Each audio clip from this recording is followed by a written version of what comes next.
Before we dive in, if you're new here, welcome to Novel Explanation, where we bring your favorite stories to life, one part at a time. Hit subscribe and turn on the bell so you never miss what happens next. Chapter 301, 301, Fighting to Death. Translator, Endless Fantasy Translation Editor. Endless Fantasy Translation. When Lady Casanova and the others saw that the members of Omnisword had surrounded the soul trap magic circle, they felt that things were probably worse than they thought. Isn't it obvious? Southern Azure Sword smiled.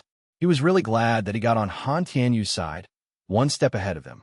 Otherwise, he would end up in the same miserable position as Lady Casanova and the others. Demon's Grimace asked. Southern Azure Sword felt extremely smug at this time. Although he was now inferior to the aristocrats, being able to step on Demon's Grimace, Lady Casanova and the others made him feel great. He had always known that Demon's Grimace, Lady Casanova, and the others looked down on him. However, his guild was the weakest among the three major guilds. What would he do about it? Didn't the two of you look down on me before this? Now, I'm the one that's going to destroy the two of you. At this moment, Southern Azure Sword felt great. All the unhappiness that was bottled up due to the fact that the both of them looked down on him had been completely swept away. Demon's Grimace wanted to interrogate Southern Azure Sword further, but was interrupted by Billy Boy. Okay, that's enough. This guy has probably betrayed us since a long time ago. When he saw Southern Azure Sword retreating earlier, things were already clear to Billy Boy. It was over for Arcosio's Sanctuary and Magic Thieves. Now, the only thing they could do was fight to their deaths. We have an advantage in terms of numbers. We have to destroy the magic circle no matter what. Billy Boy tried to motivate the joined army that had almost lost all morale, then ordered them to attack. All the members of the two guilds started to charge forward, only in their underwear that had no attributes. Mages! Southern Azure Sword smiled slightly. Although the enemy had an advantage in terms of number, players who were naked faced a sharp reduction in attributes and had almost no defense. When a magician's on his side used area of effect spells, one wave of spells was enough to kill a huge number of same-level warriors. F***CK. Just charge forward. Ignore everything else and charge forward. Currently, Billy Boy had no other way. Although they had a lot of people, as most of them had already died once, none of them had any equipment. Isabella had made all of them naked. Now, they could not attack and they could not defend themselves. Even though they had an advantage in terms of number, all of the players died as soon as they went up. Their weak attacks dealt almost no damage to the enemy's tanks. Moreover, on the enemy's side, there were well-prepared clerics ready to heal at any time. The amount of damage they dealt was like nothing. Billy Boy, aren't you China's top PvP captain? Southern Azure Sword smiled smugly. If he won this battle today, it would mean that he had defeated the joined army of 5 other guilds with his small army. Also, it would mean that he had defeated Billy Boy's top commander. Of course, Southern Azure Sword would never mention the fact that Billy Boy was leading a group of naked players with no equipment. Demon's Grimace panicked. The players under his command were dying one after another, and they could not get past the Omnisword members at all. There's nothing we can do. Our players have no combat power at all, and Omnisword has a complete healing system. Billy Boy said, Then what do we do? We can't leave this damn map at all. It takes 5 hours for the magic circle to automatically disappear. Demon's Grimace was extremely worried at this point in time. One day ago, he was still smug about the blockade effect of the soul trap magic circle. Now, however, this special effect had forced them into a desperate situation. They could not use return scrolls. Quest maps were separated from the main maps. A barrier prevented players from moving between such maps. Players on quest maps could only resurrect on the same map.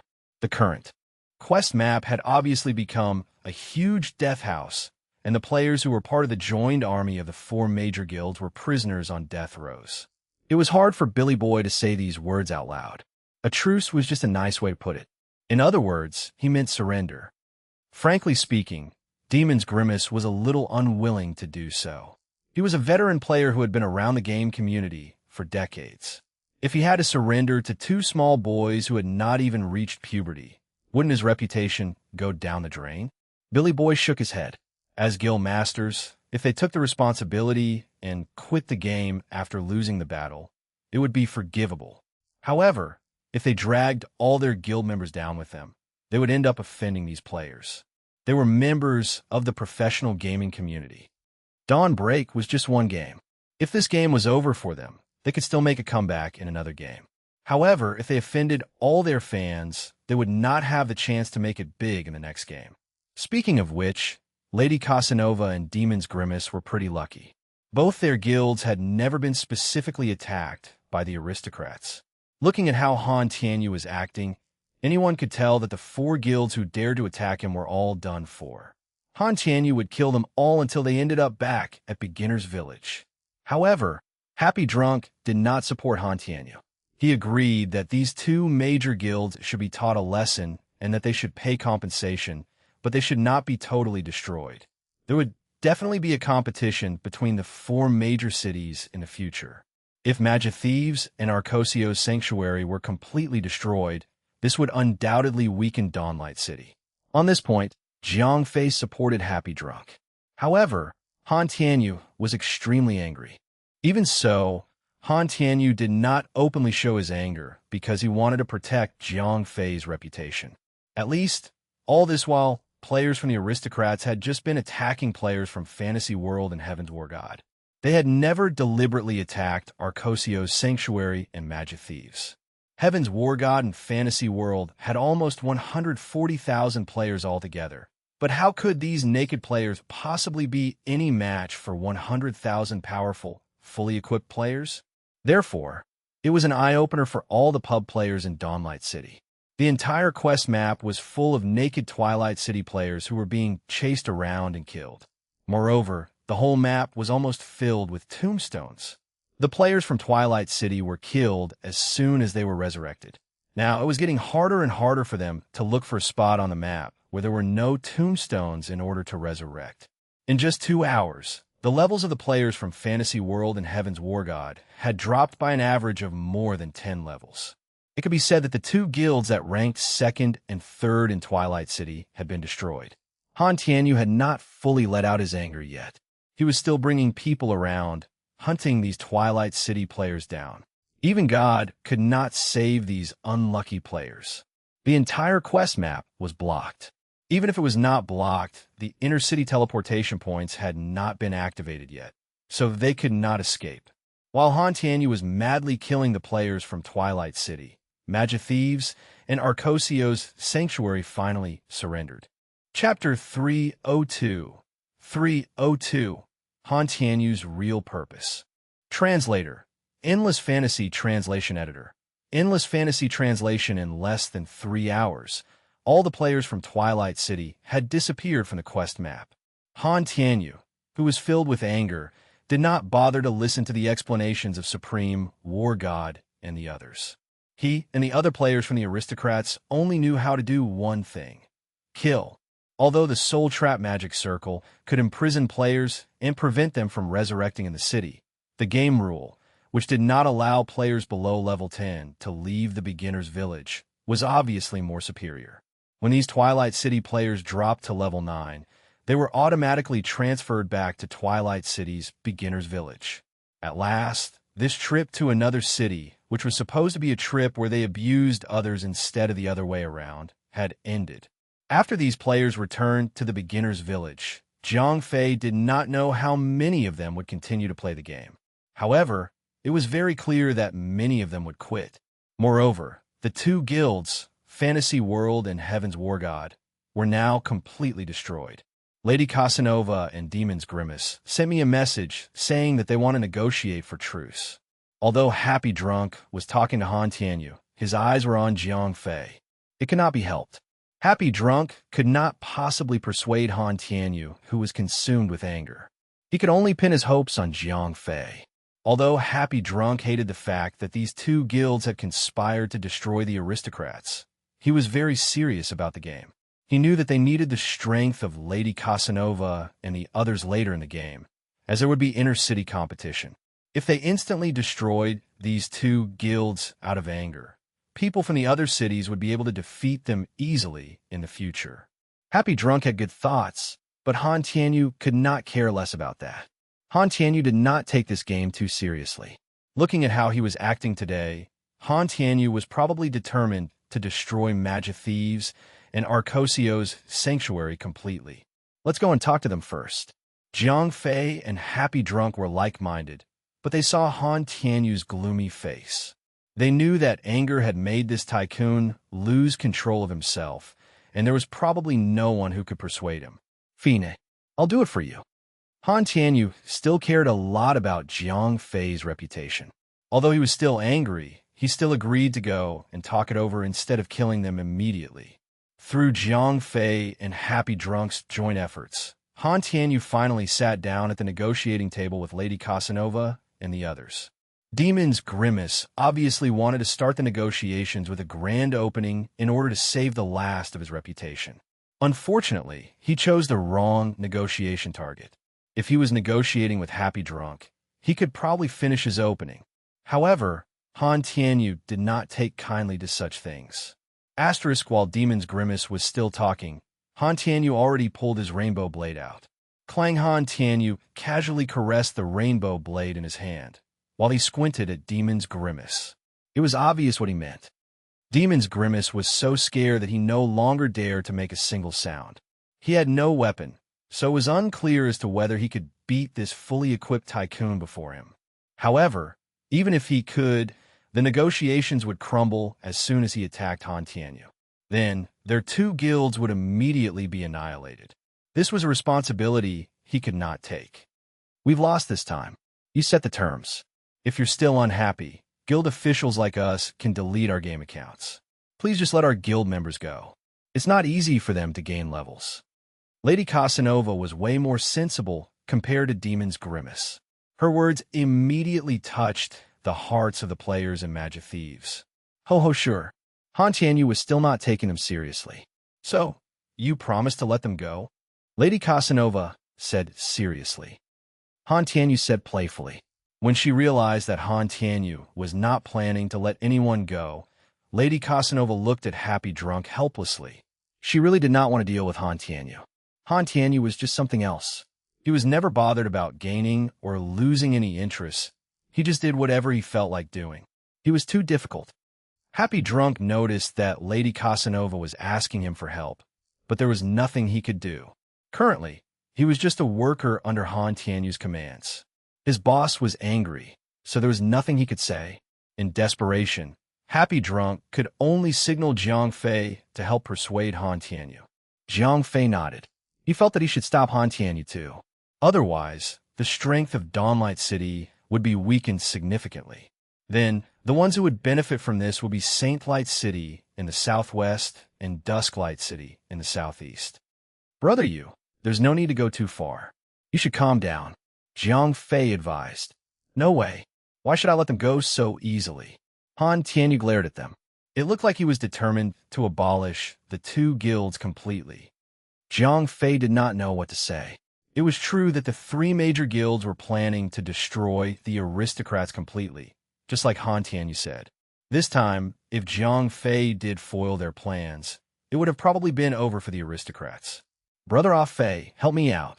Lady Casanova immediately sent Jiang Fei a private message to plead with him when she noticed that Jiang Fei was about to give up. Jiang Fei also knew Han Tianyu very well. Out of everyone in the entire Dawnlight City, the only person that could affect Han Tianyu's decision was Jiang Fei. Jiang Fei nodded, then said to Han Tianyu, "Let me put it this way. Brother, doing a favor for you isn't a problem at all. If this was the doing of Big Brother Bear and the others, I can definitely laugh it off and forgive them. But these people have absolutely nothing to do with you. They're just taking advantage of your kindness." Although Han Tianyu did not directly reject Jiang Fei's request, he still did not agree to let go of these people. Hearing this, Lady Casanova could not help but feel disappointed. It seemed like it was really over for the two major guilds. Billy Boy suddenly appeared. He dragged Lady Casanova, then turned to Jiang Fei and said, "Brother Ah Fei, we Magic Thieves will voluntarily merge into Imperial Dragon and accept your management. At the same time, all the core members' work agreements will also be transferred to be under Imperial Dragon. Zhang Fei was dumbstruck by Billy Boy's words. Lady Casanova looked at her husband in shock. Don't interrupt. Although Lady Casanova had always been in charge of the guild's administrative work, Billy Boy was very determined this time. Fei, quick agree. I've been acting for the whole day, just for this moment. Zhang Fei, who was confused, suddenly received a private message from Han Tianyu. Chapter 303. 303. Celestial Race Inheritor. Translator. Endless Fantasy Translation Editor. Endless Fantasy Translation. Zhang Fei was shocked. He did not expect that Han Tianyu was just pretending to be angry all this while. Han Tianyu's plan was to drive the two guilds into a corner, then make it seem like Zhang Fei saved the day at the last minute. This way, Zhang Fei would benefit from this, and Lady Casanova and the others would feel like they owed it all to Zhang Fei. Speaking of which, Han Tianyu had spared no effort in trying to get closer to Zhang Fei. In fact, while Isabella was torturing the joined army, Han Tianyu had already started to think how he could use this incident to make Zhang Fei owe him a favor. After Zhang Fei tried to reject Billy Boy twice, he finally agreed reluctantly. A big guild was now under his control, and they were even extremely grateful toward him. Seeing that Magic Thieves had merged into Imperial Dragon and was now safe from being destroyed, Demon's Grimace was caught in a dilemma. He was unwilling to merge his guild into Imperial Dragon. However, if he did not do so, his guild would be gone in a blink of an eye. Fine. Arcosio's Sanctuary will follow Magic Thieves' footsteps and merge into Imperial Dragon as well. In the end, after Demon's Grimace weighed the pros and cons, he made a decision. As they had to give their precious guilds away to someone else, it would be nonsensical to say that Lady Casanova and Demon's Grimace were not anguished. However, as professional players, they had to decide. There was no way they could save their guilds anyway. If they gave their guilds to Zhang Fei, they would not be in control of their guilds anymore. However, if they did not give their guilds to Zhang Fei, the aristocrats would destroy their guilds right then. The outcome was the same.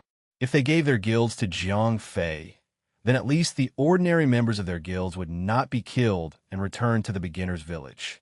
Although they had failed in the game Dawnbreak, they could still make a comeback in other games. If they kept being stubborn and did not give their guilds to Zhang Fei, all their guild members would be killed and returned to the beginner's village because of their decision. If this happened, the core members who had signed contracts with the guild would probably be unaffected. However, those ordinary guild members would probably hate them to death. To their professional careers, this was definitely a disaster. Things like signing the guild merging agreement and the transfer of the core players were extremely troublesome. Zhang Fei knew nothing about it. Fortunately, however, Zhang Fei had Rosette Rose, who was great at these things. She was definitely a professional when it came to making people sign contracts that put them at a disadvantage. He left these trivial things for Rosette Rose to deal with. Zhang Fei was not worried about paying the core members who were transferred and were now under his control. He still had a huge amount of money in his hands, billions in cash. He could easily play with something that was bigger and more costly, let alone a guild. As for the ones originally in charge of the management of these two guilds, Lady Casanova and Billy Boy said that they could stay in Imperial Dragon and work for Zhang Fei. Of course, this was if Zhang Fei agreed. If Zhang Fei could not assure that they would not betray him, they could immediately delete their accounts and disappear. However, Zhang Fei was naturally willing to let them stay. One had to know that currently, the only ones under Zhang Fei's commands were a bunch of punks and a group of girls who were not serious about the game. None of them could get anything done at all. Now that there were two professional players presenting themselves in front of him, what reasons did he have to not make use of them? As to whether these two people would try to seize his power for themselves, Zhang Fei had never even thought about it. Even if these two did not try to step on Zhang Fei's head, he was still too lazy to manage the affairs of the guild. If the two of them were interested in fighting for rights and authority, Zhang Fei would be more than happy to let them do more work for the guild. Anyway, in terms of interests, there were already agreements in place to keep them in check. Furthermore, There was rosette rows to keep everything under control. Moreover, they had a strong ally like the aristocrats. To be honest, Jiang Fei was not too worried about Lady Casanova and Billy Boy misbehaving. As for Demon's Grimace, he did not join Imperial Dragon. However, he also did not delete his game account. He just left without a trace. Nobody knew if he went to join another guild or became a pub player peacefully. Clapping just as Jiang Fei and Han Tianyu settled everything in regards to Magic Thieves and Arcosio's sanctuary, they heard a sudden applause coming from the sky. Jiang Fei was surprised. He did not expect that there was another player who could fly other than himself. Ho ho, Verger Glider, you're awesome. Following a voice, a figure descended from the sky. Only when he touched the ground, Jiang Fei and the others could see him clearly. It was a handsome young man who was about 23 or 24 years old. He looked like a human, but his eyes were golden. He was fully equipped with dragon-scaled armor, which shined with a golden light. He looked extremely cool. Cosmic Dragon, Celestial Race, Divine Inquisitor, level, 38 health points, 11,000 mana points, 30,000 magic attack, 4,758 remarks. The Vice Guild Master of Dusklight City's Church of Saints Guild. The others who saw this guy who had descended from the sky probably only felt curious. But Jiang Fei could access this guy's basic information through the mysterious ring. It would have not bothered him if he did not take a look, but once he did, Jiang Fei was shocked. First of all, this guy was actually the inheritor of the hidden celestial race. One had to know that the celestial race and the Nephilim race were the most powerful races in the light and darkness factions. If this guy could get the celestial race's inheritance that was on par with Jiang Fei's Nephilim race, it just meant that this guy had extraordinary abilities and luck. The guy in front of him was from the celestial race. This was the first thing that surprised Jiang Fei. The second thing was that this guy was from Dusklight City. One had to know that the inner city teleportation points had not yet been activated. So, how did this guy get here? Could it be because he had used a teleportation tool? Han Tianyu asked in a suspicious tone. This kid randomly appeared out of nowhere, and he was even fully equipped with golden armor. He looked cooler than Han Tianyu, so Han Tianyu naturally disliked him. Cosmic Dragon totally ignored Han Tianyu. Instead, he spoke to Jiang Fei and smiled. Jiang Fei nodded. He also wanted to see how strong the celestial race guy was. Cosmic Dragon was acting all high and mighty, as if he was going to teach Jiang Fei a lesson. Jiang Fei nodded. Since this guy was from the celestial race, he did not have to hold back his powers. Jumping slash, Jiang Fei leapt up and instantly appeared beside Cosmic Dragon, while he spurted a breath of cold blue air. Rapid Frostburst. Minus 6,987. Jiang Fei nearly scared Cosmic Dragon to death the moment he attacked. When Cosmic Dragon first arrived, he saw Jiang Fei riding on the back of a dragon with Isabella, going around killing enemies. Even though the damage that Jiang Fei dealt was not low, it was not that high either. Hence, Cosmic Dragon did not think that Jiang Fei was that strong. He was challenging Jiang Fei as an excuse. He actually wanted a duel with Isabella. However, it was quite shameful to call a girl out for a duel. Since it looked like Jiang Fei was her friend, he wanted to beat Jiang Fei up in order to force that girl to make a move. As he totally underestimated his opponent, he was not even able to show any of his abilities before Jiang Fei's frost breath dealt away more than half of his health points. At the same time, he was also stuck in a frozen state. Chapter 304, 304, Don't Disappoint Me. Translator, Endless Fantasy Translation Editor, Endless Fantasy Translation, TSK. Here I thought that he might be someone troublesome. Jiang Fei clicked his tongue and dissed him. With a swing of his hammer, the sure critical hit would immediately kill the bugger who called himself Cosmic Dragon. A golden light flashed, and a magical shield appeared in front of Cosmic Dragon. Jiang Fei's hit was completely nullified. What the? Invulnerability? Oomph! Jiang Fei exclaimed. Almost all light-related class would be able to use a shield, if not invulnerability. One was harder than the other. At that moment, Jiang Fei's Demon Morph skill still had over 2 hours before he could use it. That skill could never be used in this fight. Jiang Fei wanted to test out his full power instead of relying on Isabella. Verger Glider, I've underestimated you, said Cosmic Dragon as he talked in a manner so arrogant. Even though Jiang Fei's sudden ice burst was powerful and managed to freeze him, the man stood tall as if he had confidence in defeating anyone. Jiang Fei took a step forward and continued to attack. Even though the invulnerability was still active on Cosmic Dragon, Jiang Fei would not allow him to get away from him. This little bugger had mana more than health points. It was obvious that he was a magic class. If Jiang Fei allowed him to get closer, Jiang Fei would be disadvantaged. Even when Jiang Fei tried his best to stick to Cosmic Dragon, he could never escape the effect of a binding skill. Once the shackles bound Jiang Fei to a spot, Cosmic Dragon quickly got away from him and used a skill to restore his health. F***CK this bugger. Jiang Fei frowned angrily when he saw Cosmic Dragon healing himself. Jiang Fei knew that his basic attack was not high, almost to the point where without instant ice burst, he could never deal fatal damage. His natural enemy would be those class who could heal themselves. Once the distance between Jiang Fei and Cosmic Dragon was around 7 meters, Cosmic Dragon started to chant a spell. At the same time, the invulnerability effect on him had expired. Intercept. At the second when the light shackles dissipated, Jiang Fei leaped forward towards Cosmic Dragon. If Jiang Fei allowed a magician to finish their chanting, he would be the one who would take a powerful, fatal damage. Wham! Minus 3,768, right as Jiang Fei's hammer was about to hit Cosmic Dragon. A powerful shockwave of light blasted Jiang Fei back, and at the same time, dealt almost 4,000 damage. It was obvious then that Cosmic Dragon had anticipated this move. When Jiang Fei was blasted away, Cosmic Dragon casted a slow spell on Jiang Fei and started to move away from Jiang Fei as he started to chant a new spell. This sort of battle strategy is called kiting, an advantage almost all range attackers love to use. Trying to bully me for my short range. Jiang Fei huffed and puffed angrily as he activated the Blood Cross skill. Blood Chain. Ever since he had the accessory equipped, he had always been using the Link skill and never the Blood Chain.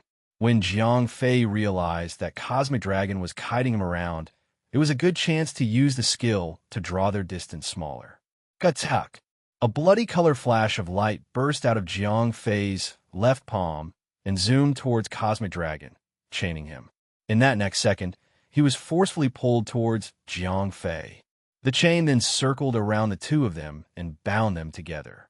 No one could leave as the two of them started to take damage from the Blood Chain skill. I need to end this battle fast. Jiang Fei thought to himself and made a quick decision. Even though he had 4 times the amount of health points, he could not keep up with an enemy who could heal. While Jiang Fei started to feel pressured, Cosmic Dragon was calm and composed. Since the two of them were bound together, Jiang Fei's attack on Cosmic Dragon was not interrupted. However, this magician was special. Divine Inquisitor was a hidden class that specializes in heavy armor. With Ruthless Barrage, stacked to the point where Jiang Fei was dealing 300% damage, the damage Cosmic Dragon took was only a little over 1,000. It was a huge difference when he used Demon Morph to attack. Cosmic Dragon smiled as he purposely provoked Jiang Fei. At that point, it was high time for Jiang Fei, the Demon Race player, to know just how strong he was. To completely crush him, Cosmic Dragon had activated a strong skill. A bright golden light engulfed Cosmic Dragon, which gave him invulnerability as well as greatly increased the user's defense. Additionally, all damage taken during the active period would be reduced by 40%. That was not all. The buff skill would also protect the user, ensuring all the chanting would not be interrupted by any means and would not be delayed by attack. Once the skill was used, Cosmic Dragon completely ignored all Jiang Fei's attacks and started to chant. Jiang Fei could see that the man was about to release another powerful attack. 1, 2, 3. The total duration of the skill cast time was 7 seconds. By the time he was finished, Jiang Fei could feel a powerful berserk of light element around him. Commandment.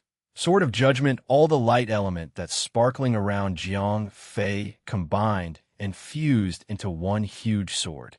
The sword floated above Jiang Fei and was about to shoot at Jiang Fei. Jiang Fei was about to use Demon's Harborage to fight back, but he did not know just what kind of skill that Cosmic Dragon was using. Claret Aegis, even though he had no information about the attack, Jiang Fei dared not to take it without any protection.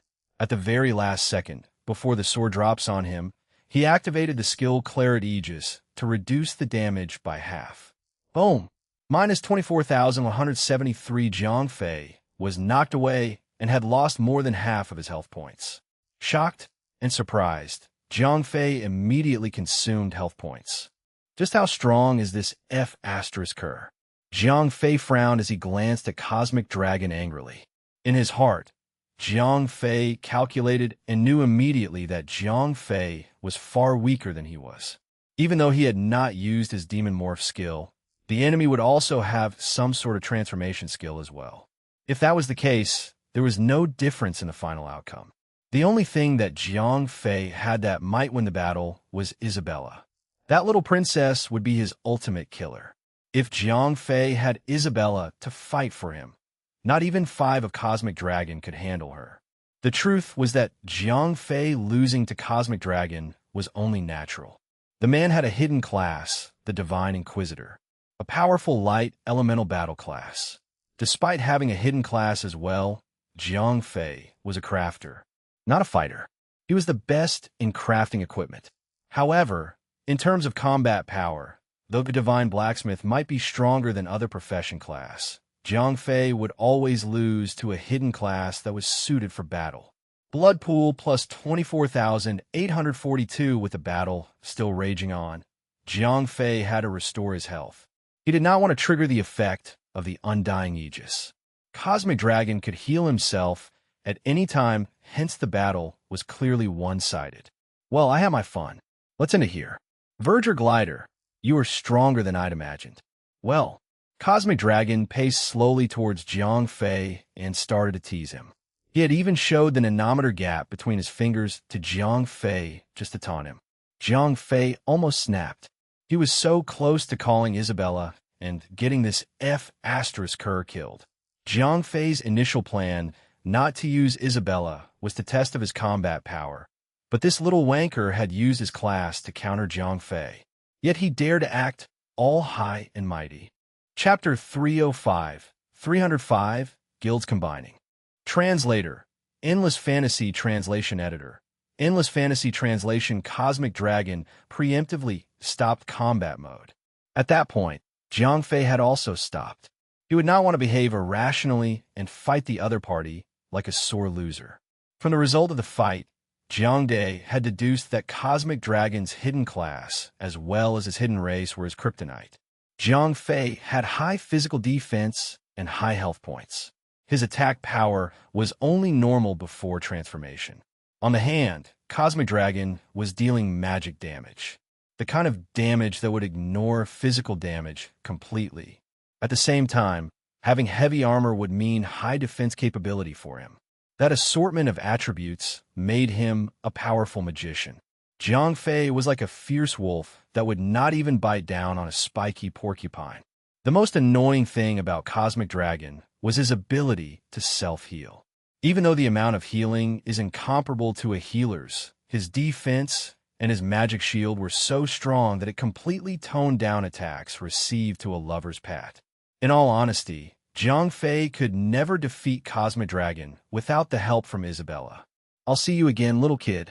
I hope that next time you will be stronger. I expect a surprise from you, said Cosmic Dragon. He then pulled out a pearl the size of a soccer ball and disappeared with a bright divine light. Kri Tantianiu. That's a teleportation pearl. It can't be stopped by any barrier or obstacle and transports a person to another point in the world. Use it one more time, and the person will be transported back to his previous location, said Isabella. I see, said Jiang Fei as he finally understood how Cosmic Dragon was able to teleport inside Dawnlight City and leave instantly. The next encounter with Cosmic Dragon would be when the teleportation circle between cities had been restored. Afe, how do you feel? Said Han Tianyu worriedly. The battle took place for a long time.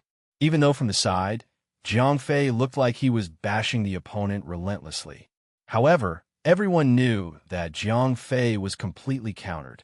Cosmic Dragon was fighting with still his trump card hidden, while Jiang Fei was fighting to a point where his ultimate recovery skill was used. One more mishap, and he would have revealed his trump card, which was the Undying Aegis. My mistake. Jiang Fei brushed it off as if it was nothing to him, whilst thinking of how he was pressured so badly. After quick thinking, he understood his mistake. In all of Dawnlight City, Jiang Fei was able to stand out in terms of combat power due to his overwhelming level gap. In PvP, if he were challenged by another player from Dawnlight City, where average players would have a gap of 10 levels with him, Jiang Fei would crush them easily due to his sheer level advantage. In fact, that was the only advantage he had over the other's players, in which the slight overconfidence had made him blind to other factors. Jiang Fei did possess an accessory with the skill Mana Burn, and if he had equipped it, he would be a threat to Cosmic Dragon. If he was careful enough to activate the skill and timed it perfectly, one skill alone would be enough to kill him. The problem was Jiang Fei did not participate in PvP. In fact, he had never really thought about it. Most of the time, he was fighting in dungeon. Hence, his equipment set was geared toward boss fights and monster killing. It would be easy for him to fight a dungeon boss, but if he had faced off with an equal level player with almost the same equipment geared, Jiang Fei would have insufficient attack and would also be extremely weak, even naked in the face of a magician. Luck has it that there is a need for a change of armor. Jiang Fei thought to himself. The new game notified about the PvP battles. Jiang Fei would have to start paying attention to equipment that were more suited towards PvP instead of purely PvE content. Since the system would not allow switching in equipment during a battle, Jiang Fei would have to be ready with a set of equipment that could suit both PvP and PvE so that in the future, he would not have to endure such shame of losing in a PvP fight. Well, the fight is over, the boss is dead, and the two guilds are sent home. Let's just kill all the monsters and go back to the city, said Jiang Fei as he got back up. In his mind, he was thinking about the level 40 plate armor. However, to find a recipe would not be easy. They're extremely hard to come by, especially since no one actually sold them in the market. Since he thought that it would be a long time before he could craft a level 40 plate armor, might as well focus on the task at hand, which was the teleportation circle quest. Very well, said Han Tianyu. He realized that Jiang Fei was not showing any signs of being affected by the battle with Cosmic Dragon. It was best for him to leave Jiang Fei alone instead of consoling him. He then got happy drunk to find the NPC and continue the quest. Before leaving, Jiang Fei remembered something and quickly opened up his friend list. I need your help. Jiang Fei contacted Smart Tomato and sent him a short but concise message. Even though that player was extremely money-minded, he did get things done. Smart Tomato replied immediately. All right, I'll look for it. A level 40 secret dungeon. Jiang Fei replied, shocked. Yes, it's a level 40, 5-min secret dungeon. I've entered it to confirm, although I was killed immediately at the entrance by level 38 monsters. But, said Smart Tomato in his reply, the man dying in the game was treated as a norm. In fact, dying in the game and losing a level was considered to be nothing. As he so said himself, it was an occupational hazard. Jiang Fei muttered. Judging from his words, it did seem like the dungeon was indeed a level 40 dungeon. That made Jiang Fei a little worried. A secret dungeon would have the same difficulty as a heroic difficulty of a normal dungeon of the same level. The one that Smart Tomato was selling was a 5-min secret dungeon. Without Isabella's dragon transformation, Jiang Fei have absolutely zero confidence in raiding the dungeon. As a matter of fact, Isabella had only just used her dragon transformation. It would be days before she could use it again. With that thought in mind, Jiang Fei was pondering on buying that secret dungeon information. Jiang Fei replied, if the price was too high, he would decide on buying it later. You must know that this time, I'm not the only one that had found this secret dungeon. Others might have already found it. I'd say 3,000 Jiang Fei hesitated immediately. Just as he was about to decline the sale, the chime of system notification rang in his ears. Ding! Ding! Ding! Ding! A long list of notification popped non-stop as vast number of new members joined the guild. Seemed like Rosette Rose had completed the contact with the two guild masters and had them disband their guilds completely. Even though before this entire incident, Imperial Dragon had only 100 players, Jiang Fei had a territory built, and it was then a middle-class guild. The maximum limit of member that they could have was up to 10,000. Completely assimilating the two guilds would not be an issue. Okay, said Jiang Fei to Smart Tomato. He wanted to decline the sale, but since the guild was assimilating with Magic Thieves and Arcosio's Sanctuary, both guilds' elite party would be joining his guild. As for the other normal, non-contracted members, they had chosen to leave the guild due to such a major change. Jiang Fei was satisfied as long as he had grasp on the two guilds' main attacking party. In that case, he shouldn't have a problem in tackling the 5-man secret dungeon.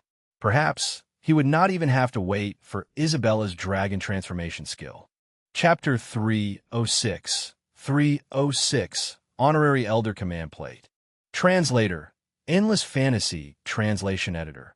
Endless Fantasy Translation, since a large portion of the members of Magic Thieves and Arcosio's Sanctuary had joined the Imperial Dragon, Han Tianyu had passed over all the acquired equipment from the war to Jiang Fei. It was an extremely easy feat for Isabella to kill over 200,000 players with a single draconian partial forbidden spell. On the other hand, it was extremely difficult for all of the aristocrats to just pick up all the equipment on the field. Alone, the Imperial Dragon could never finish picking all the equipment by themselves. The sheer amount of dropped equipment was overwhelming that they would never be able to pick them all before the game server shut down for the day. Those who had joined the Imperial Dragon would be able to retrieve their own equipment to request for stronger equipment amongst the pile. It was a kind gesture to compensate the levels lost from the war. On the other hand, those from Magic Thieves and Arcosio's Sanctuary who had chosen not to join Imperial Dragon would not be compensated. Responding to over 10,000 members' request was a feat that could not be done in a single day. In the end, Rosette Rose had asked the girls from the Rosette Knighthood to help out with the request.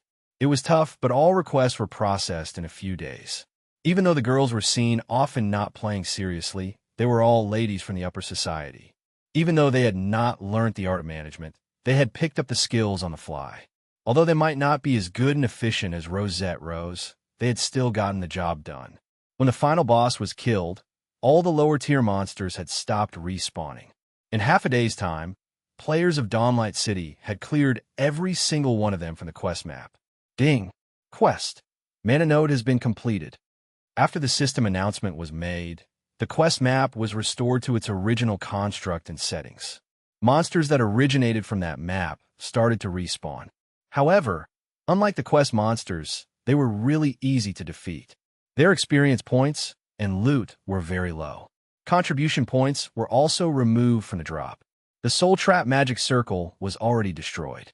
The two guilds of Twilight City were defeated and Magic Thieves and Arcosio's Sanctuary were absorbed by Imperial Dragon. Most of them had lost on average 2 to 3 levels from dying.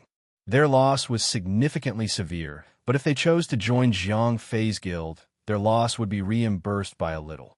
During this time, Jiang Fei was confirming with Smart Tomato about the level 40 secret dungeon. Even though the guild had accepted many strong players, Jiang Fei could not raid the dungeon that Smart Tomato was selling.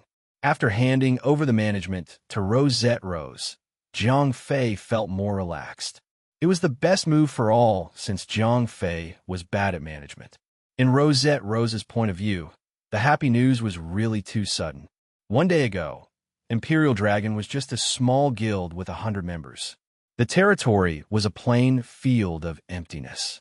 In just a span of a few hours, Jiang Fei had had Magic Thieves and Arcosia's Sanctuary to submit to him. Hence, technically, the guild had become the strongest guild in Dawnlight City. That made Rosette Rose delighted. Since there was no other guild that could compete with Imperial Dragon at the moment, Jiang Fei was satisfied with Rosette Rose taking on the management. The future seemed brighter and more hectic.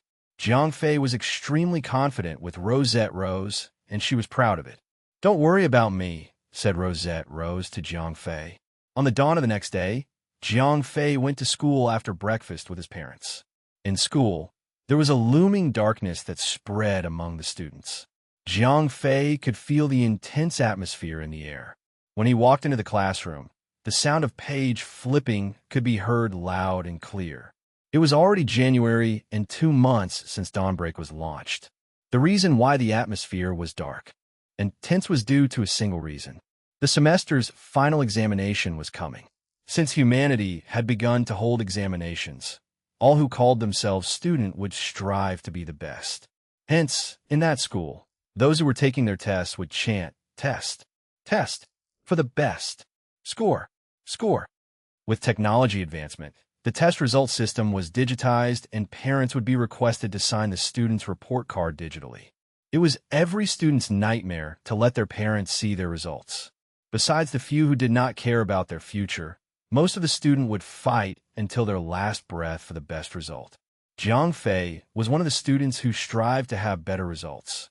However, he did not have such determination to study. Instead, he relied on his otherworldly abilities to cheat. Even though he was not knowledgeable, he was still calm about the test, especially since that was not his greatest fear. After so long, no one had ever questioned his ability as a smart student. When noon came, Jiang Fei received a call from Han Tianyu. "Ah Fei, after school, don't go home just yet," Jiang Fei asked casually. He was on the 100th floor, and going up a few floors was not troubling at all. "Okay." Even though Han Tianyu did not specify the reason why he wanted to meet Jiang Fei, he could tell that it was probably a small matter from his tone. The whole time in class, Jiang Fei did not pay any attention to the teacher. He had a deeper understanding as to why Han Tianyu had almost never attended school. What they did, what Jiang Fei had gotten involved in, what the world of metahumans and martial artists have been doing, all of them had nothing to do with school. There was nothing in school that could teach him on how to become better in life. However, Jiang Fei's parents were normal people. He would not want him to get involved in all of the mess that he was in.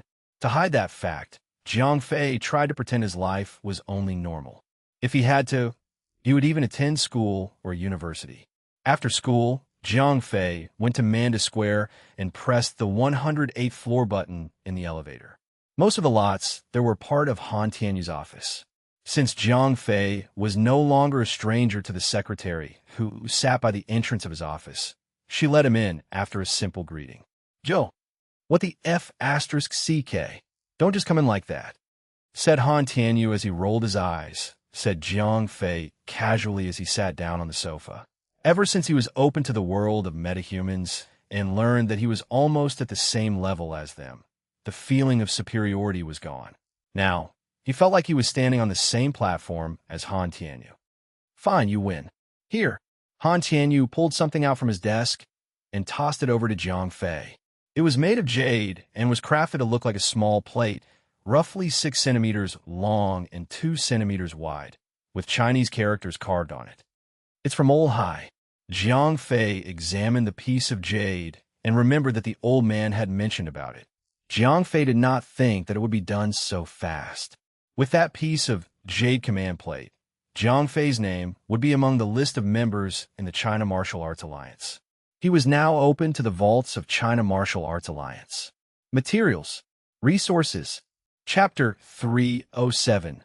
307. Preparation before entry. Translator. Endless Fantasy Translation Editor. Endless Fantasy Translation, said Jiang Fei as he held up the piece of jade. "Of course not," said Han Tianyu as he got up from his executive seat and came to Jiang Fei. "Ah," said Jiang Fei openly. There was nothing to hide. Zhang Yangshu had openly come to Manda Square to pick him up. It was impossible for him to hide that. "I don't have anything to say against you meeting with a member of the Zhang family. However, I must warn you that they have great ambition, though they lack the power to do it.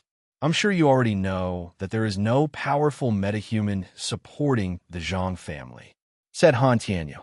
His voice was filled with malice, even though he said that he did not mind Jiang Fei meeting with Zhang Yangshu. In Han Tianyu's eyes, Jiang Fei was just like a piece of white paper. Han Tianyu was his only friend and benefactor for now. It would be too much to say that Han Tianyu was trying to control or even make use of Jiang Fei. However, he would wish that Jiang Fei did not go around getting close to the other family. Although Jiang Fei was strong, when put next to a metahuman, he was still a young boy. A hot-tempered boy who would not mind getting into war with others just to protect his brothers. Han Tianyu would not know about how the other family treats their friends and close ones. However, if Jiang Fei got close to those who did not mind stabbing a friend's back, he might pick up that behavior. What happened if Han Tianyu required help and Jiang Fei backstabbed him? It's fine. I have thought about it. All right, forget about what I said. Han Tianyu did not want to push Jiang Fei to do something he did not want to do. Hence, after Jiang Fei had brushed it off, Han Tianyu did not pursue the matter. He then changed the topic. Jiang Fei pretended to know nothing about the incident. It was obvious since Han Tianyu's face suddenly lit up. It must be the disappearance of the spaceship that the Lockheed family was supposed to claim. Han Tianyu laughed, just as Jiang Fei had predicted. Really? Of course it was possible, because it was him that had stolen it. Even so, Jiang Fei had to pretend he did not know anything about it. Oh, you didn't know? This news has been around for several days before I've picked it up, cried Han Tianyu as he laughed again. The Lockheed Cooperation and Manda Group had been rivals for a while. Both were weapons manufacturer at the highest price and capability. Both of them made basically the same thing. If it was not an aircraft carrier, it would be long-range ballistic missile. As rivals, both sides hated each other to the core. Hence, when the Lockheeds were having a bad time, Han Tianyu was naturally be delighted. Jiang Fei asked as he tried to be as innocent as possible. From what I've heard, the Lockheed had narrowed down the thief to the Warner family. While the Warner had denied ever having seen the prize, both sides were just throwing insults to each other. Jiang Fei relaxed when he knew that someone had taken the blame for it. I think there will be something exciting to see in the near future, said Han Tianyu. Well, we'll cross that bridge when we get to it, said Jiang Fei as he stood up and moved toward the door. What the hell? Am I wasting your time? Said Han Tianyu, pretended to be angry. Talk to yourself. I've told you, cried Han Tianyu casually as he waved goodbye to Jiang Fei. The only reason why Jiang Fei was able to talk to Han Tianyu so casually was because of their bonds as brothers. On the other hand, the Zhangs would not find earning Jiang Fei's trust that easily. It's about time to let the Zhang family know about respect, said Jiang Fei, clenched his fist. In his room, Jiang Fei touched the ring on his fingers. 0541 was still hibernating. A few days had passed since Jiang Fei had been busy with the Mana Node quest. There was zero progress in finding a suitable power source for the ring. King annoying. I'll head over to the Alliance to see if they have anything nice. Jiang Fei was annoyed as he had not been involved in that circle for too long. There had been too many things that he was not told of. Nuclear aside, he did not have any idea where to get a gun on the black market. When night came, Jiang Fei logged into the game. It took a whole day, real world, for Rosette Rose to work and not stop since Imperial Dragon had been accepting members. When Jiang Fei logged in, there was already over 30,000 members in the Imperial Dragon. Everything about their membership, down to their contracts and even their positions in the guild had been arranged neatly, said Jiang Fei as he met Rosette Rose. The two of them were close, and she did not mind that Jiang Fei had done absolutely nothing in management. Both of them knew that if Jiang Fei had helped, things might get even more confusing. Little Rain and 7-Star Warrior, I want the two of you to stand by for a while, said Jiang Fei in the guild chat. The two then immediately obeyed and waited at the city. Lady Casanova, could you do me a favor and pick the best player? Jiang Fei had also asked for Lady Casanova to handpick the best player she knows. He was making preparation for the level 40 secret dungeon. At that point, Little Rain and 7-Star Warrior were at level 35. Lady Casanova and her merry little lots would be at most level 36. So, to prepare them to tackle the level 40 secret dungeon, Jiang Fei would have to bring them for a leveling spree, as well as farming for better equipment. Will do. It would be very easy since we have the combination of 3 guilds. Lady Casanova replied. Even though she was technically under Jiang Fei's leadership, she was given a high position in the guild. Hence, she did not feel like she was being exploited or used. 40? Don't misunderstand me. I only want 5 of your best. Jiang Fei was preparing for the 5-man dungeon. If he were to bring a whole team of 40 players, there was no reason to raid a dungeon anymore. But that's... Lady Casanova did not understand what Jiang Fei was thinking. A heroic difficulty dungeon would be impossible to raid without a full party. However, halfway through the conversation, Lady Casanova remembered that Jiang Fei had cleared a 40-man dungeon alone. The fact that he wanted to bring them along must be for a good reason. Chapter 308. 308. The best combination. Translator. Endless Fantasy Translation Editor. Endless Fantasy Translation. As Lady Casanova was rallying her troops, Jiang Fei recruited Little Rain and 7-Star Warrior. He then proceeded to tell them his plans. Brother Glider, if we are going to the secret dungeon, can we bring my sister along? Asked Little Rain as he fidgeted shyly. Huh? Your sister? Asked Jiang Fei, shocked. No.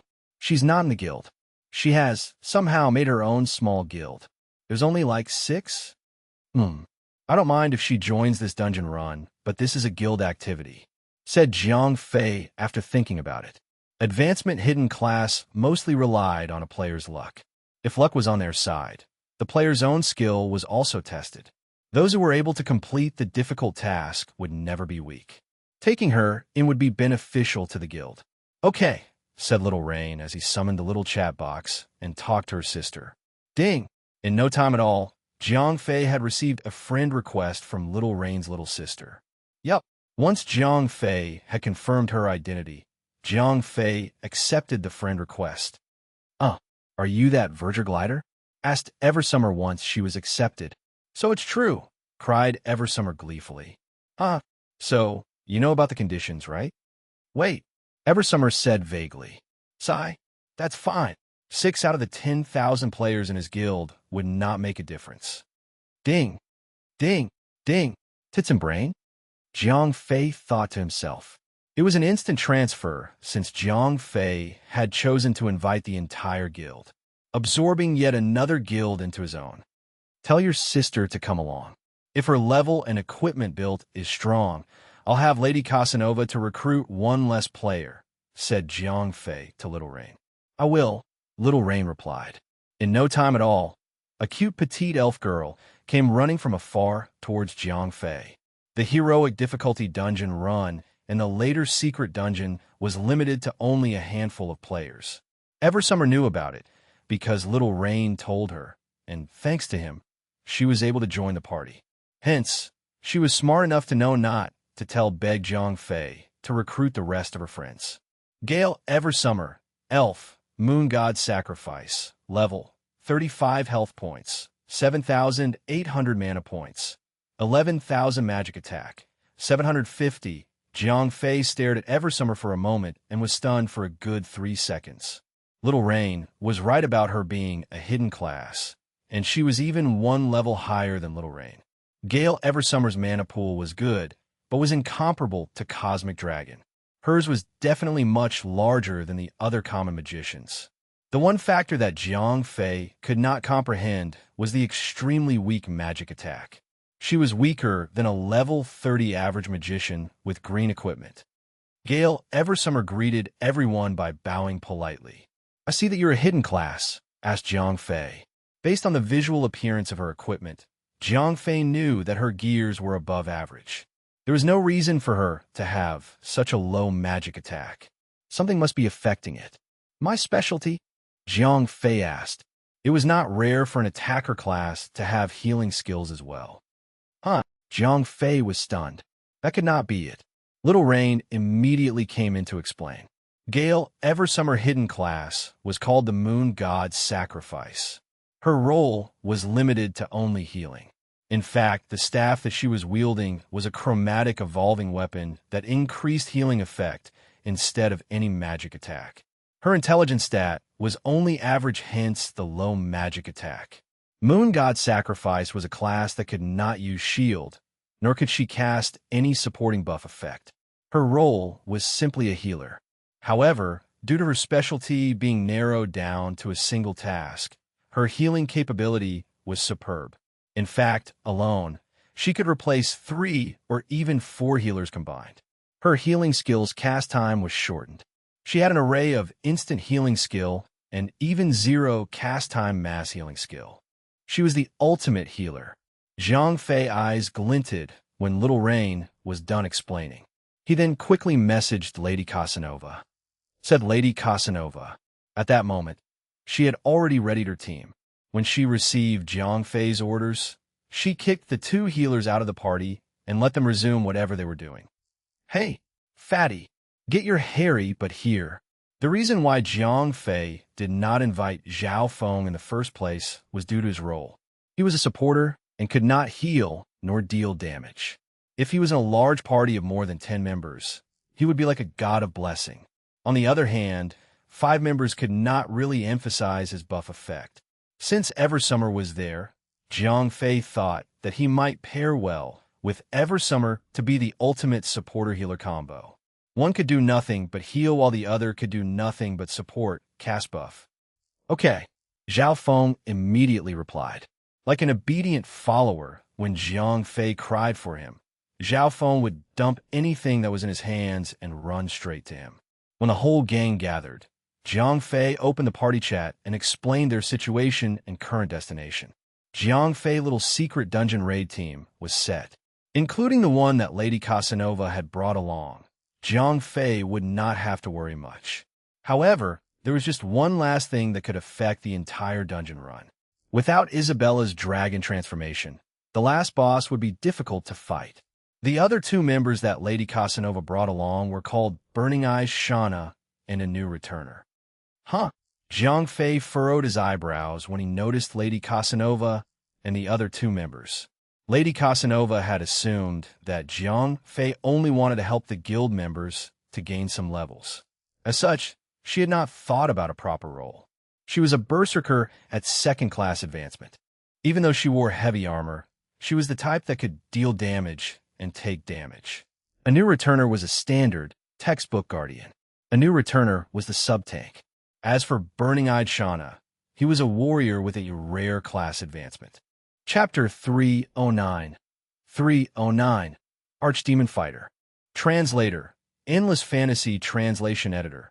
Endless Fantasy Translation. Burning-Eyed Shauna's class was a rare advancement of warrior, like Zhao Feng's Feng Shui Master. It was not considered as a hidden class. It was not unique, as others could pick up the advanced class. However, the advancement quest would be extremely hard. Almost all rare advancement classes were strong and had a specific role. Zhao Feng's Feng Shui Master, for example, was focused solely on support. He could not heal and had very average attack power. In a small party, most would ignore him. Only large parties would benefit from him. Archdemon Fighter had its own pros and cons. Among the warriors, this class was the only one that had a great range of attack. An Archdemon Fighter's weapon of choice would be a spear. Hence, it had a longer range compared to a hammer or a sword. However, by having a spear, close-quarter combat would be extremely weak. When an enemy got too close to an Archdemon Fighter, they would be helpless like a hunter. Although the attack range of an Archdemon Fighter was longer and further than a typical warrior, their maximum attack range was only 20 meters. To put in perspective, a magician's cast range would be 35 meters, and a bow user would have a maximum attack range of 45 meters. An Archdemon Fighter not only had limited range attack, their continuous fighting capability was also weak. The class's advantage was having a very powerful burst of attack, or in gaming terms, nuking power. When an Archdemon Fighter activated Berserk mode, they would lose 1% of their maximum health points per second, unable to receive heal, in exchange for gaining 50% increase in attack power as well as 100% magic attack imbued attack. If a Berserk was like a guerrilla attack, an Archdemon Fighter would be the Suicide Squad Bomber. For a short duration, they would gain an explosive burst of attack in exchange for their survivability. If an archdemon fighter has the element of surprise, any hidden class player would be killed by him. On the other hand, if an archdemon fighter was caught off guard, they would not prolong the fight, perhaps even consider running away, since an archdemon fighter would lose. Everything seems fine. The team had Little Rain as the magician and Zhao Feng, a full-time supporter and a half-baked attacker. All in all, the team composition was a mess. Even so, Jiang Fei was too lazy to rearrange the team. Bottom of the blood pool was in the middle of the city, hence everyone arrived fairly fast. Once Jiang Fei chose the dungeon difficulty, everyone entered. Cried Eversummer when she saw Isabella walking behind Jiang Fei. She does not appear in the party's member list, asked Lady Casanova when she too noticed Isabella. Don't fret, she's not a player.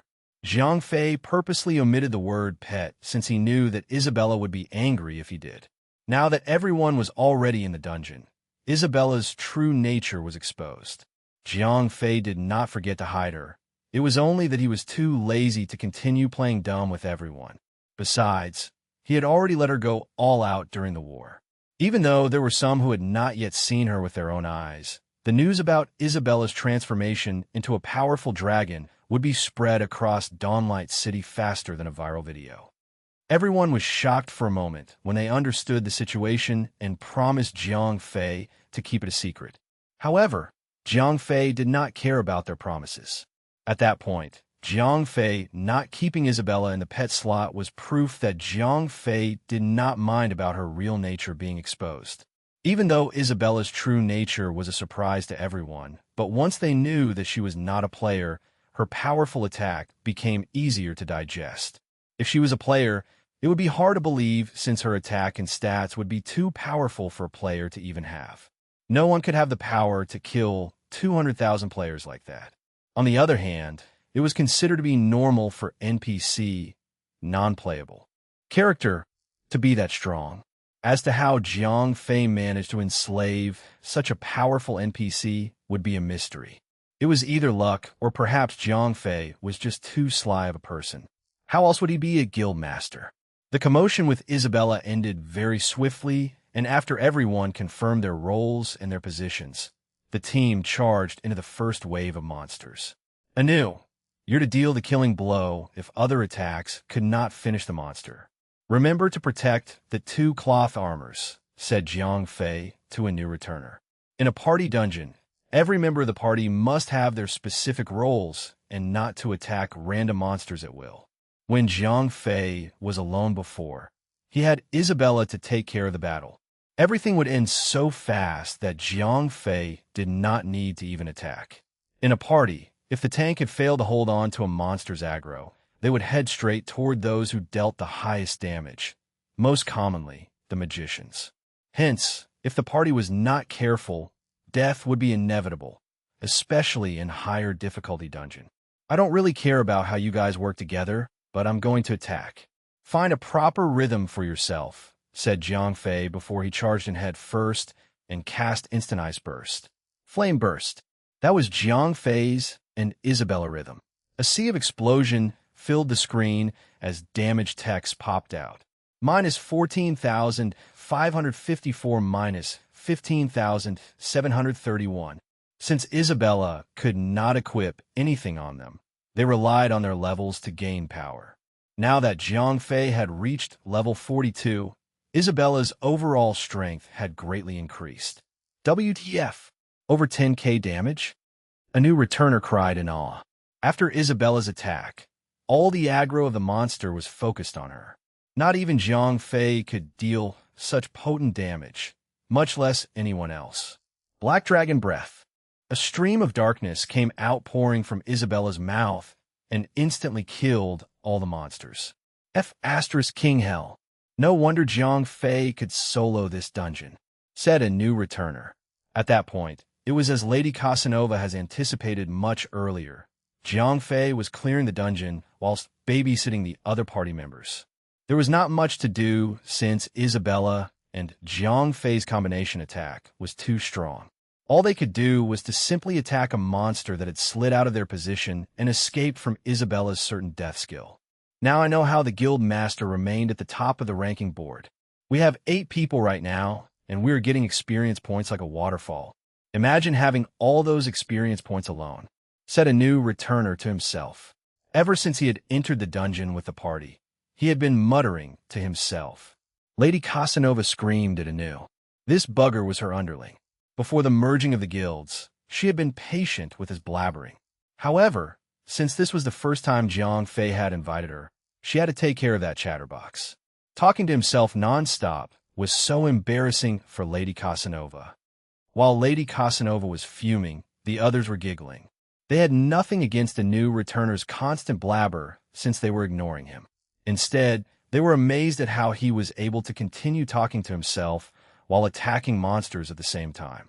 That mouth was like Chris Tucker's 7 to 11. Translator note: 1. Chris Tucker 7 to 11. Reference from the movie Rush Hour 2. Chapter 310, 310. Not a single mistake. Translator: Endless Fantasy Translation Editor. Endless Fantasy Translation. As the battle proceeded, Jiang Fei was finally able to witness the prowess of Gale Eversummer as a healer. Her instant healing skill could heal as much as 4,000 health points, and her mass healing skill was over 3,000. This babe had skills with such a short casting time and large healing quantities. Under her care, even if someone wanted to commit suicide, it was impossible. Before this, Jiang Fei used to solo the bosses. Now that he had a party, the entire process had been shortened greatly. Hence, the first 3 bosses were handled easily. Since the lucky Jiang Fei was in the team, the entire party was able to loot great drops, even though the first kill had already been taken. Each boss had dropped at least 2 violet-grade equipment. Although it was not much, it was still a great loot. The Bloodlust chestplate that Jiang Fei had obtained was given to 7-star warrior. That chestplate was a chainmail, and since Jiang Fei had intended to change his gear to a higher level, there was no use for him in keeping the Bloodlust chestplate in his inventory. A golden light flashed, and someone in the party had gained a level. Since the start of the dungeon, there had been 3 players who had gained a level. When he was running solo, he could not feel the excitement of leveling up since he had gotten used to gaining level quickly. Now that he was several levels ahead from the rest of the party member, he noticed that his level gain was much slower than the rest of the party. Compared to Jiang Fei, the rest of the members were leveling up faster since the experience points needed to level up was less than his. Guys, the next one is the 4th boss. Things will get serious, and I want everyone to be alert, said Jiang Fei after the party had been in the dungeon for roughly 2 hours. The Bloodborne High General. The boss with over 400,000 health points and extra painful attacks. Jiang Fei was only able to defeat the boss by using his Demon Morph skill. Now that Gale Eversummer was there, she could heal Jiang Fei. It was safer since her healing would far exceed Jiang Fei's lifesteal effect. Technically speaking, Jiang Fei did not have to use Demon Morph and could still defeat the boss. As long as the tank did not fall, no one would fall into the blood vortex, and that no one was stupid enough to be killed by the boss instant kill skill, the boss fight would be a breeze. This battle would be something to look forward to. Jiang Fei's current party was not made up of random girls and delinquents. If they were not the best player in the game, they would be one of the strong players. With Jiang Fei's command and order, the entire party had no problems in dodging and evading the boss skill. The team did not hold back Jiang Fei, allowing him to fight at his own pace without distractions. With no casualty, the boss was defeated and the party proceeded to the next boss. High General's Boar-Beating Stick, 2-handed weapon, epic, physical attack plus 1,128 strength, plus 25 critical rate, plus 10% movement speed, plus 10% equip, increase critical damage by 100% level requirement. 32, said Jiang Fei. 7-star warrior was using fist, and since his weapon was a chromatic evolving weapon given to him during the completion of his hidden class, he had no need for a new weapon. Jiang Fei did not need it, and neither did Burning-Eyed Shauna and a new returner. Their class did not allow them to use a 2-handed weapon, leaving the only person in the team who could use the boar-beating stick to be Lady Casanova. Lady Casanova gave her thanks and immediately equipped the weapon. Lady Casanova, did you know that this weapon fits you like a glove? A minotaur wielding a boar beating stick. A new returner teased Lady Casanova. One of these days, I'm going to teach you a lesson. That mouth of yours. Perhaps it was her character's setting, or even her own personality, but when she grunted, puffs of steam came out from her bullhead nostrils. The previous weapon that she was using was Jiang Fei's own Rainbow Blade. Even though it was an epic tier weapon, the attack power was slightly weaker than the boar-beating stick. Any normal female player would immediately think twice before discarding the beautiful Rainbow Blade and use the hideous boar-beating stick. If Lady Casanova would even consider a weapon's appearance in general, she would not have picked Minotaur as her race in the first place. Besides the boar-beating stick, the boss had also dropped an epic tier magician's robe. Since it had attack stats, Jiang Fei decided to give it to Little Rain. The party rested for a little while before continuing the journey to the final boss. After 20 minutes, the final boss was in sight. Overseer Carlox Enhanced. Bloodborne, Leader, Level, 40 health points, 450,000 magic attack, 6,500 skills. Death Ray, Petrification Eye, Blood Rush, Unending Blood Rush Note. Blood God Vagar's Espionage. The final boss of the heroic difficulty of Bottom of the Blood Pool. The last time Jiang Fei had fought Carlox, Isabella had the boss killed in just one single hit. Hence, to be fair, Jiang Fei had no idea how the boss skill worked. The party first cleared the monsters around before fighting the boss. Without Isabella's dragon transformation skill, Jiang Fei was a little scared. That was the final boss of the heroic difficulty dungeon. If he were to just charge and fearlessly, he could be killed in a jiffy. Death Ray. Carlox's eyes beam death rays that will deal 10,000 magic damage per second. During the skill, Carlox will spin around in a circle. Focus Glare. Focus on a single target, observing every action that the target makes. If the target executes any action that will generate aggro, Carlox will immediately give up on the current target and move towards the aforementioned target. Blood Rush. Carlox marks a random player, except for the one close to him, and gains 10% attack power. Marked players will receive all damage dealt to Carlox. Sea of Blood. Carlox creates a Sea of Blood. All players that are in the Sea of Blood will receive 2,000 damage per second. Carlox gains 5% bonus attack power for every player that is in the Sea of Blood. Burning Blood. Passive effect. Restores 20% of health points every time Carlox kills a player. Active effect. Lights up the Sea of Blood and burns all players within the Sea of Blood for additional 2,000 damage per second. Lasts for 10 seconds. Gains Berserk Mode.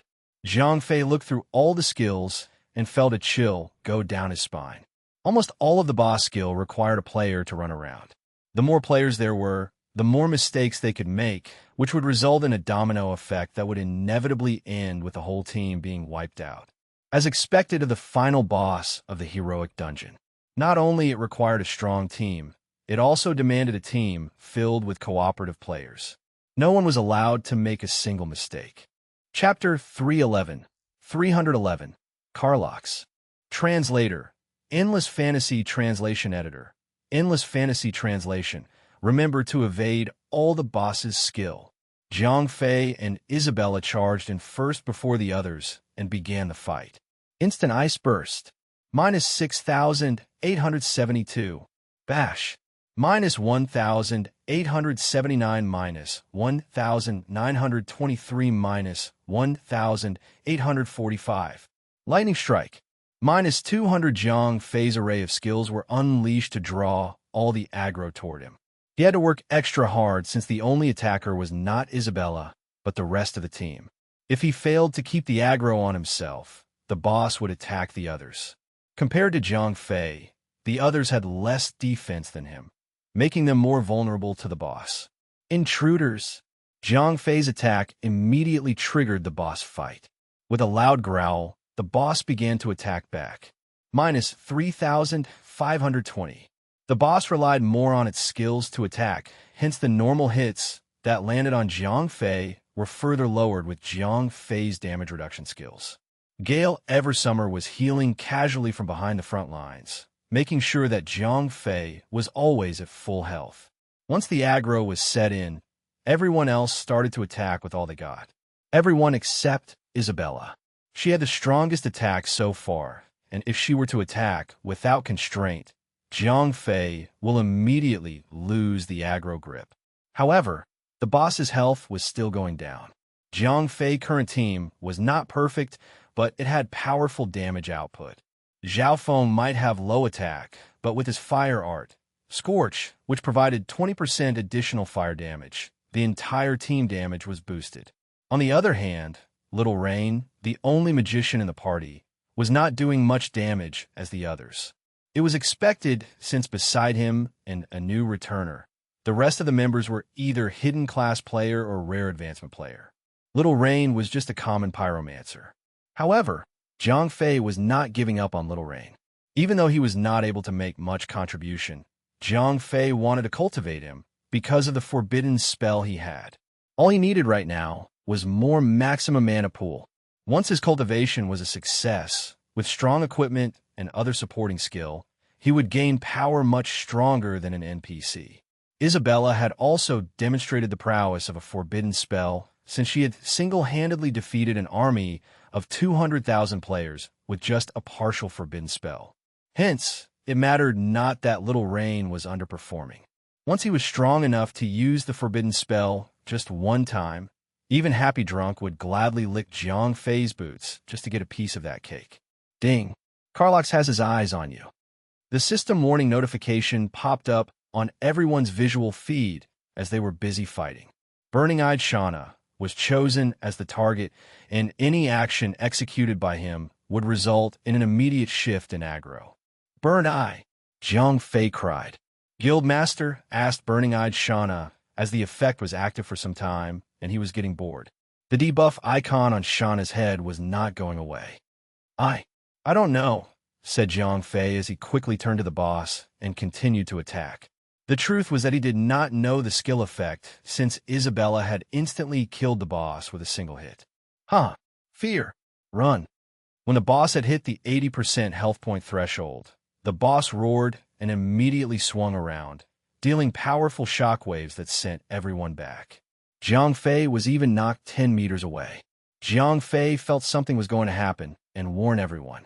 Be careful. The boss is going to use Death Ray. Gale Eversummer quickly used her instant mass healing and restored the health that was lost during the boss knockback attack. Phew! When the boss stopped spinning, he turned to Burning-Eyed Shauna and glared at him as his eyes began to shine bright with the color of blood. WTF! Cried Shauna. Knowing that Jiang Fei had already warned everyone about the Death Ray, Shauna quickly moved away from the boss's line of sight. He did not want to be the first to die.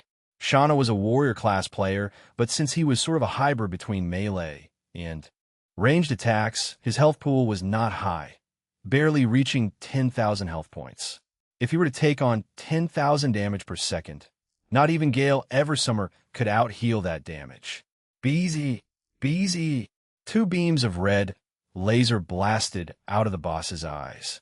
Everyone was already out of the boss's attack range. When the boss started a chase after Shauna, everyone ran along the turning. As they ran, they attacked whenever they had enough buffer space. It was an easy skill to evade. Perhaps a complete idiot could survive the attack. Perhaps the only thing that was lost was the damage buff of Ruthless Barrage. When the boss spun and knocked everyone back, Jiang Fei's attack combo was lost, resulting his attack to revert to when he just started the first attack. After one complete spin, the boss stopped beaming out death rays and returned to the center to begin his normal attack. However, since Jiang Fei had moved from his original position, the boss target was reset, and this time, he chose 7-Star Warrior.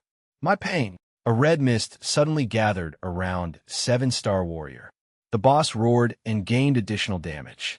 7-Star Warrior did not know what happened since there was no debuff icon appearing on his status bar. However, when he began to attack, whatever damage he had dealt to the boss was dealt to him as well. It was bad since 7-Star Warrior relied on his skill, which consumed 1% of his health point every second to increase 50% of his attack. Every hit on the boss caused more damage to 7-Star Warrior. Summer, can you handle the heal? Asked Jiang Fei as he was worried about her. Relax, I'm only healing 2 people right now, said Gale Eversummer proudly. With Eversummer's super healing capability, the skill that the boss used on 7-star warrior was a complete waste to him. Out of a sudden, the boss ignored Jiang Fei completely and began to chase after Gale Eversummer. Once he got close to her, he pointed his fingers to the ground where she stood. A bright red circle appeared underneath her feet and started to pour blood. Run, cried Jiang Fei. Gale Eversummer was standing with the rest of the other ranged attackers. Hence, the sea of blood that gushed out of the ground had engulfed all of the ranged attackers. Not only did those players took damage, the boss had also gained 25% damage. Chapter 312, A Surprise of Red Light. Translator, Endless Fantasy Translation Editor. Endless Fantasy Translation. When Jiang Fei's voice reached everyone's ears, they immediately turned around and ran out of the sea of blood. Eversummer had even cast a healing spell whilst running away. That was the benefits of having many instant healing skills. One did not require stopping to channel spell. Ding! Carlox has his eyes on you. Oh no, Summer, cried Jiang Fei. Just as every ranged player was out of the sea of blood, the boss had chosen Eversummer to observe. Eversummer grunted. She had never thought that the boss would pick her, a healer, out of the whole team. Without her, there would be no healing. If she refused to stop healing, the boss would stop attacking Jiang Fei and chase after her. War Brother and Shauna, don't use your skills. There was nothing Jiang Fei could do that moment. The only healer on the team was already sighted by the boss. If Jiang Fei had a 40-man team, one healer would be much of a problem. Zhao Feng suddenly shouted when everyone had lost their hope. "O heaven and earth, grant me the authority of life." Zhao Feng activated his first skill, transferring 50% of his total health points to restore Jiang Fei. It was temporary healing, and if Zhao Feng used it again, he would kill himself. Spiritual Burst. The next skill Zhao Feng used was a skill he had obtained at level 30. The effect of the skill was to instantly render the next skill activated. The skill that was supposed to have 2 minutes long casting time was shortened down to just the time taken for Zhao Feng to chant those 3 words. Blood Art. Life Plunder time remaining. 10 minutes Blood Art. Life Plunder. Damage taken will be stored in a separate gauge, which will produce a barrier that will further absorb damage. Besides Zhao Feng himself, the skill had affected 4 other targets. The targets that Zhao Feng had chosen was Jiang Fei, Lady Casanova, Little Rain, and Gale Eversummer. There was a good reason why he had chosen them. The first being Jiang Fei, since he was the only one who was tanking the boss. 7-star warrior and burning-eyed Shauna were excluded from the skill effect due to their own skills. The skill would only absorb damage from external source, and not from oneself. The skill would not be effective for the both of them, since their own skills would consume their own health points. The 2 of them should just stop attacking and deactivate their skills to survive. A new returner was also excluded from Zhao Feng's skill, because he was just useless. He might be useful in fighting monsters. The boss fight would be unaffected with or without him. Protecting him with the skill would be a waste. With Zhao Feng's support, for Jiang Fei, the boss's attack was reduced. With the gathered charge of Blood Pool, Jiang Fei would last for a longer time. By the time the boss was left with 50%, the boss used Death Ray again. This time, the first target was Gale Eversummer. With the experience from its previous use, the entire team had understood the mechanism of the skill. Once the boss activated Death Ray, he would look and turn toward the direction of the first target. Since the team was only a few players instead of 40, everyone was not confused and could evade the skill very easily. Imagine having 40 players in that room, running around without proper leadership. The chances of players being killed were high. When Death Ray had ended, the entire team attacked with the little time frame they had. They had stopped receiving healing for some time now, and everyone was at their limit. 7-star warrior and burning-eyed Shauna were not able to fully maximize their damages because their health points were dropping to a dangerous level. Jiang Fei was not in a good situation as well. At that point, he had to rely on his healing skill. Blood Pool plus 38,916. The boss skill usage seemed to be a cycle-by-cycle sequence. After Death Ray, the boss would use Sea of Blood. Since Gale Eversummer could not heal or attack at that moment, the entire team was at the verge of dying. Ding! Carlox has his eyes on you. Miss Casanova, stop! Everyone had been waiting for this moment. If the boss was insistent on targeting Summer with his skill, the entire team would be wiped clean. Moon God's Grace. At the face of death, Gale Eversummer calmly activated one of her long cooldown skills. The skill was an instant cast, and once it was activated, a bright crescent moon shone from the sky and descended toward Gale Eversummer. Everyone that was 40 meters from Gale Eversummer would be healed instantly for 6,000 health points. Besides Jiang Fei alone, the rest of the team was healed almost fully.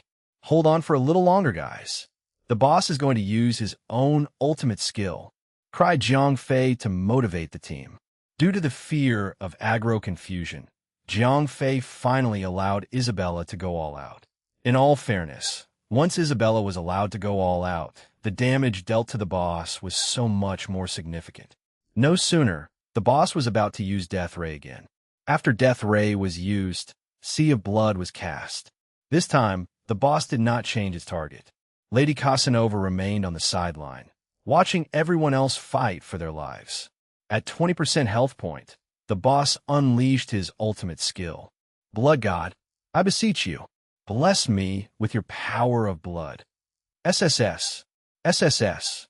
The Sea of Blood begun to turn into mist, and no sooner, the entire room was filled with the red mist. At that moment, everyone knew that the final fight was imminent. They had to attack with all they had in order to finish the fight before they die.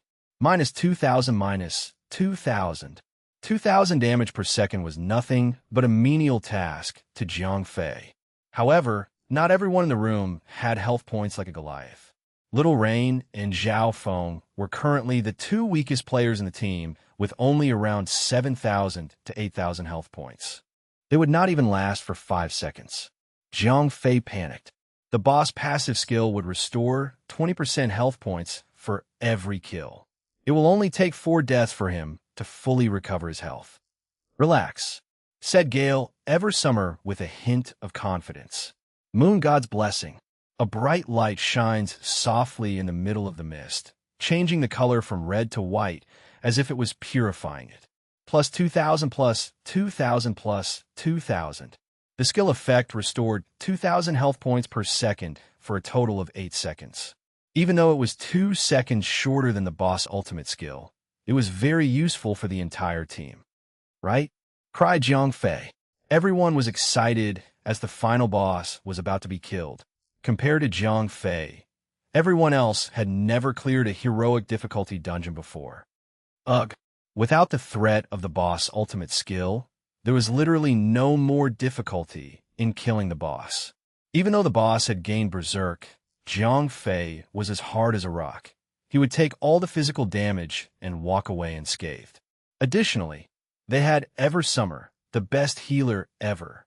When Jiang Fei went to pick up the loot, there was a surprise that even Jiang Fei had not anticipated. Before this, once a boss was killed, the boss would no longer drop more than 1 gold-grade legendary tier equipment. Yet there was a light. A red light. Chapter 313, 313, The Eunuch's Tomb. Translator. Endless Fantasy Translation Editor. Endless Fantasy Translation. The Observer's Eye Patch. Cloth Armor. Ancient. Physical defense plus 10 magic defense plus 10 vitality. Minus 40 intelligence. Plus 40 magic damage. Plus 15% equip. Grants the status. Ultra Casting. Increases magic damage by 100%. Mana cost for all skills is increased by 200%. 1 second cooldown time between status reactivation. Level requirement. 32 WTF. Cried Jiang Fei as he read the equipment stats and skill effect. That was the first time he saw an equipment with a negative attribute. Magician started off with low vitality to begin with, and this equipment wanted to drain that away. As a trade-off, The equipment 40 intelligence stat was so strong it was the same as equipping 2 epic tier equipment. Additionally, the 15% extra magic damage was extremely useful for an attack-based magician, not to mention the skill it granted. Ultra casting, a skill that increases the mana cost of a skill in exchange for damage amplification. Such a status effect was so overwhelming that it was extremely useful in both PvP and boss fights. If the player was good, they could exchange their survivability for raw power. What trade-off? Ho ho, Little Rain. Jiang Fei snickered as he tossed the eye patch to Little Rain, because he was the only magician in the team who could seal proper damage. Besides the ancient tier helm gear, the boss had also dropped 2 violet-grade equipment. One was a single-handed sword and a pair of cloth armor boots. The sword was given to the shield-wielding guardian, a new returner, and the boots were given to Eversummer since it had healing enhancement attributes. The dungeon was done, and Jiang Fei did a quick analysis and found that Little Rain, who was the lowest level before the dungeon run, had gained 2 levels. Everyone else had gained at least 1 level. Jiang Fei himself had not gained any level and was still at level 42, while Little Rain was at level 37, the same as Zhao Feng. Gale Eversummer had reached level 38 only after the final boss of the dungeon was killed. 7-star Warrior had gained a level, reaching level 38 at the 3rd boss, and had approximately 50% experience points. That was the entire of Jiang Fei's secret dungeon party member. Although the average party level was slightly below the required level, Isabella's powerful attack and Jiang Fei's own demon morph could compensate the sub-level gap. Hence, with that thought in mind, Jiang Fei decided to try the secret dungeon. Alright, the dungeon is done. You guys know the dungeon mechanic and how the boss fights, said Jiang Fei to Lady Casanova. Alright, I will organize the dungeon run as a guild activity, said Lady Casanova. Jiang Fei trusted her. Ever since she and Billy Boy entered the guild, Jiang Fei had immediately given the 2 of them the role as vice guild masters. They would be working hand in hand with Rosette Rose to manage the guild. Even though Jiang Fei was just a silent partner, he still understood the responsibility of being a guild master. He might be bad in managing, but he knew how to see a person's ability and assign the hard work for them to do. Lady Casanova was a true pro in this field. After all, she had played and been a guild master for many games throughout her life. Her role in the guild was to organize guild activity as well as general human relation management. Billy Boy was good in PvP fights, as well as being a captain in any PvP team. Now that Jiang Fei's guild was up and strong, it was hard to avoid having wars with other guilds. Hence, Billy Boy was given the role which he did best, PvP captain. Rosette Rose was able to share most of the workload with Lady Casanova and Billy Boy. Hence, she was able to focus on other matters. In a way, she was still Jiang Fei's female butler. All internal finance was managed by her. In a way, be it members' contract or guild resource management, she managed them all. Even though Jiang Fei had never taken up roles of a leader, he had never even been a class monitor, but after hanging out with Han Tianyu for so long, some of his skill rubbed off on Jiang Fei. Technically speaking, it was considered as military-style responsibility arrangement that Jiang Fei had learned from Han Tianyu. After Lady Casanova left, Jiang Fei brought the rest of the secret dungeon raiding team to the secret dungeon. Oh my, Jiang Fei laughed and said. That was because everyone else's mount was the 1,000 gold horse. Gale Eversummer rolled her eyes since Jiang Fei's own mount was literally a dragon. Compared to the horses, Jiang Fei's juvenile sky-lighting dragon was at least 2 times the value of a 1,000 gold horse. Don't compare me with you guys. I'm only lucky enough to get this from a boss drop. Jiang Fei laughed as he said. He knew that his own dragon was 1,000 times cooler than a golden horse. Bro, take the lead, cried Zhao Feng as he got bored. Instead of flying, Jiang Fei chose to ride the dragon on the ground with the rest of the party. However, his mount was much faster than the horse. After a few seconds of dashing, Jiang Fei had to stop and wait for them for more than a minute. This went on for a few times until Jiang Fei got bored. You know what? Meet me at this location, XXX. With that parting tease, Jiang Fei zoomed into the sky, leaving a trail of dust for the rest to see. The rest of the team sulked a bit and only arrived at the entrance of the secret dungeon 20 minutes later. Rest a little and we'll go in the dungeon. Ding! The first thing that Jiang Fei saw was a large underground structure. It was dark and damp. Light was scarce in there. However, with a little focus, they could see a long pathway with many skeletal soldiers patrolling. Whoa! There are skeletons walking around. Say, asked Zhao Feng excitedly. Luckily, they're just skeletons and not zombies. That would be extremely disgusting.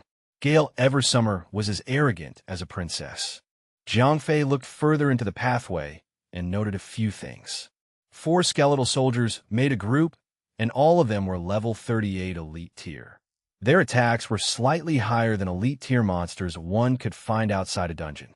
No wonder Smart Tomato was killed instantly when he entered this dungeon. His level was simply too low. Prepare to fight, said Jiang Fei as he pulled out his hammer. The 4 skeletal soldiers were nothing. They were killed easily by the team. However, these skeletal soldiers had a hidden gimmick. When they were destroyed and turned into a pile of bones, the broken bones wiggled on the ground violently before flying toward each other, forming an even larger monster. Chapter 314. 314. Overpowering Boss Skill. Translator. Endless Fantasy Translation Editor. Endless Fantasy Translation. Demonic Skeletal War General. Spectre. Advanced Elite. Level. 40 health points. 35,000 attack power. 4,500 skills. Cleave. Smash. Jiang Fei glanced at the huge and newly formed skeleton. Although its size was significantly larger than before, it was only an advanced elite monster and did not pose any threat to Jiang Fei and the group at all. It took only a few hits before the demonic skeletal war general was eliminated. This time, it did not revive again. It appeared to have died once and for all. The group then moved on. At the entrance to the secret dungeon, the little monsters were not difficult to deal with. They all came in groups of 4. Although it was troublesome to kill these monsters as they would always revive once after being killed, it benefited Jiang Fei and the others as it meant they earned extra experience points. This was a level 40 secret dungeon after all. Not only was Jiang Fei receiving the full amount of experience points, the rest were even getting additional boosts of experience points due to their level differences. Therefore, everyone was smiling from ear to ear. 7 Stars Warrior exclaimed while fighting the monsters. Be careful. Although this is the heroic mode meant for 5 people, it is still a level 40 dungeon. Jiang Fei said.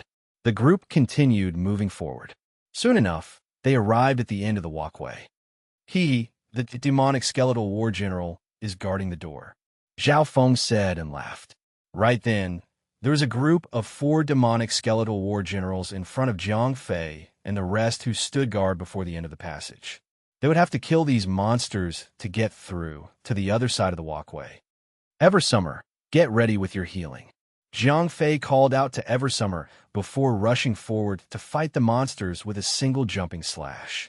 Rapid Frostburst. Minus 7,521 minus 7,684 minus 7,769 minus 7,581 as Jiang Fei's rapid frost burst was linked to his health points. The damage output was very impressive. Besides, the breath of frosty air had also frozen the 4 little monsters in place. Flame Burst. Isabella's attack followed swiftly after and dealt nearly 15,000 critical damage to each of the 4 monsters. Little Rain's attack landed on the monsters soon after. Although his damage output was not as great as Isabella's, he still dealt nearly 8,000 damage to the monsters. Since Jiang Fei and the team's attack tempo was rather fast, Little Rain decided to activate his new equipment's ultra casting state. Although it burned mana points at a very shocking rate, the double damage allowed his damage output to increase significantly. Little Rain's damage output instantly exceeded 7 Stars Warriors, despite the latter being a high-damaging class and only ranked 2nd after Isabella. Although these advanced elite monsters' health points were as high as 35,000, these little monsters were easily eliminated by Isabella, Little Rain, and Jiang Fei. After a round of attacks from each of them, coupled with Isabella's black dragon breath, the little monsters were completely defeated. Zhao Feng exclaimed from afar, as he and Seven Stars Warrior both did not know any group attacking skills. They could only observe the battle. However, they were only able to observe for a short while as Zhao Feng's reaction quickly jinxed the situation. Crack! The bones which had fallen to the ground started shaking again. Swiftly, the bones grouped together and formed a brand new monster right before Jiang Fei and the rest. Pale Bone Chimera, Spectre, Vice Leader, level 41 health points, 80,000 attack power, 5,000 skills. Bloodlust Mania, Frenzy, Bone Burst. Bloodlust Mania. Instantly deals significant damage to the target while healing oneself simultaneously. Frenzy. Increase attack power by 100% for 5 seconds. Bone Burst. When a Pale Bone Chimera is at 0 health points, he will not die. He will enter a state of energy collection for 2 seconds. At the end of the 2 seconds, the Pale Bone Chimera will explode and deal the amount of damage equivalent to his own health points to enemies in a 20-meter radius. This damage will be split among the opponents affected within the explosion radius. D***. After Jiang Fei read through the boss attributes, he could not help but curse out loud. This self-destructive skill was the worst of its kind. Jiang Fei was only able to know about the boss skill through the mysterious ring. If another group had come, they would be at a disadvantage when faced with this monster for the first time. Regardless of the difficulty of eliminating the boss, the 80,000 damage from the explosion would still be borne evenly by the group of 5 after the boss was killed. Those wearing cloth armor would unquestionably be killed by the explosion, while those wearing leather armor would not be any better off. Under such circumstances, anyone would be pissed by the outcome. Come on, I'll pull the boss aggro. You guys should focus on hitting him from far distance. Jiang Fei ordered. The remaining 4 people all nodded their heads in unison. As Jiang Fei was the one who brought them over to the secret dungeon, 7 Stars Warrior and the rest all believed that Jiang Fei would have extra information about the secret dungeon. Therefore, none of them questioned Jiang Fei's ability to predict the unknown. After giving out the orders, Jiang Fei immediately moved forwards to engage the monster. As usual, he started with the Rapid Frost Burst. However, as this monster was at the Vice Leader rank and had the identity of the mini-boss, he was unaffected by the disabling skills. Therefore, Rapid Frost Burst was not able to freeze him in place. The monster was immune to it. As this mini-boss had 80,000 health points, they could not kill him with merely a round of skills. Therefore, Jiang Fei had to place his attention on controlling the boss aggro. Otherwise, even if the boss could not kill Isabella in an instant, nothing could stop him from killing Little Rain. After the battle had begun, everything went smoothly. After all, it was only a mini-boss. Although his attack power was rather high and could go up to 10,000 after activating Frenzy, Jiang Fei still had very strong physical damage reduction.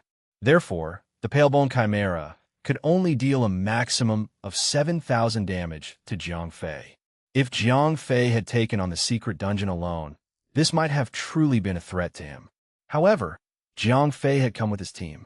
With a strong healer like Gale Eversummer, Jiang Fei had nothing to worry about. Very soon, the boss' 80,000 health points had dwindled down to less than 5,000. 7 Stars Warrior, stop right now. Jiang Fei called out to 7 Stars Warrior, who was standing next to him while attacking the monster. 7 Stars Warrior replied and nodded as he immediately stopped attacking. He quickly ran 30 meters away. In less than 3 seconds after 7 Stars Warrior had stepped away, the boss health points reached 0. Crack! The Pale Bone Chimera started collecting energy around him after forcefully maintaining a bit of his health points. There was no way Jiang Fei could run 20 meters away in 2 seconds. Intercept. Jiang Fei initiated his intercept skill at 7 Stars Warrior, who was still in the midst of running away. In an instant, Jiang Fei appeared next to 7 Stars Warrior. 7 Stars Warrior was stunned. He could not understand what was happening. Jiang Fei pulled 7 Stars Warrior along as they continued to move away from the boss. Chapter 315, 315 Multicolored Army. Translator, Endless Fantasy Translation Editor, Endless Fantasy Translation Boom. Just as Jiang Fei and 7 Stars Warrior exited the 20-meter radius, the boss suddenly started disassembling. As a bright green light flashed before everyone's eyes, the bones started firing in all directions. If the two of them had run any slower, they would have most definitely been hit by the explosion. If that were to happen, neither of them would have survived. Zhao Feng mumbled to himself. Gale Eversummer had a good eye for things and immediately noticed a piece of the boss's remnant bone glowing brightly. A mini-boss is still a boss. Jiang Fei laughed as he walked toward the glowing piece of bone and picked it up. Shuffle of blue light flashed before him, and an excellent grade equipment appeared in Jiang Fei's hand. Although Jiang Fei had very high luck and would usually receive rewards at the top of the list of drops for bosses, the mini-boss only dropped excellent grade equipment at best. Therefore, regardless of how high Jiang Fei's luck was, he could not breach that limitation. Assassin's Wristband Leather Armor, excellent. Physical defense plus 50 magic defense plus 50 agility, plus 20 strength, plus 20 equipped. Increases assassin skill damage by 20% level requirement. 40 class requirement. Assassin what? Jiang Fei was stunned when he picked up the equipment. Yeah, this was explained in the informational video on the official site. All equipment above level 40 would have a fixed class designation on top of enhanced defensive attributes. Gale Eversummer explained. Jiang Fei nodded. He had been roaming about with Han Tianyu for the past few days and had not checked out the official site. All right, I will keep the equipment for now. As there were no assassins in their team, Jiang Fei placed the equipment into his backpack for the time being. The small group continued to walk until the end of the passage. They soon arrived at a very spacious hall. 7 Stars Warrior asked, confused. Jiang Fei nodded as he replied. Right then, there were countless skeletal soldiers before them. These soldiers were all lined up nearly in the middle of the hall. Each formation had at least 100 skeletal soldiers.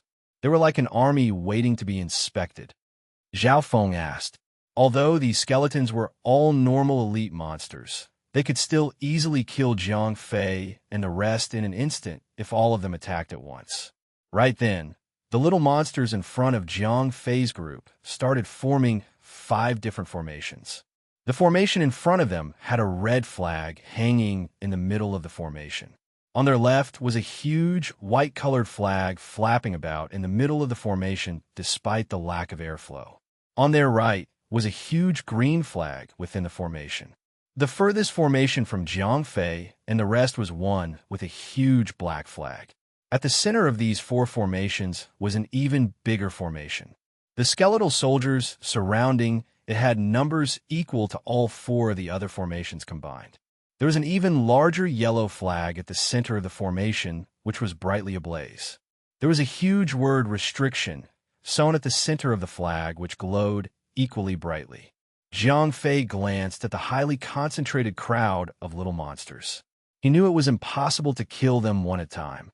They would have to pull groups of them together before they started killing these monsters.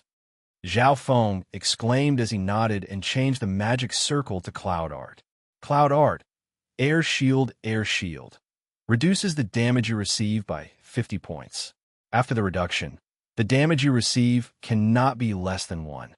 After Zhao Feng had reached level 30, all his skills were enhanced.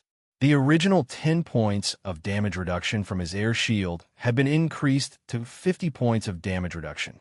Although this kind of fixed damage reduction was not very effective against boss monsters, it definitely took a lot of pressure of the tanker when fighting against large groups of little monsters.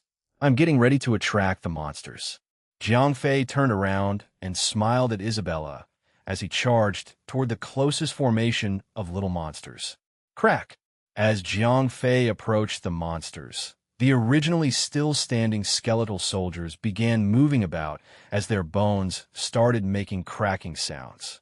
After awakening the little monsters, Jiang Fei did not move any closer to them. Instead, he stood right where he was and started adjusting his position. All right, Jiang Fei laughed loudly as he started breathing out a blue frosty flow of air. The little monsters in the front row were all frozen immediately. Consequently, the movements of the groups of little monsters slowed down as they began moving closely together, becoming increasingly congregated. This would make the AoE spell of a magician much more effective. Flame Rain.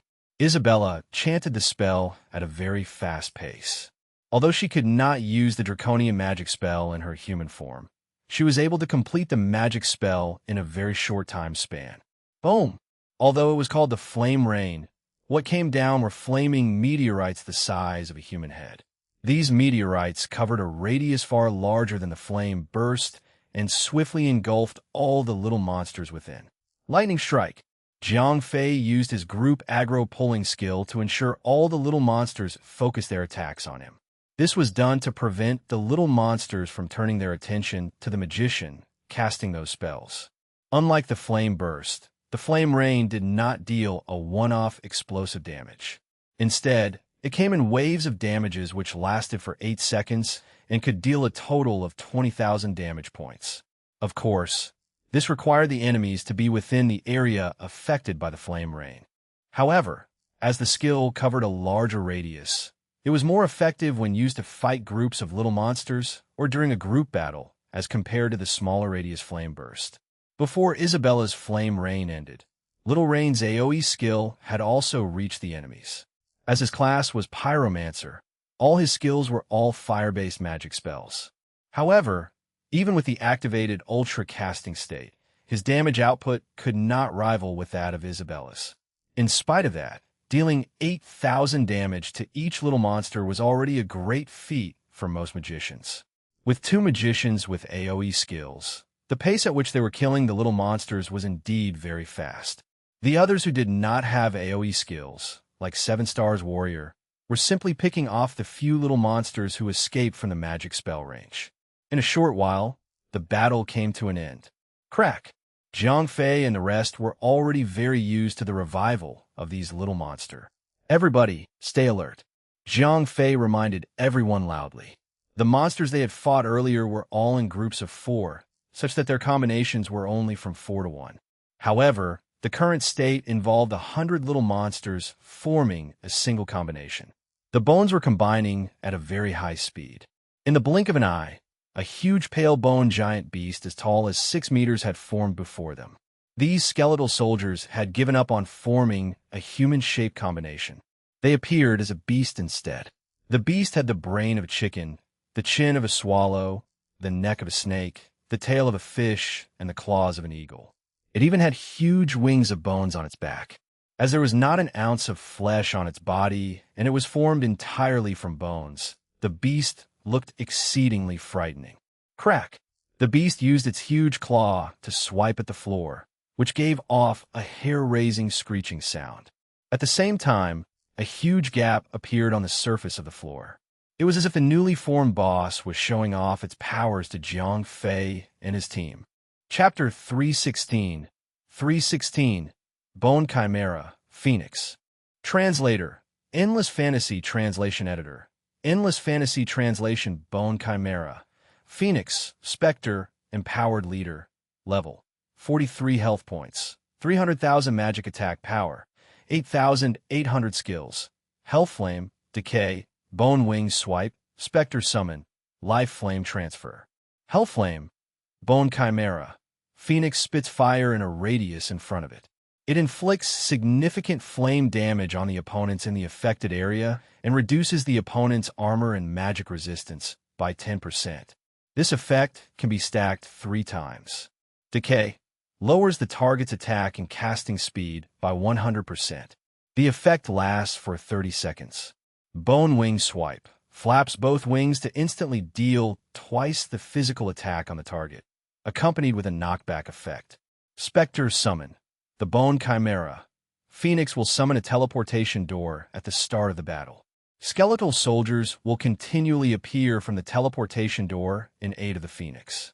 Life Flame Transfer. When the Bone Chimera, Phoenix, approaches death, it will ignite ghost flames to burn the surrounding remnant skeletons. For every skeleton burned, The Phoenix recovers 5% of its health points. It can only be used once. The asterisk in minute. After checking through the attributes of the monster, he could not help but suck in a breath of cold air. Although it was a strengthened leader-level boss, this bone chimera, Phoenix was even more difficult to handle than the heroic mode of the bottom of the blood pool. The only thing that Jiang Fei felt lucky about was the fact that this secret dungeon was merely a 5-min mode. Therefore, the health points and attack power were still at a manageable level. If the two attributes were both at the 40-person level of difficulty, he would have no choice but to wait for Isabella's transformation cooldown to be over. 7 Stars Warrior exclaimed as he looked at the huge, bony monster. Although he could not see its exact attributes as Jiang Fei could, he could still see the amount of health points the monster had. For the difficulty of a 5-min secret dungeon, the Bone Chimera, Phoenix, which was the first boss, already had 30,000 health points. One could only imagine how much tougher the ones lined up further behind were. All right, I will pull it to the wall later. You will all attack from behind. If there are new monsters, Bella, pull them towards you. Eversummer, focus on healing. Jiang Fei gave it some thought before deciding on the battle strategy. Their small team had a huge advantage as compared to the others. The advantage was Isabella, the human-shaped pet. Not only did Isabella have very strong attack and defense, she also had an extremely high level of intelligence. She could perfectly follow orders that Jiang Fei gave like normal players. Isabella's health points was even higher than Jiang Fei's, and she had no issue withstanding attacks from the little monsters. As such, as long as Gale Eversummer focused on healing everyone, the final recovery skill of the boss was basically pointless. If it were another group of people, they would probably have to sacrifice a lot of time and effort to figure out the boss's skills. Even if they could do that, they would still have to deal with the continually appearing little monsters, as they could not allow the numbers to stack up. As such, they would probably have to go through the entire ordeal twice. That would significantly increase their probability of being annihilated. All right, the rest all nodded in agreement with Jiang Fei's plan. All right, healer, pay attention. As Jiang Fei was now facing a magic attack-based monster, he did not have his hopes up. Jump slash. Jiang Fei instantly appeared in front of the boss with a single skill. Rapid Frostburst. Minus 7,128 after pulling the boss aggro. Jiang Fei immediately turned around with his back to the other teammates. He slowly backed away as he lured the boss away to the corner of the hall. Roar! As the boss let out a loud, piercing scream, it spat out a huge fireball. This was clearly its normal attack. Bang! Minus 8,500 as Jiang Fei did not have very high magic resistance. He instantly lost 25% of his health points from the normal attack. Plus 3,150 plus 850 plus 850 plus 850. As Jiang Fei did not stop backing away, Gale Eversummer had to follow closely after him. Therefore, she could not stop chanting her spells. She was only able to use her instant skills and regeneration to heal him. Despite that, the amount of health points recovered by her skills was definitely on par with the two previous clerics combined. Follow me. Once Jiang Fei lured the boss to the corner of the wall, he immediately cast all his spells once again to lock the aggro all on himself.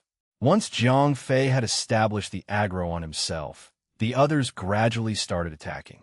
Unlike Isabella, Lil Rain did not dare to keep his super spellcaster activated for a long duration, as the explosive damage created a lot of aggro and was difficult to control. On top of the costly amount of mana points required, it was not a worthy deal to keep the super spellcaster activated. The boss had a lot of health points and could not be killed very quickly. Therefore, unless under dire circumstances, which required him to go all out, Little Rain did not need to activate the skill. Roar! After letting out a loud scream, the Phoenix spread its wings and started attacking Jiang Fei again. Minus 3,427 minus 3,741 after receiving the damage. Jiang Fei was instantly thrown backward. However, as Jiang Fei was already positioned close to the wall, the knockback effect was not observable. Otherwise, if the tanker was knocked away, he would definitely be thrown in a different direction. That would result in a very unfortunate state for the other melee attackers. As the battle went on, Jiang Fei's health points remained at a stable level due to Gale Eversummer's strong healing abilities.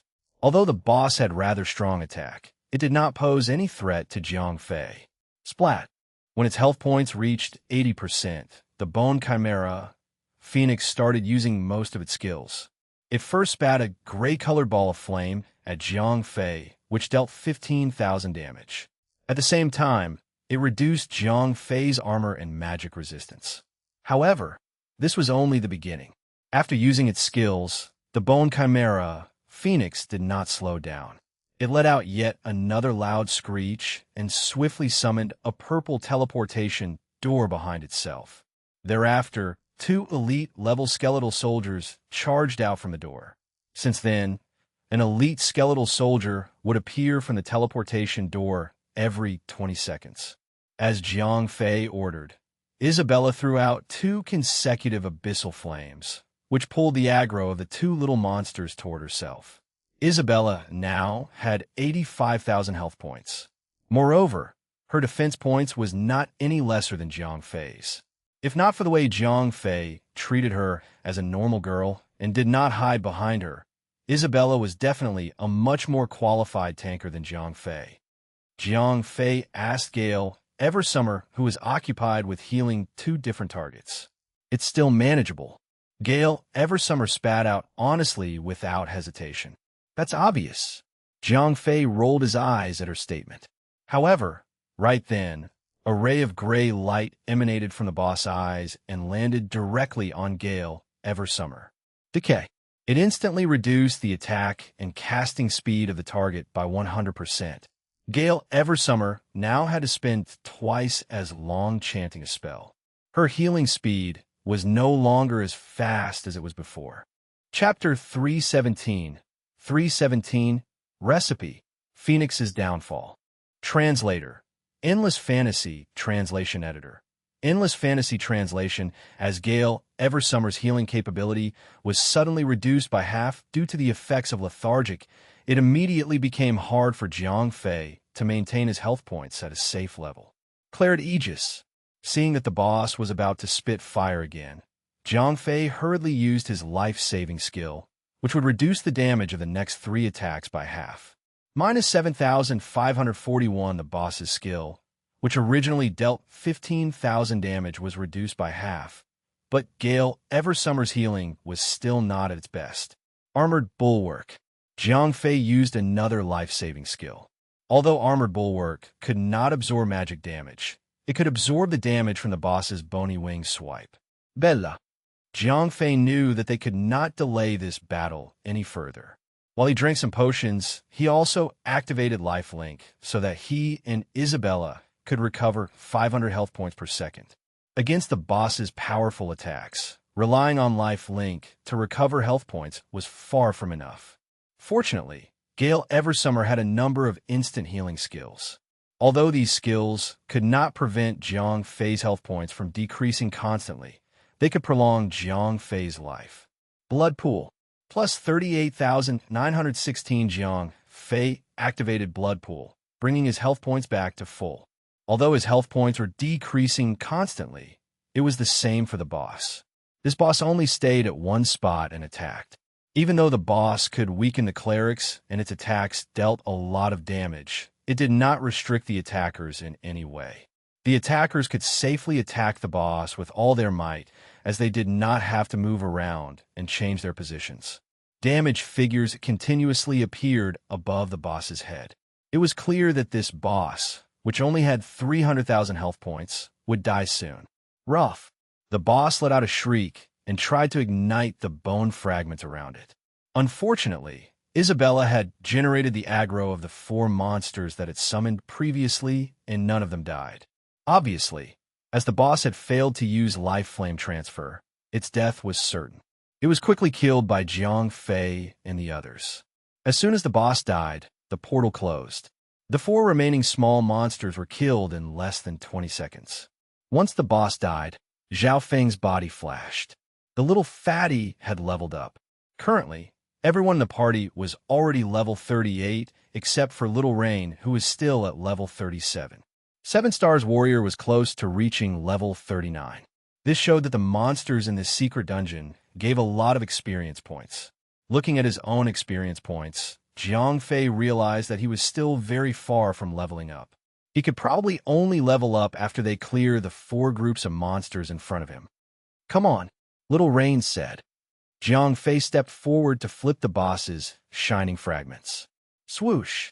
A blue light flashed. F***CK. At this point in time, everyone including Jiang Fei was dumbfounded. Recipe: Phoenix's Downfall Use. Allows you to learn how to make the equipment set. Phoenix's Downfall. Required.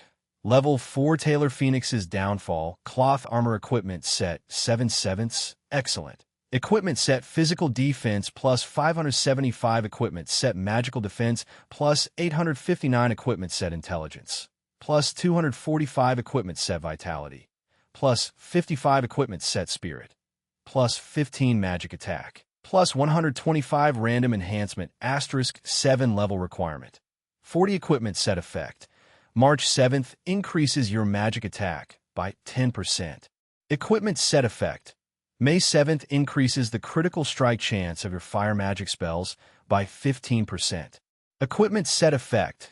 7/7 summons a skeleton phoenix to fight for you. The strength of the summoned skeleton phoenix is equivalent to an elite monster at your level. The effect lasts for 1 minute or until the phoenix is killed. Cooldown, 2 hours. Jiang Fei's eyes suddenly sparkled. Although it was just an excellent equipment set recipe, recipes of this quality could be used unlimited times. So he could definitely produce this equipment, set in large quantities. As the quality of an equipment set recipe was higher than the actual pieces of equipment after crafting, this equipment set was only a green equipment set if crafted under normal circumstances. However, because of the attributes of the equipment set, someone who had this green equipment set equipped was not any worse than another player with individual pieces of blue equipment. Little Rain was immediately interested in the equipment set. As it could be mass-produced, if they looked for a good tailor and had enough funds, they could definitely create equipment sets that were of excellent quality.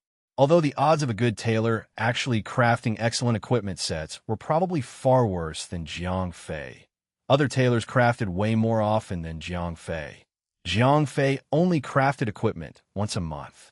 Since the other tailors crafted equipment every day, even if they did not manage to craft a single excellent equipment set in a day, they could probably do it in a week, right? Jiang Fei sent a message to Rosette Rose. She was the only one who knew about such things anyway. Ho ho, if you asked me this question back then, I would really have to say no. Rosette Rose laughed. After all, after they had acquired Magic Thieves and Arcosio Sanctuary, it was not only the combat players from the main teams who had signed new contracts. Even those high-level profession players had transferred over. Pick the one with the highest success rate and ascended upgrade bonus rate. Jiang Fei said to Rosette Rose. Rosette Rose nodded. She knew these profession players like the back of her hand, so this was not difficult for her at all. Come on, I've already found a tailor for the job, Jiang Fei said with a smile. As the monsters in the hall were all properly lined up, Jiang Fei and the others did not have to go back and forth. After a few people had rested and recovered all their health points and mana points, Jiang Fei was ready to fight the second wave of monsters. After Jiang Fei notified the others, he rushed toward the skeletons and the big green flag on the right. The small monsters were the same as the ones in the previous wave. There was nothing special. As usual, Jiang Fei generated aggro, while Isabella and Little Rain were responsible for killing the monsters with area of effect skills.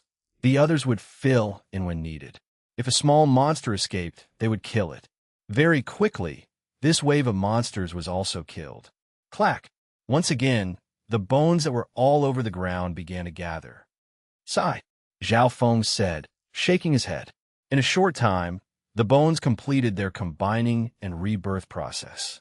They formed a behemoth that was similarly 5 or 6 meters tall, but more than 10 meters wide. It had a horse's face, a dog's nose, a cow's mouth, antlers, the body of snake, talons, a lion's tail, and shrimp feelers. Although it was just a skeleton, it was obviously a huge dragon from the east. *T. I think I get it. The four colored flags are probably representative of the four mythological creatures of China. Jiang Fei muttered to himself as he looked at the huge skeleton dragon in front of him. Chapter 318. 318. Desperate Situation. Translator, Endless Fantasy Translation Editor. Endless Fantasy Translation Bone Chimera. Green Dragon. Spectre. Empowered Leader. Level. 43 health points. 400,000 attack power. 9,800 skills. Claw. Sweeping Tail. Dragon Tail. Deathly Dragon Breath. Deathly Dragon Roar Claw. Immediately attack a target once, causing a lot of damage. Sweeping Tail. The green dragon waves its tail, attacking two enemies behind or beside it, causing a lot of damage and knocking the target back. Each time a target is hit by Sweeping Tail, the green dragon's attack power increases by 100% and the effect lasts for 10 seconds. Dragon Tail. The green dragon moves around in between enemies at a high speed and randomly launches 3 attacks, causing a lot of damage. If Dragon Tail kills a target, the green dragon recovers 20% of its health points. Deathly Dragon Breath. The green dragon spits dragon breath in a fan-shaped area in front of it, causing a lot of damage while reducing the attack power of targets by 10%. The effect lasts for 10 seconds. Deathly Dragon Roar. Instantly inflicts a lot of damage to all enemies within the range of 50 meters, silencing them for 3 seconds. After using Dragon Roar, the boss enters a violent state and its attack power increases by 50%. The effect lasts for 5 seconds. *CK. After the Phoenix, it's the Green Dragon. While Jiang Fei was still looking at the boss's attributes, Zhao Feng had already started complaining. Jiang Fei sighed after he read the boss's attributes. This boss was not the same as the Phoenix previously. Although the Phoenix had high attack power, it only attacked the tank, so the others could easily attack it. This green dragon was different. It attacked both melee and ranged attackers. If not careful enough, someone could easily die. Thus, everyone had to keep moving around. Moreover, if this boss's skills hit a non-tank player, it would either turn violent or recover some health. This was difficult to deal with.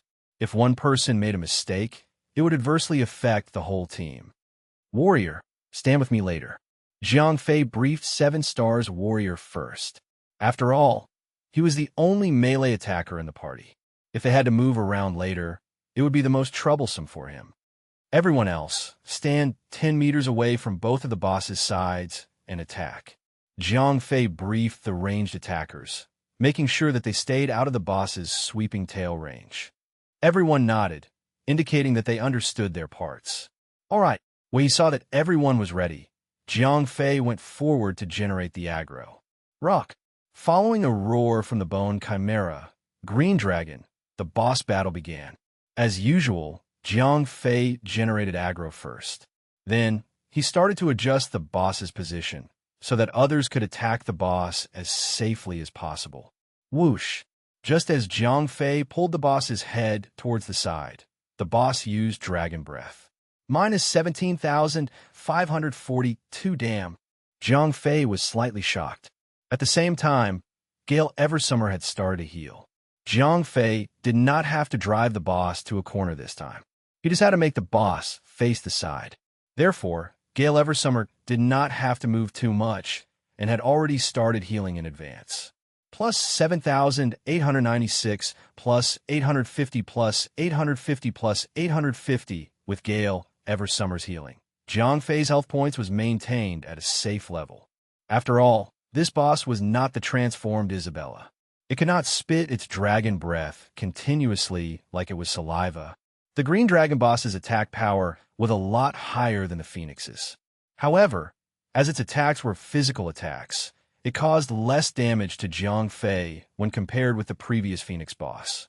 Each claw only dealt around 4,000 damage to Jiang Fei. With Gale Eversummer's powerful healing, Jiang Fei recovered his health points very quickly. As the boss had already used Dragon Breath once, the area in front of the boss had temporarily become a safe zone. Rough. After a few seconds, Following a roar, the boss's bone tail bones swung swiftly. The areas on the boss's left and right sides, as well as behind it, were all within its range. However, the boss obviously hit nothing. Jiang Fei had already learned about its skills beforehand. So, the only melee attacker was standing in front of the boss with Jiang Fei and was not within the boss's attack range at all. The ranged attackers were all 10 meters away. The dragon's tail was not long enough, so it obviously could not hit them. Warrior, go to the side. Once sweeping tail was over, Jiang Fei made 7 Stars Warrior move to prevent him from being hit by the next dragon breath. The first part of the boss battle was relatively simple. The ranged attackers did not need to run around. The only one who had to avoid the boss's skills was 7 Stars Warrior. Everyone else could attack the boss safely. Soon, the boss's health points had dropped to 80%. Roar. Following a roar, the boss ignored Jiang Fei and rushed straight towards a ranged attacker on the side. Fatty, think of a way to protect yourself. Jiang Fei shouted while he used intercept and landed in front of Gale Eversummer. Minus 6,854. The boss's first dragon tail target was Gale Eversummer. However, Jiang Fei blocked the attack using intercept and took the damage for her. The boss only dealt around 7,000 damage to Jiang Fei, but way more to Little Rain and Zhao Feng. From this, it was obvious that Gale Eversummer, who was also a cloth armor class who could have instantly died if she was hit. Even though she had a lot of health points, she did not know how to shield herself. Little Rain's face turned bitter at this time. Although he suffered 0 damage, his magic shield absorbed damage at the cost of mana points. As nearly 14,000 damage was absorbed, this immediately used up 3/4 of Little Rain's mana points. Now, he did not even have enough mana points to attack the boss, let alone survive a second dragon tail from the boss. In contrast, Zhao Feng was probably having it the easiest. Nobody knew where he got a straw target dummy from. He threw on the ground. Then, the boss that was originally charging toward him immediately turned away and tried to kill the straw target dummy. He smoothly dodged a bullet. Come on. After the boss's skill ended, Jiang Fei lured the boss back to its original position once again. The dragon tail skill obviously used up a lot of the boss's strength. The boss did not use dragon breath and sweeping tail for quite a long time. As the bone chimera, Green Dragon was cooperative. Jiang Fei and the others easily made its health points fall below 50%. Roar. Following a dragon roar, the eyes of the exhausted boss suddenly turned blood red. This dragon roar was different from the previous roars. When the sound wave reached them, a damage figure of 7,000 appeared above the heads of Jiang Fei and the others. At this time, Jiang Fei was still fine. However, the 3 cloth armor players in his party were almost killed, especially Gale Eversummer and Zhao Feng. Both of them only had a few hundred health points left. Little Rain had a little more health points left, but he had completely used up his mana points. I've been silenced, Gale Eversummer shouted. However, it was not just her. All the magicians, including Little Rain and Zhao Feng, could not use any skills. As they were all low on health points and silenced, one more skill from the boss could force Jiang Fei and the others into a desperate situation. Chapter 319 Recipe, Green Dragon's Downfall.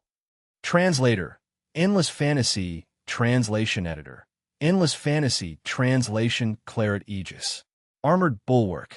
Currently, due to the silencing effect of the boss's skill, the party had no healer. Jiang Fei had to use his life-saving skills that were attached to his equipment. At this time, 7 Stars Warrior was the only one unaffected. 5 other people, including Isabella, could not use their own spells. This was because their spells required mana points, and they fell within the boss's silence range. However, out of these 5 people, Jiang Fei was the least affected. This was because he only had 2 of his own skills, Rapid Frostburst and Rose Cutter. His other skills were all from his equipment. Skills that were attached to equipment were not affected by the boss's silence effects. Claw. As he had activated Claret Aegis, the damage that Jiang Fei received reduced significantly. When paired with Armored Bulwark's physical damage absorption effect, Jiang Fei was pretty safe for now. Warrior, the ball's in your court. Although Jiang Fei could tank the damage from a boss, his weak attack power was not good enough. 7 Stars Warrior nodded and started attacking the boss with all his might. With both his fists, he was attacking the boss as hard as he could. The boss's health points was gradually decreasing. After 5 seconds, the silence was over. Moon God's Grace. Plus 6,000 plus 6,000 plus 6,000 plus 6,000 plus 6,000. As soon as the silence ended, Gale Eversummer used a skill, which had 3 minutes cooldown time, instantly bringing the health points of the 3 cloth armor players and 7 Stars Warrior back to full. Jiang Fei had also recovered a huge amount of health points. After Gale Eversummer regained her spellcasting ability, Jiang Fei and the others were safe. However, Little Rain could not attack anymore. All his mana points had been consumed by his magic shield in the previous 2 attacks. He could only cast a small fireball every once in a while. Without the attacks of a powerful magician, the party's damage output had reduced significantly. As Isabella was also silenced before this, and Jiang Fei had been attacking the boss for quite a while, he had already firmly generated the boss's aggro. As soon as Isabella received Jiang Fei's orders, she cast 3 Abyssal Flames. All the attacks from the last 2 Abyssal Flames were critical hits, and each Abyssal Flame dealt nearly 20,000 damage to the boss. Roar! The instant burst of damage made the boss's aggro towards Isabella surpass its aggro towards Jiang Fei. The boss immediately turned and charged toward Isabella. "Everyone move!" Jiang Fei immediately shouted. The boss had changed its target. With his weak attack power, he could only dream of taking the aggro back from Bella. From now on, Isabella had become the tank. Demon Flame Infusion. When she saw that the boss was coming, Isabella was not afraid at all. She was not an ordinary magician. Nagas were already naturally skilled in both magic and combat, and she was a rare demonic Naga. After the dark flames attached to Isabella's body, this girl started to take on the boss seriously. She attacked the boss head-on, and they were evenly matched. After Demon Flame Infusion, Isabella's every attack could deal away more than 5,000 of the boss's health points. Moreover, this chick was attacking continuously with her delicate hands, which had transformed into deadly claws. She was destroying this huge dragon made out of bones. Isabella had lesser health points than the boss. If this was a 1v1, she would definitely lose. However, Isabella had a super powerful cleric like Gale Eversummer behind her. Both of them could already destroy the boss by themselves. The 4 other guys beside them were basically unneeded in this battle. The F***CK. This chick is getting stronger and stronger as she levels up. Jiang Fei muttered to himself as he looked at Isabella, who was in a frenzy. Obviously, Isabella was stronger and a better tanker than him now. If he and Bella went to a dungeon, his identity as a tank would be superfluous. However, if he played the role of a support or cleric, their combat power could be maximized. Jiang Fei had a new plan. It was easier for him to get equipment compared to the other players. Moreover, currently, the mysterious ring had many storage slots. So, Jiang Fei did not have to use just 1 set of equipment. He could prepare 2 sets of equipment for himself and swap them when necessary. Usually, he would wear his combat set of equipment that was for PK. In this case, even if he encountered a powerful enemy like Cosmic Dragon, Jiang Fei would not be bullied again. Another cleric equipment set was for supporting Isabella when they attempt dungeons alone. He still had plenty of time to swap his equipment after entering the dungeon. Jiang Fei was already used to being a tank, which was why Isabella, who was a magician, had to become an attacker. As a result, Isabella could not show her true powers. Now, if he gave up his position as a tank in dungeons and became a support or attacker, it would be more efficient. After he realized this, although there was no increase in Jiang Fei's attributes, Jiang Fei and Isabella had managed to maximize their combat powers. As a team, their combined combat powers had doubled. Isabella, who was in a frenzy, did not disappoint Jiang Fei. Her defense was also higher than Jiang Fei's. Jiang Fei probably had to change into plate armor equipment before he could match the current Isabella. As Isabella had extremely high defense, Gale Eversummer's job became easier. The four dumbstruck guys could only stand there and watch. In less than a minute, the two girls ended the battle. My four young masters, don't just watch. Gail Eversummer said somewhat smugly. What she meant was obvious. Who said that women were not as good as men? Look at what happened with this boss, Isabella, and I almost defeated it all by ourselves. Although Isabella was an NPC, she was way too intelligent. So, it was difficult for everyone to just treat her as an NPC or a pet when they were together. Gail Eversummer felt the same. Jiang Fei was 2 steps away from the boss's corpse. He flipped the corpse. Swoosh! Exactly like before, a blue light flashed. Jiang Fei looked at the equipment set recipe in his hand and had a moment of enlightenment. Zhao Feng said what Jiang Fei was thinking. Jiang Fei looked at the recipe in his hand and said, Recipe, Green Dragon's Downfall use. Allows you to learn how to make the equipment set. Green Dragon's Downfall. Required. Leatherworks Tailor. Green Dragon's Downfall. Leather Armor Equipment Set 7/7. Excellent. Equipment Set Physical Defense plus 975 Equipment Set Magical Defense plus 959 Equipment Set Agility plus 245 Equipment Set Vitality plus 155 Equipment Set Strength plus 15 Attack Power plus 75 Random Enhancement *7 level requirement. 40 Set Effect. March 7th increases your physical attack effects by 10%. Set Effect. May 7th, when you attack a target from behind, your critical strike chance is increased by 30%. Set Effect. 7 out of 7 summons a Green Dragon Soul Infusion.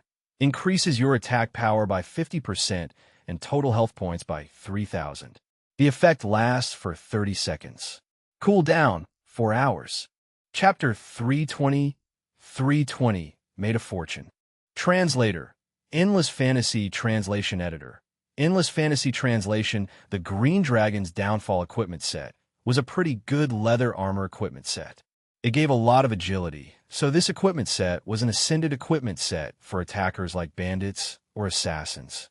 The Phoenix set is cloth armor and the Green Dragon set is leather armor. 7 Stars Warrior wondered. Jiang Fei nodded. Currently, judging from how things were, it seemed like this secret dungeon existed for these equipment set recipes. If this was really the case, then they were really going to make a fortune. What's the point of guessing? Gail Eversummer said. As the previous Phoenix's Downfall equipment set was obviously an attacker equipment set, it was totally useless for a cleric like her. If the 2 equipment set recipes that were going to drop later were plate armor and chainmail, her only gains from this secret dungeon trip would be experience points. Jiang Fei nodded, then charged toward the monsters on the left. As there was nothing different about these small monsters, Jiang Fei and the others easily cleared the hundreds of these elite monsters. Clatter, clatter. The bone fragments recombined again, and the final form was not beyond the expectations of Jiang Fei and the others. As expected, it was a huge skeleton white tiger. A similarly 4 or 5 meters tall behemoth stood in front of Jiang Fei and the others. The claws and fangs of the huge skeleton white tiger flashed in the light, which sent a chill down everyone's spines. They instantly knew that it was not going to be an easy fight. Bone Chimera, White Tiger. Level, 43 health points, 500,000 attack power, 11,000 skills. Pounce, Bite, Tiger Roar, Frenzy, King of the Beasts. Pounce. The white tiger randomly pounces on a non-current target, causing a lot of damage. If there are other enemies within 10 meters of the pounce target, the white tiger will continue to pounce and its damage will increase by 30%. Bite. Immediately causes a lot of damage to its current target, ripping the wound open and causing a bleeding effect. Tiger Roar. Increases the attack power of the white tiger by 20% and reduces the attack speed of nearby enemies by 20%. Frenzy. Whenever someone dies near the white tiger enters a violent state. Its attack power and attack speed will increase by 100%. The effect lasts for 10 seconds. King of the Beasts. The white tiger summons a large number of beasts to help him fight. Remarks. If any of the beasts summoned by the white tiger dies, the frenzy effect will also be triggered. Jiang Fei muttered to himself after he looked at the boss's attributes. This boss's skills were all pretty troublesome to deal with. If another party attempted this secret dungeon, they would not be able to figure out the boss's skills even after 10 deaths. They would still die the next time they tried. Little Rain asked, "Bella, you tank this boss? Everyone else stand far apart from each other. Keep a distance of more than 10 meters away from each other. If the boss summons small monsters, I'll pull the aggro." As Jiang Fei understood the boss's skills, he was able to develop a highly strategic combat plan, which reduced the boss's threat level to a minimum. Basically, the skill detection function of the mysterious ring had saved Jiang Fei and the others from dying countless times when they attempted dungeons. Isabella nodded and walked towards the boss.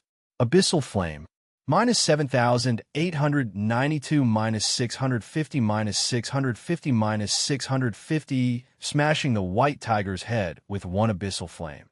Isabella triggered the boss and started the battle. At the same time, she caused an ignition effect. Although Isabella did not have any aggro-generating skills, her damage was extremely high.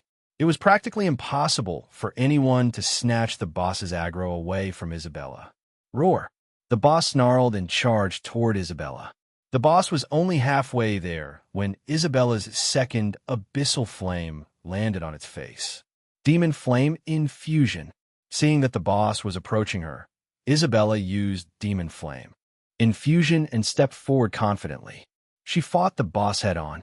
-6,523 against Isabella. Damage from the boss's attacks was also nearly reduced by half. However, Isabella had a lot more health points than Jiang Fei. Moreover, Jiang Fei's 50% damage reduction did not reduce the damage he received by 50% every single time. In actuality, he only had around 40% or less damage reduction, and the remaining 20% was made up of block chance, avoidability, and some others. It was very unstable. However, Isabella was different. Her avoidability was not high, but as a Naga, her defense was already extraordinary. Both her physical defense and magical defense were extremely high, so the damage she received was very constant. Her health points did not fluctuate like a roller coaster ride, unlike Jiang Fei's. Guildmaster, Sister Bella is way better tanker than you are. At this time, the women in the party were obviously stronger than the men, so Gale Eversummer became extremely smug. Jiang Fei ignored her. He could never bring himself to say that he made Isabella hide behind him and attack as a magician because he wanted to protect his own reputation. By doing this, he ended up suppressing Isabella's true powers significantly. This boss was also the type of boss that stayed at one spot and attacked. As long as the players understood its skills and ensured that they kept a distance of more than 10 meters between each other, the boss would not be able to attack them continuously with pounce.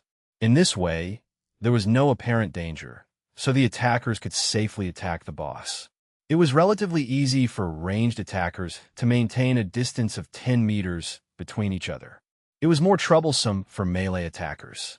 So, Jiang Fei had to make 7 Stars Warrior attack from behind the boss. After all, the boss was more than 10 meters long. Even if the boss used pounce on 7 Stars Warrior, it would not affect Isabella, who was the tank. However, this way, Jiang Fei had nowhere to go. In the end, he looked for a place where no one was and waited for the boss to summon small monsters. His attack power was not really high, so there was no need for him to snatch 7 Stars Warrior's position away. If he was there and the boss used pounce, 7 Stars Warrior might be instantly killed. He would be doing more harm than good if he stayed there. Roar! When the boss's health points dropped to 80%, the boss activated its Tiger Roar skill. Its attack power increased sharply, and everyone's attack speed reduced significantly. This affected Isabella the most, as she had summoned Demon Flame Infusion and was currently fighting the boss melee. As everyone's attack speed had been reduced, the damage output of the team suddenly decreased quite a bit. Moreover, the boss's attack power had increased by 20%. This put a little pressure on Gale Eversummer. Roar! When the White Tiger's health points fell to 50%, the boss started to summon some minions. Oh, whoa! Roar! All of a sudden, all kinds of animal sounds could be heard. In a blink of an eye, a large group of wild beasts appeared out of nowhere. These beasts were not even elites, but there were hundreds or even more than 1,000 of them. As soon as these monsters appeared, they immediately generated aggro. As Gale Eversummer was healing Isabella, all these monsters immediately targeted her. Jiang Fei was shocked. Although these were all common monsters, Gale Eversummer did not have any life-saving skills other than healing. If so many monsters surrounded her, she would certainly die. Chapter 321. 321. It is finally my turn. Translator. Endless Fantasy Translation Editor. Endless Fantasy Translation Jumping Slash. Lightning Strike. When Jiang Fei saw that Gale Eversummer was in danger, he acted quickly. He used Jumping Slash and immediately landed in front of her. Then, he did not dare to use Rapid Frostburst. Otherwise, these common monsters would immediately be killed. If that happened, the boss's frenzy would definitely be triggered. Hence, he just used Thunder Strike to pull the aggro of the small monsters, as it was a skill which did not deal much damage but generated a lot of aggro. Gale Eversummer move. As he did not know when the boss's next pounce was, Jiang Fei quickly told Gale Eversummer to keep a distance from him after he generated the aggro of the small monsters. Although there were many of these small monsters, enough to kill a cloth armor player instantly, they could not even break through Jiang Fei's defense. They could only deal a little damage to him. Even though there were a few hundreds of monsters attacking Jiang Fei could maintain his health points at a safe level as long as Gale Eversummer used an instant regeneration skill on him. Don't worry about me. You guys focus on the boss. Although Jiang Fei did not actively attack these monsters after generating aggro, his equipment had the eye for eye effect. Currently, Jiang Fei's health points was close to 40,000 and the damage from eye for eye was close to 500. This meant that these monsters would receive nearly 500 damage each time they attacked Jiang Fei. One had to know that these monsters were not elites. They did not have a lot of health points. If he allowed this to continue for long enough, even if Jiang Fei did not attack them, they would still die. Little Rain immediately activated Ultra Casting. Although it would consume more mana points, his damage would double. 7 Stars Warrior shouted loudly and activated his own ultimate. His health points suddenly reduced by half, and he was left with less health points than an average magician. Moreover, this effect, which limited his total health points, prevented others from healing him. Starlight descended from the sky and shrouded 7 Stars Warrior. Obviously, he had received the skills buff. As it was a skill that cost 50% of the user's total health points, one could easily imagine its power. Suddenly, 7 Stars Warrior's attack power had doubled and his critical strike chance had increased by 50%. At the same time, his attacks had a lifesteal effect. As 7 Stars Warrior attacked the boss with both his fists, the boss's health points decreased quickly. However, 7 Stars Warrior's health points also made everyone else tremble. He attacked at the cost of his own health points. Moreover, now that his total health points have been reduced by half, his fluctuating health points was extremely worrying. Awesome. At this time, Jiang Fei was shocked. After all, 7 Stars Warrior had never used this powerful skill before. Although the attacks of Archdemon fighters also consumed health points, they were ranged attackers. A melee attacker, like 7 Stars Warrior, was risking his own life. However, as he was a hidden class, after activating his ultimate skill, 7 Stars Warrior was way stronger than an Archdemon fighter. His attacks were also divine attacks, which totally ignored the boss's defense.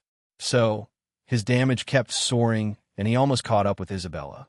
Although the boss had 500,000 health points, it only had 50% health points left when it summoned the small monsters. Even though 250,000 health points was not a small amount, Jiang Fei now had Isabella and 7 Stars Warrior in his party. These two dealt more than 10,000 damage per second. Although Little Rain dealt a little lesser damage, he was dealing nearly 10,000 damage per second. Under the attacks of these 3 people, the boss could not even last for 10 seconds before it was killed on the spot. After he used Rapid Frostburst to clear the surrounding monsters, Jiang Fei asked curiously, "Ho ho, this skill takes 3 hours to cool down, and after I use it, I'm way too fragile. 7 Stars Warrior laughed. Zhang Fei nodded. If he used this ultimate, in terms of the bonus attack power and lifesteal, 7 Stars Warrior was not inferior to Zhang Fei's transformed Nephilim form. However, Zhang Fei was good in both offensive and defensive. 7 Stars Warrior had to sacrifice his own health points for more damage. This made sense, though. After all, it was harder to become a hidden race than a hidden class. If one was not better than the other, then it would not make sense at all. However, in any case, 7 Stars Warrior's ultimate was pretty powerful. It was a skill that could completely turn the tables. After killing the White Tiger boss, Zhang Fei obtained the 3rd equipment set recipe, as expected. Recipe: White Tiger's Downfall use. Allows you to learn how to make the equipment set White Tiger's Downfall required. Level 4 Blacksmith. When Zhang Fei got the recipe, he could not help but smile. After 2 recipes, he finally obtained a smiting recipe. For a divine blacksmith like him, the required blacksmith level did not matter at all. As long as it was a smiting or jewelry recipe, he could learn it. However, the higher the recipe level, the lower the success rate.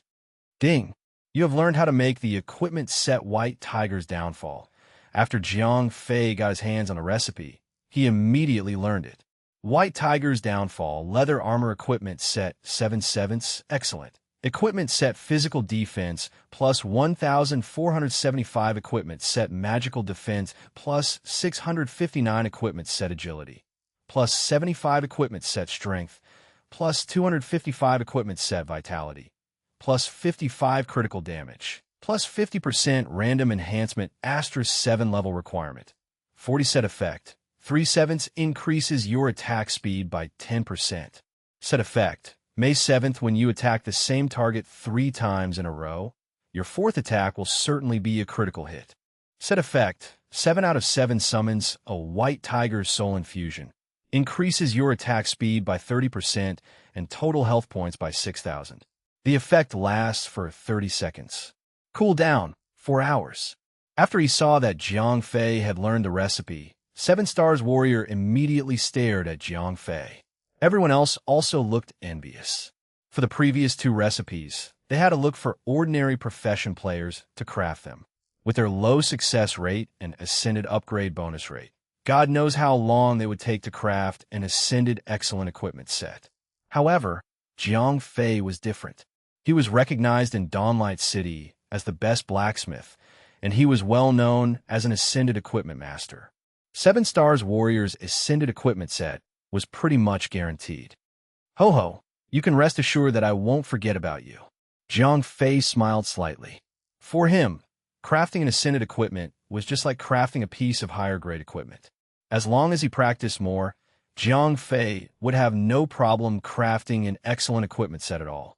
His chances of crafting an epic White Tiger's Downfall was also higher than the average person's chances of crafting ascended equipment. If he suddenly became lucky and managed to catch Quintuple Radiant, he could probably craft a legendary White Tiger's Downfall equipment set. It was not something impossible. Ho-ho, Dark Tortoise! Zhang Fei and 7 Stars Warrior were not the same. Although 7 Stars Warrior was a warrior, he was not a defense warrior. So, even if he reached level 40, he would not be able to wear plate armor equipment. Such restrictions did not apply to Zhang Fei, as he was a profession player. Hence, his eyes were on the plate armor equipment set recipe that this Dark Tortoise boss was about to drop. Chapter 322 Faction Battlefield. Translator, Endless Fantasy Translation Editor. Endless Fantasy Translation. Zhang Fei was excited at the thought of obtaining a plate armor recipe. At that point of the game, no other player had reached level 40 yet. No one could farm any plate armor. It could be said that Zhang Fei was the only one capable of farming it. Zhang Fei thought about Smart Tomato. Without that information broker, Zhang Fei would not be where he was. When the team had rested enough and recovered most of their mana, Zhang Fei pressed forward and circled the border of a large hall. There were 5 monster formations, being red, green, white, black, and yellow in the center of the hall. Compared to the red, green, white, and black formations, the yellow one in the center of the hall was huge. If he wanted to get to the Black Tortoise, he would have to go through the yellow circle. Might as well kill the smaller minions first, said Jiang Fei to the team. The black tortoise had shown its appearance yet, so Jiang Fei did not know about it or how to fight it properly. However, since it was a tortoise, it should be the kind of monster with high defense. Ding! Billy Boy, the leader of the Imperial Dragon Army, has killed the leader of the Light faction and rise victorious. Obtain 2,000 guild experience points. All members of the Imperial Dragon Army will receive 200 honor points. Dark faction reputation plus 300. Ding! Congratulations to Imperial Dragon Army for being the first to obtain victory in the faction battlefield. Obtained additional 20,000 guild experience points. Just as Jiang Fei was about to lay down the first hit on the boss, the system announcement stopped him. Asked Jiang Fei in the guild chat. Oh, before the merger, there were players who had joined the Light faction. As I recall, you're in the Dark faction. So, today I decided to bring a few of our men to farm in the battlefield and turn the dominating faction to the Dark faction. It is to prevent inconvenience of debuffs in the future war on the battlefield, Billy Boy explained. Asked Jiang Fei. Technically, most guilds are currently busy with the teleportation circle quest. So, most of the players who were on the battlefield were pug players. They cannot even fight against the NPC army, said Billy Boy casually. That's good news. Put an announcement in the guild and have those who like PvP to join you. Most of the players must have read through the patch notes, but not all had placed their focus on the faction battle at the moment. Even though the faction battle system had been released for a while now, only players who preferred PvP had spent their time on the battlefield either doing the quests or fighting other players. However, since they were not in a large organized group, they lacked the numbers and leadership to defeat the NPC army general. Naturally, they would not have a chance to defeat opponents from the opposite faction. Hence, when Billy Boy, the PvP champion, had brought an army of Imperial Dragon players in the battlefield, they had won against every single player of the opposite faction that they had encountered. Completing quests on the battlefield and killing players of the opposite faction would earn players a certain number of experience points as well as honor points. The honor points gained could be used to exchange for battlefield-specific equipment. Even though all the equipment that could be exchanged for were at most excellent tier, they were still useful to average players. There was also the benefit of not dropping your equipment and level when dying on a battlefield. If they died, a player would only lose a little honor points as well as ranking. However, once a player's ranking dropped, the equipment that they had traded with honor points might not be able to be equipped anymore. That was the benefits and usefulness of the faction battlefield. However, even so, the three guild alliance had schemed against the aristocrats and Jiang Fei. They had the entire Dawnlight City focus their attention on the teleportation circle quest while they executed their plan. However, as it turned out, one guild was bought over by the aristocrats, and the other two was absorbed into the Imperial Dragon. While this great war was happening, the other guilds of Dawnlight City was still focused on the teleportation circle quest. That was why no one had really entered the faction battlefield. Billy Boy had always been a PvP junkie, hence, when the patch note was out, he had plans to bring a team to enter the faction battlefield to dominate the grounds. After the guild merger, even though he was dethroned from the guild, his hobby and talent remained the same. When the chance came, he took it and chose to fight the Light faction since Jiang Fei, his guild master, was in the Dark faction. Asked Billy Boy. Jiang Fei then turned to his current party and relayed the message. Do you even need to ask? Said Zhao Feng. Besides Zhao Feng and Jiang Fei, Little Rain, 7-star warrior, and Gale Eversummer were in the neutral faction. Players who chose the neutral faction could not accept high-level quests, but they would not be attacked by either side whilst reaping the benefits of both sides.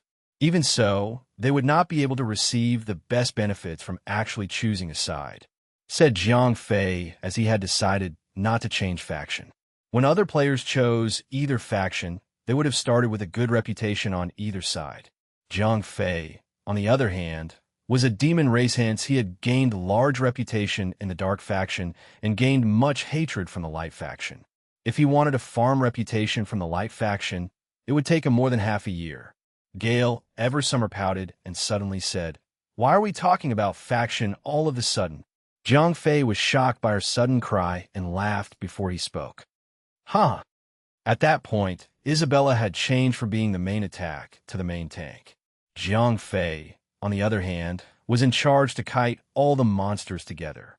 Once they were all grouped up, Little Rain and Isabella would release all their explosive spells to kill all of them in one clean explosion.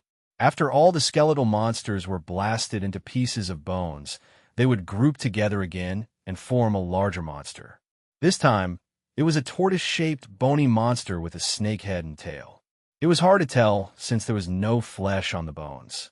Bone Chimera, Dark Tortoise, Spectre, Empowered Leader, Level 43 health points, 800,000 attack power, 4,300 skills, Tortoise Defense, Defense Up, Spinning Charge, Shell Slam, Swallow Tortoise Defense.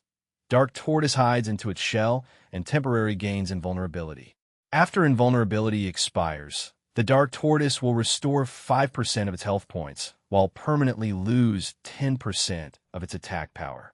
Defense Up enhances self-physical defense and magic defense. Lasts for 30 seconds. Spinning Charge. During Tortoise Defense or Shell Slam, once an attack is received, the Dark Tortoise will spin at incredible speed and charge toward the attacker. Deals 1,000 damage per attack. Lasts for 15 seconds. Shell Slam. Dark Tortoise hides in its shell and powerfully slams into the ground. Deals 5,000 damage to all players. Swallow. Randomly picks a target and swallow them. Players that have been swallowed cannot move or attack. Deals 1,000 damage per second for 5 seconds. If the target is killed during the skill, Dark Tortoise will restore 50% of its health points. Chapter 323. 323. Cowardly Tortoise. Translator. Endless Fantasy Translation Editor.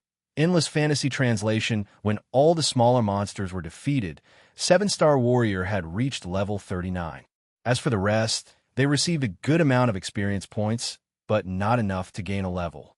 Jiang Fei predicted that after the final circle in the hall was defeated, he might gain a level. As for the Dark Tortoise in front of him, Jiang Fei started to grind his brain to think of a plan to fight. On the plus side, the boss had low attack, but the skill effect was powerful enough to kill Cloth Armor player.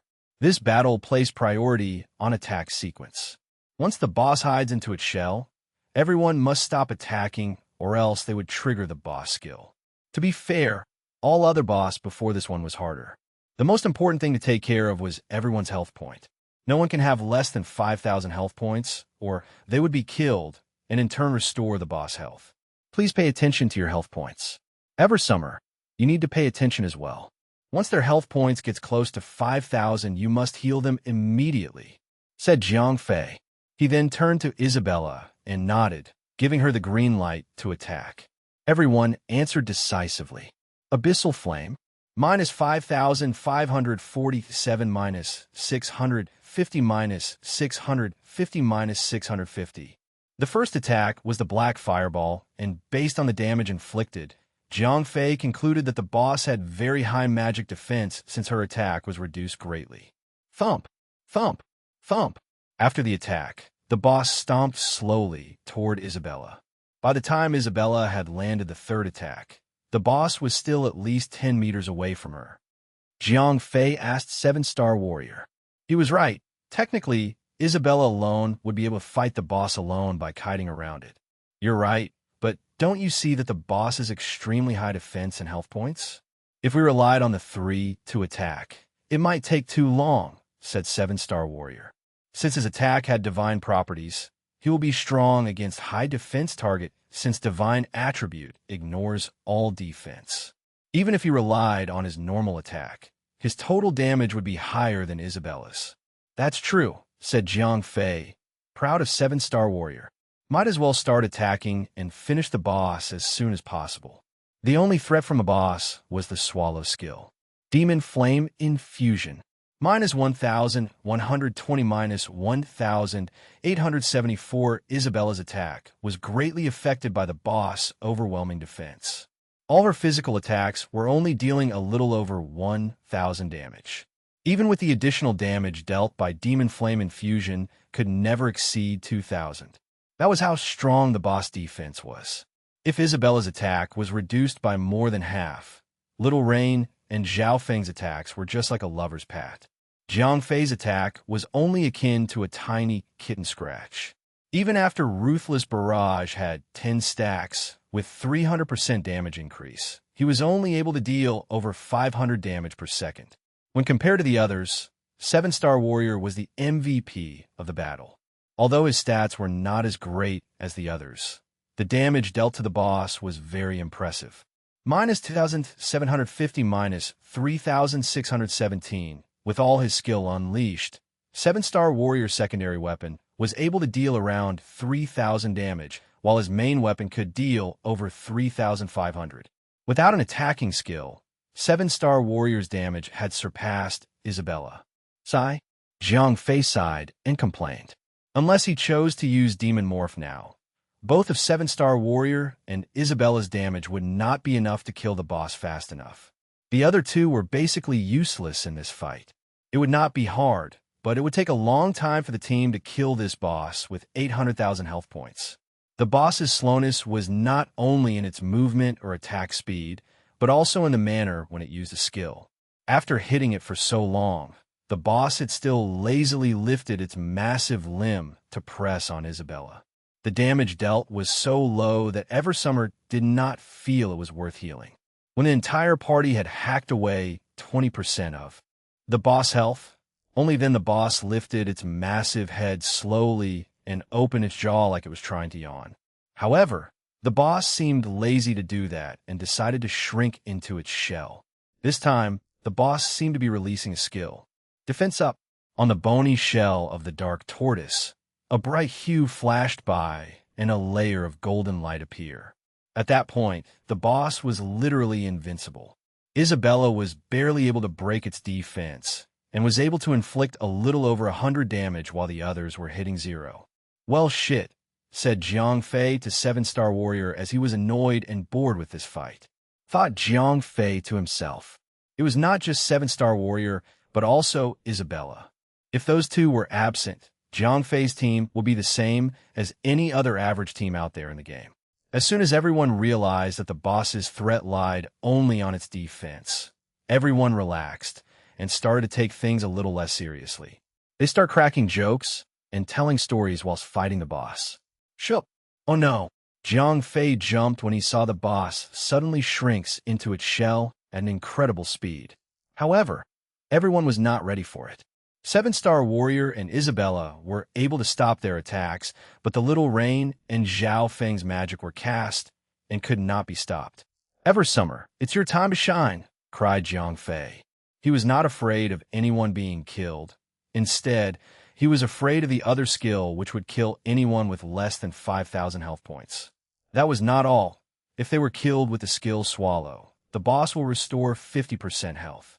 At that point, everyone would literally cry as the health that the team had taken so long to hack away was restored. Chapter 324, Stronger Than Imagined. Translator, Endless Fantasy Translation Editor. Endless Fantasy Translation before Little Rain and Zhao Feng's attacks landed. The dark tortoise was already hidden inside its shell. Immune. The two magic attacks landed, but immediately dispersed into nothing when it made contact with the shell. As such, the boss's skill Spinning Charge was activated and the dark tortoise started to spin like a motor and charge toward Jiang Fei. Wham! Minus 1,000. The damage was not powerful, but the knockback effect was strong enough to send Jiang Fei flying toward the wall at supersonic speed. Wham! Wham! Wham! The dark tortoise did not stop there as it spun around randomly and attacked the other players. Jiang Fei was hit a total of 8 times while the others had taken 3 to 5 hits. Summer, heal, cried Jiang Fei as loud as he can. Spinning Charge was not the one that Jiang Fei was scared of. It was the next skill that he feared. If it was forced to use Swallow, the player will be removed from the battlefield for 5 seconds. Without sight, Gale Eversummer could not heal him. And if he had less than 5,000 health points, he would be killed, and the boss will ingest it and restore 50% of its health points. Moon God's Grace. After chanting for a short while, Gale Eversummer used her ultimate healing skill. Plus 2,000 plus 2,000.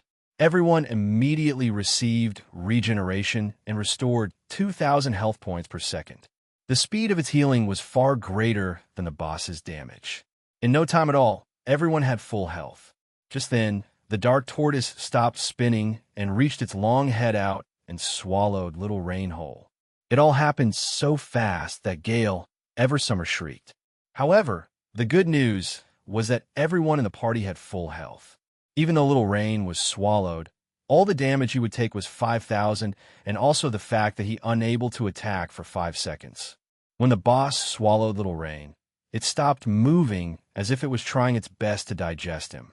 Cried Jiang Fei as he charged forward to attack. 5 seconds later, the dark tortoise opened its massive jaw and vomited Little Rain. Although he had little health points left, at least he was not dead.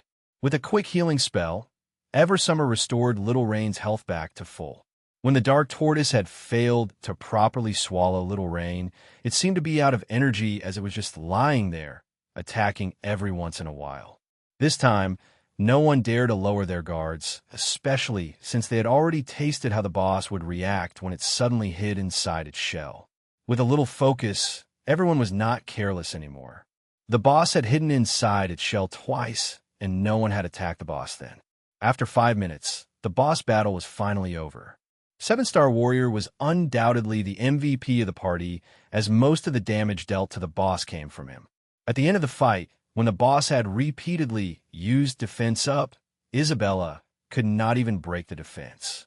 As such, Isabella's aggro held on the boss was broken and 7-Star Warrior took the baton. However, since the boss attack was not impressive, he had tanked from the moment Isabella lost the hold, all the way until the boss's demise. Not bad, kid, said Jiang Fei as he smiled. You're exaggerating. This boss is weak to be fair. All it has was its high defense. Nothing else, said 7-Star Warrior as he humbly rejected Jiang Fei's praise. Hey, what are you two guys praising each other for? Open the corpse, cried Gale Eversummer as she puffed her cheeks. Based on the previous mythological beast drop, the Dark Tortoise drop would surely contain a plate armor recipe. That made Gale Eversummer, who still had not received anything, hope on the last boss, said Jiang Fei as he laughed. Recipe, Dark Tortoise's downfall. Recipe, excellent. Use, allows you to craft the equipment set, Dark Tortoise downfall. Requirement, level 5 blacksmith. It was as everyone predicted. The boss had dropped an equipment set recipe. Dark Tortoise's downfall, plate armor. Equipment set 7/7, excellent. Equipment set physical defense plus 3,075 equipment set magic defense plus 2059 equipment set vitality plus 255 equipment set strength plus 175 equipment set movement speed minus 15% random enhancement effect x 7 level requirement 40 equipment effect. March 7th reduces all damage taken by 10% equipment effect. May 7th increases damage by 5% and damage reduction by 10% when you are facing the enemy. Equipment effect, July 7th, summons the spirit of the Dark Tortoise. Increase 50% defense and maximum health points by 10,000. Last for 30 seconds. For hours cooldown time. WOHH, cried Jiang Fei as he had mixed feelings about it. This equipment set could be deemed as good defense, be it physical or magical defense. This plate armor set was surely as tough as steel. 255 vitality points were so much that it exceeded a level 30 full set of violet-grade equipment. 177 strength points were also good enough to increase a tank's damage output. Extremely useful for generating aggro on monsters. Sadly, the negative movement speed effect was a little discouraging. However, in case of emergency, a tank player could still use charge or intercept to rescue someone. This sort of instant move skill was unaffected by movement speed, hence it should not be too much of a burden. Most importantly, the 3 equipment set effect was the bomb. A tank would be an indestructible wall. The reason why Jiang Fei had mixed feelings about this equipment set was because he had already given up on becoming a tank. Even if he had the best grade of the Dark Tortoise's downfall, he would have about the same defense as Isabella. That would be the only benefit. As for attack and health points, he would be the same as any other common player. Might as well find an equipment set that could increase his attack. I think this equipment set would be very useful to a future level 40 tank. I'd say it is a piece of must-have equipment for any sub-tank who wants to do a dungeon run, said 7-Star Warrior. The most probable reason why a level 40 set equipment was so strong was perhaps to accommodate players to the difficulty of level 40 dungeon. In order to tackle the dungeon, they would have to obtain stronger equipment, or else they would have to grind their way up and tackle the dungeon again with their level advantage, said Jiang Fei as he shook his head. Said 7-Star Warrior, confused. Did you forget what we are in right now? It's a secret dungeon. This dungeon's difficulty is the same as a heroic difficulty dungeon. Who cares about other level 40 dungeon when they have this equipment set? I think that these 4 equipment recipe was to prepare players for future harder dungeons. You're wrong about only one thing. Not sub-tanks, but main tanks, said Jiang Fei. From what Jiang Fei had understood, a blue-grade recipe would normally produce green-grade equipment, or as the system had deemed it that way. Chapter 325, Who Let the Dogs Out? Translator, Endless Fantasy Translation Editor. Endless Fantasy Translation. Jiang Fei kept the recipe and paid attention to the last monster group that was surrounding the last circle. To be fair, the recipe that he had obtained in this dungeon were all trash from his perspective. However, they were still useful for the other guild members. Jiang Fei had come to realize that he was not a lone adventurer any longer. Even though he was part of the Rosette Knighthood before the birth of the Imperial Dragon, he did not feel like he belonged. Things were different now. His guild has grown so much that he could not help but feel like a true leader. There were so many players counting on him. Before this, he would ignore the 4 equipment set recipe. Now, he viewed that as an important asset to further improve the guild's potential. What the hell? Zhao Fangs exclaimed when he counted 400 elite-tier monsters waiting for them. Monsters are not a problem, said Little Rain. Whatever it is, let's kill all of them first, said Jiang Fei. Despite his nonchalant response, Jiang Fei had mentally prepared for the worst. The party had already defeated 4 of the mythical beasts, and the last one should be much stronger, said Jiang Fei as he charged into the monster formation. Instant ice burst. Lightning strike. Jiang Fei tried his best to spread his damage to all of the monsters to draw them to him. He was not scared of the damage he would be receiving since his defense was strong and the fact that Eversummer, the super healer, was there to heal. When all of the monsters were drawn to Jiang Fei, Isabella and Little Rain started their magic casting. The 2 fire-based magicians combined had produced an array of fiery fireworks. In a blink of an eye, 400 monsters were all writhing as they were engulfed in flames. Ding! Congratulations, player Verger Glider, for reaching level 43. All attributes +1. When all 400 monsters were killed, the mass experience points registered into Jiang Fei's character, and Jiang Fei gained a level. At the same time, 7-Star Warrior and Gale Eversummer had gained a level 2. Both of them were just 1 level before level 40. Yes. Even though Zhao Feng did not gain a level from the 400 bulk monsters, he had obtained so much experience points that his experience bar had jumped to 50%. It would not take long for him to join Jiang Fei in the level 40 realm. Fight now, celebrate later. Everyone get back, said Jiang Fei. Based on the previous boss fights, he predicted that the next boss would have 4 times more power compared to the previous boss. SSS. Compared to the previous boss, the bones of the defeated monsters did not rattle. Instead, they turned into dust particle and started to fill the air. Cried Eversummer. Everyone, including Jiang Fei, was not expecting something like that to happen. As the bone dust filled the air, a mild airflow came in from nowhere, stirring the dust in the air into a mass. Soon, the airflow became much stronger as the bone dust started to form a small ball. At one point, the wind got so strong that all the dust in the air had come together. The pale white ball grew larger and became a smooth, shining egg. Crack, crack, crack. A large crack from inside the egg opened, and a large bony arms burst out of the egg. When the dust settled and the egg was completely hatched, Zhang Fei knew that he was going to have a bad time. The boss was large, much larger than any boss that he had fought. This chimera had the head of a lion, the antler of a deer, the eyes of a tiger, the body of a deer, the scales of a dragon, and the tail of an ox. Zhang Fei exclaimed in fear.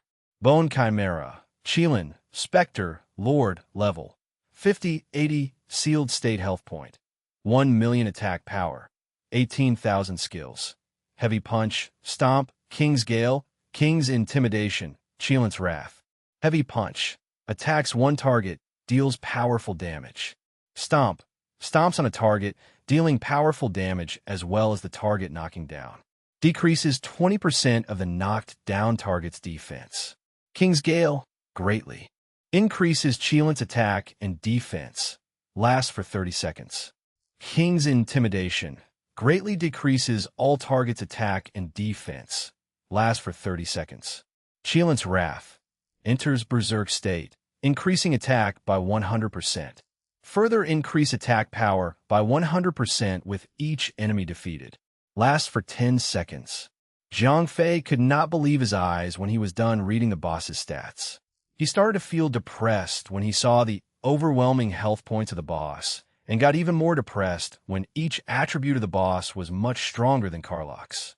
When Zhang Fei was fighting Karlach's during the Mana Node quest, he had over 10,000 players with him. Right now, he only had Isabella and 4 other players. If they fought, it would be an inevitable defeat. The Qilin was not considered as a mini-boss, unlike the other 4 bosses. Having said that, this boss required a proper raid team to fight, not a small party of 5 players. Astral Rain, when he noticed Zhang Fei not being himself. Zhang Fei yelled to express his frustration. It would be too tough to survive this boss fight, even with Zhang Fei's demon morph or Isabella's tanking the boss. Gale Eversummer alone would not be able to handle the sheer pressure. When Zhang Fei was fighting Karlach's, there were at least 200 healers supporting him. As 7-star warrior. Let's ignore the health points. Look at boss's attack, said Zhang Fei bitterly. What we do now? Lady Casanova lost her patience, grumbled. At their current state, the only chance they had was to go back and wait until Isabella's dragon transformation skill was ready, said Zhao Feng. Repeated Zhang Fei as he suddenly remembered something important. He opened his inventory and took something out. Demon Node, one-time tool, legendary. Use, summons a demon node. Note, the concentrated node of Omar the demon. Inside this concentrated mana lies an army of lava demon hound. Use this item to summon 100 level 50 advanced elite lava demon hound to fight for you. Summoned hounds will disappear upon death or until you log out of the game. This little tool was obtained when Zhang Fei raided the heroic difficulty dungeon of the bottom of the blood pool. Since Zhang Fei had never had the chance to use the item. Now that Zhao Feng had given him the idea, Zhang Fei thought that it might be a good chance to use the item. Qilin was undeniably strong that Zhang Fei stood no chance in winning the fight. It would be a matter of seconds before the entire team was wiped out. However, there was one weak point. The boss had no AoE attack. This weak point allowed Zhang Fei to implement the swarm attack strategy. The lava demon hounds that were summoned would be level 50 advanced elite tier. That meant they would not suffer from any level gap suppression. That meant their attacks would not be reduced. Additionally, those hounds had high enough health points that the boss would take 3 to 5 hits to actually kill one of the hounds. After trading off several of the hounds, they might buy enough time to actually kill the boss. Ho ho ho. We can win this. We can. All right, lads. Time to close the gate and let the dogs out. Zhang Fei tried to bark like a dog. Who let the dogs out? WFF. Zhao Feng did not forget to play along. Chapter 326, Lightbringer's Armaments. Translator, Endless Fantasy Translation Editor, Endless Fantasy Translation Ping. Jiang Fei activated the demon's node and tossed it on the ground. With a bright violet light, a light gate of the same color appeared. Before the hounds could even come out of the gates, everyone in the boss chamber could hear the vicious snarls of the hounds. Soon, red flaming hounds rushed out of the gates. These hounds had 2 heads on one body and were covered in burning hot lava that was dripping from their body. Just by standing close to them, Jiang Fei could feel the searing heat coming from the lava on their body. OMG, what is wrong with these dogs? There are so many of them. Bro, cried Zhao Feng. Nothing much to say about that. With an army of 100 angry, vicious-looking hounds standing in front of Jiang Fei, the party was now ready to fight the boss that seemed impossible to defeat before, cried Jiang Fei as he commanded the demon lava hounds to attack. Even though the hounds were 3 meters tall, they were only like ants in the presence of the Qilin. And like ants, they swarmed the boss from all possible angles and attacked the Qilin. Each of them was only able to deal no more than 500 damage. Though that might seem weak individually, as a swarm, they could deal a significant amount of damage. One single attack from all hounds was 50,000 damage. The Qilin roared angrily as it was being attacked by small beings. With a powerful stomp, the Qilin attacked one of the hounds and caused that particular hound to lose 1/3 of its health points. 1/3. A few moments passed, and the second round of attack was laid. With the power of the swarm, the boss had already lost 10% of its health points in just a few seconds. King's Gale. The boss activated its skill and gained a powerful attack. Stomp. Slap. A loud, disgusting sound of a hound being crushed into a pile of meat echoed. It was an instant kill. When the smell of blood of the killed hound spread in the boss chamber, 99 of the remaining hounds started to attack faster. "WH!" exclaimed Little Rain as he stopped casting his magic and stared at the scene. Said 7-star warrior in disappointment. "Ho ho. Well, in the end it's all about the kill," said Jiang Fei with a smile as he controlled some of the hounds that were trapped behind other hounds. Even though the Qilin has activated King's Gale, the boss still could not kill a single hound with one hit. With a certain adjustment to a few hounds, Jiang Fei could extend the survivability of the hounds by moving those that were at the brink of death towards the back and moving those with full health to the front. Not only that, due to the sheer amount of hounds attacking, the boss could not turn around to attack other hounds. Hence, Jiang Fei had only need to circle the hounds around the boss like a clock to further extend the hound survivability. With precise control, Jiang Fei could reduce the total hounds that would be killed. The outcome of his control was that even though some of the hounds were killed, he had completely reduced their death rate whilst not reducing their total damage output. In a little over than 10 seconds, the boss was already left with 50% health points. The boss roared again and activated 2 skills. King's Intimidation, Qilin's Wrath. All the hounds suffered the debuff, and their attack power was reduced by half. Additionally, the hound's defense weakened and would be killed in a single hit. Tisk! Jiang Fei cursed disgruntledly. At that moment, Jiang Fei immediately changed his hound's attack pattern. Since the boss attack would kill a full health hound in a single hit, he switched all the hounds that were at the brink of death to take the hit. After the death of 15 hounds, the boss berserk state expired. The skill Qilin's Wrath had only an active time period of 10 seconds. At that point, the boss had only a little over 30% health points, while Jiang Fei's army of hounds still had over 70 live hounds. "SSS," said Gale Eversummer as she sucked in a deep breath.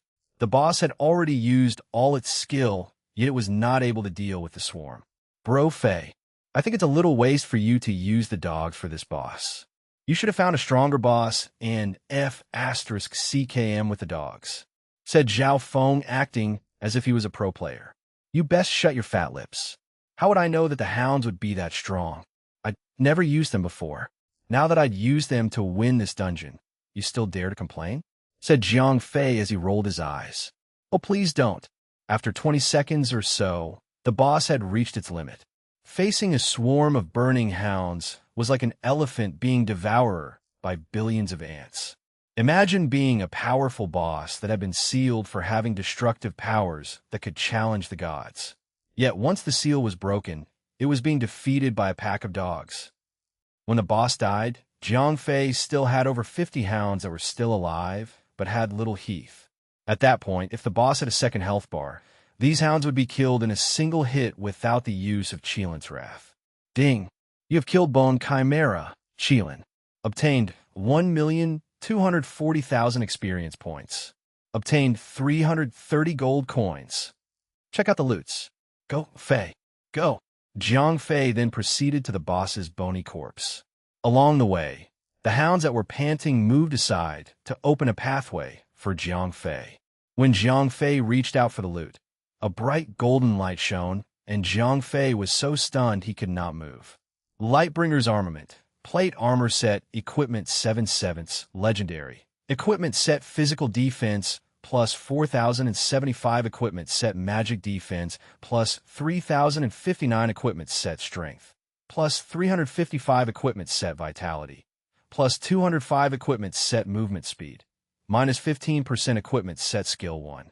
Increases 20% Attack Power Equipment Set Skill 2. Increases attack range by 100%. Equipment Set Skill 3. Grants Cleaving Effect to normal attack, dealing 80% damage to all enemy around the first target. Equipment Set Skill 4.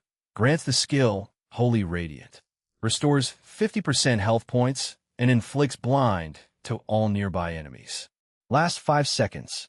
2-minute cooldown. Equipment Set Skill 5. Grants the skill God's Wrath. Deals damage equivalent to your total attack, plus maximum health points to all enemies within 20 meters. 5-minute cooldown. Equipment Set Skill 6. Grants the skill Wild Charge. Charges toward a target, dealing 400% attack power and stuns for 2 seconds. 1-minute cooldown time. Equipment Set Skill 7. Grants the skill Qilin's Fist. Attacks a target, dealing 150% attack power. 6 seconds cooldown time. Level requirement. 40 Equipment Set Effect. March 7th increases 3,000 maximum health points to you and all allies with Mythical Beast Equipment Set equipped. Effects radius of 500 meters. Equipment Set Effect. May 7th increases 20% attack power to you and all allies with Mythical Beast Equipment Set equipped. Effects radius of 500 meters. Equipment Set Effect. 7/7 summons the Spirit of Qilin. Grants invincibility for 10 seconds to you all allies with Mythical Beast Equipment Set equipped. Effects radius of 500 meters. 4-hour cooldown. Chapter 327, 327, God Chaser, Dixin. Translator. Endless Fantasy Translation Editor. Endless Fantasy Translation, cried Gale Eversummer when she finally mustered the courage to walk to Jiang Fei since he had taken too long. Jiang Fei was still awestruck by the properties of the equipment set. It took a while for Jiang Fei to come to his senses. He then picked up the equipment set and put it on. It was not blinding, but the radiance that the equipment set emitted was dazzling to everyone. This golden shining armor was a plate armor and had a fierce-looking beast head that stuck out from his chest. It was so large, it protected Jiang Fei's lower neck. The helm of the armor was special as it was not the usual traditional metal helmet. Instead, it was a crown with 7 gemstones of 7 colors grafted into it. The equipment was stylish. Nothing on the armor spoke of peasantry. The craftsmanship was precise as well as detailed. Since the entire armor was made of gold, Jiang Fei's aura changed to that of royalty.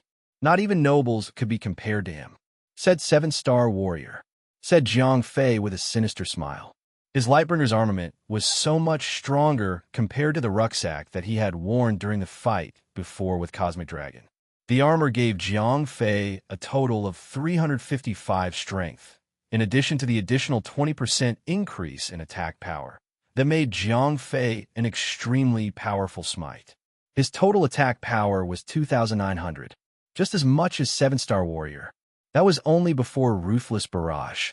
With that skill stacked, Jiang Fei's attack would reach as much as 9,000. When that happened, come rain and high water, Ho would even freeze over at the sight of Jiang Fei. Even though the skill Ruthless Barrage was unreliable buff since it could be easily stopped during a fight, Jiang Fei could always rely on his blood chains to make sure the enemy could never escape his attack range. Even though the equipment tended to side the attack instead of defense, Jiang Fei's total health pool did not drop one bit. Instead, it was increased from 40,000 to 46,000. In fact, it was unfair to say that the equipment was attack-based since Jiang Fei's defense had increased to 5,800 physically and 3,300 magically. Compared to his previous armor, this one gave him almost double the defensive power. Now, Jiang Fei might stand a chance fighting against magic-based attacks. Now that all of the benefits of the armor was taken into account, the only downside of this godlike armor was the plate armor properties.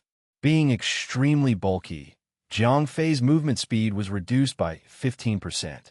It might be a nuisance chasing after enemies with quick feet, but with blood chain, Jiang Fei could always reduce the distance between him and the enemy when in a fight. Many of his equipment skills were replaced with the new equipment set skills. Although the number of skills differed by a little, the potency of each of the new skills was so strong that if Jiang Fei wanted a tank dead, he would be dead, said Jiang Fei with so much confidence, for he could not wait to test out the new skills. After the boss chamber, Jiang Fei and his party entered a small room at the end. Inside, there was nothing but a stone coffin. "No," asked Jiang Fei disappointedly. Said Zhao Feng after he was done inspecting the room. "To the brave ones, if you are reading this, you must have passed the life-reserving 5 mythical beast test. Your strength has been tested, and I hope that my own armor and a few recipes would satiate your desires. I have only but one wish. Do not disturb my slumber." "Prince Wugong, huh?" said Zhao Feng, confused. "Who the hell is this Prince Wugong?" said 7-star warrior. Jiang Fei answered. He then turned to Isabella. Perhaps this ancient Nephilim princess would know something. Isabella muttered to herself when she heard the name. It seemed that Isabella did know the person. "Bella?" asked Jiang Fei. "Ho ho," said Isabella as her facial expression changed from curiosity to admiration. However, his greed, his ambition was so huge that he did not stop at ruling. "The earth," said Isabella, her eyes glittering with admiration. "Gods?" asked Jiang Fei. "No, celestials, Nephilim. These are but names that we gave ourselves," said Isabella. Despite saying that, her tone and expression was not that of shame or anger, but of admiration. Asked Jiang Fei. "The man who ruled heaven and earth." "That's right. The man who dared to chase after the gods. After he had accomplished his goal in this realm, he did not feel satisfied. He then planned to even have the gods bend their knee to him." Little Rain got curious. "Yes. Huh. In that case, where is he now?" said Zhao Feng. "No," said Isabella as she grew increasingly excited. "He won?" asked Jiang Fei. When Isabella said, "when he was winning," that could only mean something bad had happened to DXIN. If he had truly won the war, there would not be so many temples and shrines that praised other gods. When the gods were cornered, they decided to use a sly tactic, said Isabella. At that point, her tone and expression turned somber. "Please continue," prompted Jiang Fei. After DXIN's death, his son, Prince Wugong, the Heaven's Son, inherited the throne and killed the goddess who killed his father. He did not stop there. His vengeance went all the way up to the heavens. Although he was incredibly strong, he was not his father. It has to be Prince Wugong. Chapter 328, War of the Heavens. Translator, Endless Fantasy Translation Editor. Endless Fantasy Translation, asked Zhao Feng as he rolled up his sleeves, screamed Isabella at the top of her lungs. Asked Zhao Feng awkwardly, "Didn't you read the message? It was clearly stated there to not to disturb him," said Isabella as she pouted angrily. "Well, I have had enough today," said Jiang Fei. He stopped there since he already knew what there was to know about the coffin. Based on the information given to him by the ring, Jiang Fei understood that he was not ready for what was to come. The coffin of Prince Wugong note. Opening this coffin will trigger the level 60 story quest. War of the Heavens trigger requirement. God's Eye Core. Although Jiang Fei did not know what the War of the Heavens was, he did know that any story quest would be worth accepting. That was because all story quests in the game were of the highest tier. This quest would force all players in the game to participate, and failure to complete the quest would result in losses that no player could bear. All quests that forced players to participate would be difficult. That story quest was even at level 60. If he had triggered the quest right then, it would only be taxing to everyone. Naturally, Jiang Fei did not want anyone to suffer for it. "All right, Fine," said Zhao Feng. Jiang Fei had already left the room, and if anything happened, he would not be able to handle it alone. The secret dungeon had ended there. Although the coffin remained unopened, Jiang Fei was greatly satisfied with the loot. Jiang Fei had no worries that itchy hands would open the coffin. Beside Jiang Fei, it would be rare for anyone else to even have God's Eye Core. When the party was out of the secret dungeon, Jiang Fei noticed that he had several more hours before the end of the day. On that day, he had already cleared a dungeon and a secret dungeon. With a few remaining hours left, Jiang Fei decided to try and attempt to craft a few equipment sets. Asked Jiang Fei to Rosette Rose.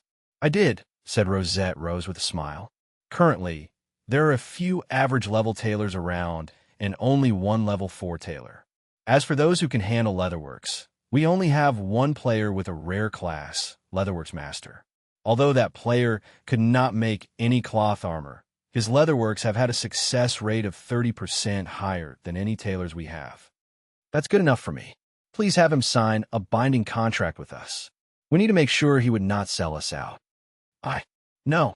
Jiang Fei knew that any normal profession players, non-rare class players, would have a much lower success rate in crafting equipment set. Additionally, what he wanted to craft was a level 40 blue-grade recipe. It would only be a waste of materials if any Tom, Dick, or Harry tailor tried to craft them. Said Rosette Rose. "Let's hear it," said Jiang Fei, his interest piqued. "I have been always keeping tabs on this particular tailor. He is good luck, might not be as good as you, but still good enough to produce equipment. He is the first tailor in the game to craft a violet-grade equipment from his class. At that point, he had obtained a hidden class, the Couturier. He is currently involved with a middle-tier guild," said Rosette Rose. "The main problem is the price. Since when money has ever been a problem, which guild is that?" asked Jiang Fei arrogantly. "Who else could even be at the same level as us?" said Rosette Rose as she shot Jiang Fei a rhetorical question. "Well, what are you waiting for?" Very well," said Rosette Rose as she ended the conversation there. "Guild Master." After some time, a middle-aged man, roughly at the age of 30, came to Jiang Fei. Asked Jiang Fei.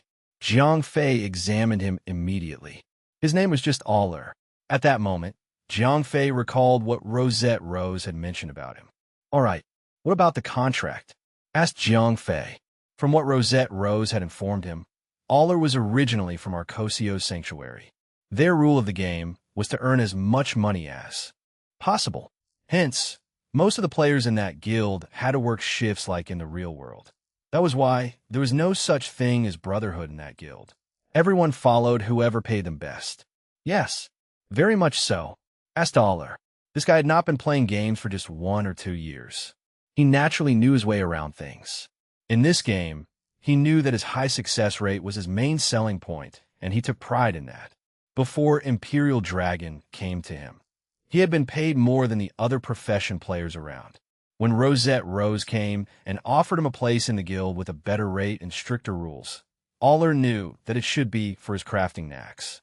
"I like it that you understood things fast, right? Take this and start working as soon as possible," said Jiang Fei as he passed the Green Dragon's downfall recipe to him. Aller gasped in awe as he read the recipe. "What about it?" "I have a 10% success rate and 1/3 chance to craft an ascended, so yes," said Aller after thinking for a while. 300 sets of materials to have 1 ascended equipment. Jiang Fei whispered to himself and clicked his tongue. Although he was not satisfied with those rates, Aller was considered as a pro to have such rates, said Jiang Fei. Even though Aller did not meet Jiang Fei's expectation, Jiang Fei knew not to ask for too much. After all, it was rare to have a leatherworks crafter to have such a high success rate, said Aller after he had used the recipe. By using this chance that Imperial Dragon had given him, he was surely going to be the #1 leatherware crafter. I want you to do nothing else but craft this equipment set. Head over to Big Brother Bear for material requests. At that point of the game, although Jiang Fei had long breached the level 40 barrier, it would be quite a long time before any other players would do the same. At the same time, to craft the level 40 equipment set would take just as long. The time taken to produce that equipment set for Jiang Fei's own guild would be long. Very long. Perhaps not even enough for everyone. After Aller had taken his leave, Jiang Fei took some materials out from the guild storage and headed toward the blacksmith workshop to attempt crafting the White Tiger's downfall equipment set. The guild was too large. Hence, Rosette Rose had created a sub-guild and have had all the profession players from Arcosio's Sanctuary and Magic Thieves placed there. As a result, the guild was never short of materials. From then on, Jiang Fei would never have to search for players to buy materials from. Chapter 329 Intermediate Divine Blacksmith. Translator, Endless Fantasy Translation Editor. Endless Fantasy Translation. After Jiang Fei fetched the materials for his attempt to craft the equipment set, Jiang Fei headed out of the city. This attempt would not be in Dawnlight City, but would take place in the guild territory of Imperial Dragon. Even though the construction duration was not short, with enough materials, the guild construction did not face any delay. At that point, the castle's wall had been built, and there were many scout towers as well as archer towers as well. The most important aspect of the territory, which are all the facilities to accommodate profession players, was completed as well. It went without saying that guilds with territory would have huge benefits compared to those without. One of the benefits was the profession facilities. Blacksmith workshop, jewel house, tailoring chamber, as well as other profession facilities that were built on the guild territory had equipment enhancement perks. Based on the territory level as well as the facility level, the perks only got better. Since the guild territory was only just constructed, the bonus success rate as well as ascension rate was only 1%. It seemed small, but it had extremely high importance since higher level equipment would require more materials to craft. Having higher success rate, even by 1%, would mean the crafter could save more materials. Take Jiang Fei's 4 mythological beast downfalls equipment set recipe, for example. Each equipment set required materials that would fetch as high as 10 gold coins. It might not sound expensive, but considering the fact that if Aller took 30 sets of materials and only managed to craft one equipment set, the cost price of one equipment set would be 300 gold coins. That was just the material cost. What about workmanship? Level 40 equipment would require 2 minutes to craft. Aller would take approximately 1 hour to produce one equipment set. For the entire duration of his gaming time, if he chose to do nothing else but craft, Aller would only produce 24 equipment set in 1 day in game time. How much would they be paid for doing such a mundane task? All of that was counted in the cost. The cost of a recipe was not yet included. Currently, all 4 recipes were farmed. If they were sold in the market, having tens of thousands of gold coins alone would not be enough to purchase such a valuable item. With all factors included, if one green-grade equipment set was not sold more than 2,000 gold coins, the crafter would suffer a huge loss. At this point in the game, players had a little extra coin in their pockets. However, no one had the urge to purchase an equipment set for 2,000 gold coins, not to mention a green-grade one. Everyone in the game knew that green-grade equipment did not have much stats, nor do they look good. In the end, there would not be too many whales that would be willing to spend their money on these dull-looking equipment set. "Arg," said Jiang Fei to himself, as he shook his head to clear all the negativity. He could not help but think of all possibilities in losing money, for he had been in that line of business since the start of the game. Every time he obtained a new recipe, he would immediately think about the production cost, as well as how the sales would be. For this crafting attempt, Jiang Fei did not plan to sell them. Instead, he would craft a few more and gift them to Han Tianyu. After that, he would craft more for his own guild. Jiang Fei was not the same as before. Since the guild had grown so big, he had to think for his own guild before himself. Once the materials were ready, Jiang Fei took an awakening pill that 6 fans had made for him. The pill effect would help Jiang Fei to catch the timing of the radiant light during the final stage of the craft. Ding! Ding! Once the hammer fell, Jiang Fei started his craft. Isabella quickly came to Jiang Fei to help him with whatever he needed. From time to time, she would automatically approach Jiang Fei to help him wipe off his sweat. Sometimes she would help Jiang Fei fetch more materials. When there was nothing for her to do, she would just squat next to him and gaze at him. Ding! Ding! Jiang Fei's focus was absolute whenever he was crafting. This time, he was adamant to achieve better results. With each strike of his hammer, he felt that he had a better understanding of the art of crafting. At this point, he understood why many profession players had chosen the same type of profession even after playing many other titles. It was the hidden talent, the kind where you cannot teach someone else just by explaining. It was a feeling that Jiang Fei could not explain. However, one thing that he knew was that with each craft, he knew that the next would be better, be it a failure or not. Ding! You have crafted equipment set. White Tiger's downfall. Ding! You have crafted equipment set. White Tiger's downfall. Ding! Ding! You have crafted equipment set. Refined White Tiger's downfall. Huh! After 1 hour later, Jiang Fei cried happily as he had finally crafted the first ascended equipment set after numerous regular ones. Congratulations! Isabella smiled happily as her master joyfully celebrated his first victory. Both of them had already gotten used to being intimate at that point. Thanks, Bella. I have that feeling already. I could do better, said Jiang Fei. After Isabella had cleaned Jiang Fei's face, he quickly immersed himself into crafting. It took several more regular crafts for an ascended one to appear. However, it was still acceptable to have more green-graded ones and fewer blue-graded ones. Another hour passed, and Jiang Fei had crafted more than 20 green-grade equipment sets and around 6 ascended, blue-grade equipment set. Compared to Aller, who had only a success rate of 10%, Jiang Fei was able to attempt 30 sets in an hour and have had a success rate of 20 out of 30 tries. It was safe to say that Jiang Fei's success rate was several times more than Aller. Not to mention ascension rates. The two was not even in the same realm. Moreover, Jiang Fei's craft had an unbelievable perk. Translation note: Stupid airhead. Get a clue already. Chapter 3:30 Enhancer ability, deconstruction. Translator: Endless Fantasy, Translation Editor. Endless Fantasy, Translation Ding. Ding! Jiang Fei was delighted when the 2 notifications popped out. He had been waiting for the day he could reach higher levels for his profession. With higher levels, his equipment crafting success rate would be higher as well. At this point, Jiang Fei did not need to worry about ascension. As long as he had enough awakening pills, he would have the confidence to grasp the timing of the radiant light. At that moment, Jiang Fei did not care much about reaching intermediate tier, but the 2 options that he had to choose: Enhancer and Engraver. Jiang Fei's profession was special and strong, that had been established. Besides just being a blacksmith, he had also gained the ability to pick up a secondary profession. Examples of primary professions are blacksmith, tailor, and leatherworks, the types of profession that turn materials into equipment. Secondary professions worked on using processed materials.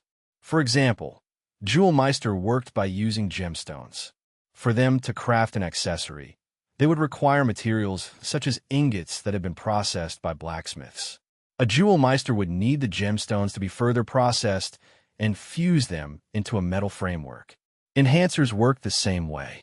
And enhancers would have to deconstruct equipment and use the product of the deconstruction to further enhance equipment. Basically, an enhancer would use a piece of equipment as fodder to add one extra attribute or skill to another equipment. All secondary professions were beneficial to players. However, they were not a must-have. Their existences were like a cherry on top of a strawberry cream cheesecake.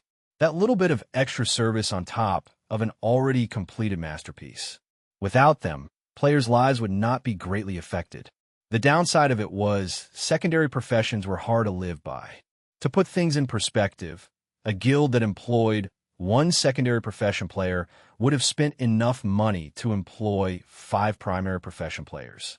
As such, at that point of the game, it would take only all the fingers on one palm to count all the secondary profession players in the whole of Dawnlight City.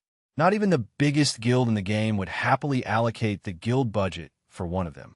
Most guilds were greedy and stingy, yet their total expenditure was high as well. One guild war would take up to tens of thousands of players, and the result would be equipment lost, dropped upon death. With that thought in mind, the guild master would rather hire more primary profession players to craft equipment in bulk than having even one secondary profession player to only add 1 or 2 extra attributes to their equipment. This did not end, well, even when most of the players in the game had finished the in-game content. At most, ultra-rich guilds would have the luxury to hire 1 or 2 secondary profession players. Currently, Jiang Fei had 2 options. Compared to the 2 options that a Jewel Meister had, Jiang Fei had gotten the short end of the stick. The concept of enhancer was simple. As for engravers, their job was to grant sockets on weapons and equipment. After that, a Jewel Meister could be the one who would help to socket an attribute gem or a skill gem. Jiang Fei was a divine blacksmith. Hence, his profession did not require him to level each of his profession differently. If he chose one out of the other, that profession would immediately be synced with the divine blacksmith level, saving him all the time and money to train his secondary profession level. Even so, Jiang Fei was still thinking hard about it. Both professions had their pros and cons. Enhancers could basically enhance any equipment as long as there was a suitable recipe in hand. The enhancement that an enhancer would grant was different than what Jiang Fei had done to his equipment during crafting. Even though Jiang Fei's crafting would grant an extra skill, those skills were granted at random. An enhancer could choose what kind of attribute or skill to grant the equipment. The only drawback to this godly profession was the ungodly gluttony for money. The reason why an enhancer would burn a lot of money was their means to obtain stronger attributes. To obtain better stats, the materials needed would require one to deconstruct a blue-grade equipment. Skills enhancement would require materials at least violet grade and higher. To be able to deconstruct a gold-grade equipment just for the sake of having an extra skill would be the pathway of Midas. Engraver skills had low cost, but higher-level gemstones were not cheap either. One of the downsides of an engraver was that they could only further enhance a weapon, chest piece, and helm-type equipment. Their ability to further enhance a player's strength was nowhere close to an enhancer. F***ck it. Both options would also burn a hole in my pocket, said Jiang Fei to himself, as he chose the secondary profession with the unending desire for money. Ding! Ding! Deconstruction. When used on a piece of equipment, deconstructs equipment fine tier or higher to obtain materials depending on the equipment level and tier. When used on a magic skill, deconstructs the magic and immediately put the skill on cooldown. 30 seconds cool down time. Jiang Fei was surprised to see that he was gifted with a little surprise. The skill deconstruction was the same as instant ice burst and rose cutter, a skill obtained from the profession that had both non-combat and combat skills. This skill could be used on enemies' incoming magic skill. Naturally, it must be a skill that is either a projectile-based or a status effect. Jiang Fei would not be able to grab onto the skill if the skill was an instant cast, instant inflict type. Although he had just obtained the enhancer profession, he did not feel it right to immediately break down the white tiger's downfall that he had just created. Jiang Fei would not even want to destroy the Ares armor that he had just swapped. Right now, Jiang Fei did not have the recipe for enhancement. Even if he deconstructed a few equipment right then, he could not enhance anything yet. Jiang Fei kept all the crafted equipment and noticed that the time left on the server was short. He deposited all the White Tiger's downfall into the guild storage and kept the epic graded one. Asked Jiang Fei in a message to 7-star warrior. He planned to give him a good surprise since he was already level 40. He could equipment the equipment set. I'm babysitting a few members in the elite difficulty dungeon. Come to the guild territory after that. I might not.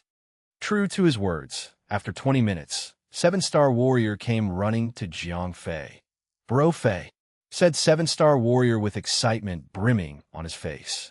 Jiang Fei opened the trading window and placed the equipment set there, cried seven-star warrior when he saw the color of the equipment set. He had even forgotten to click the accept trade button.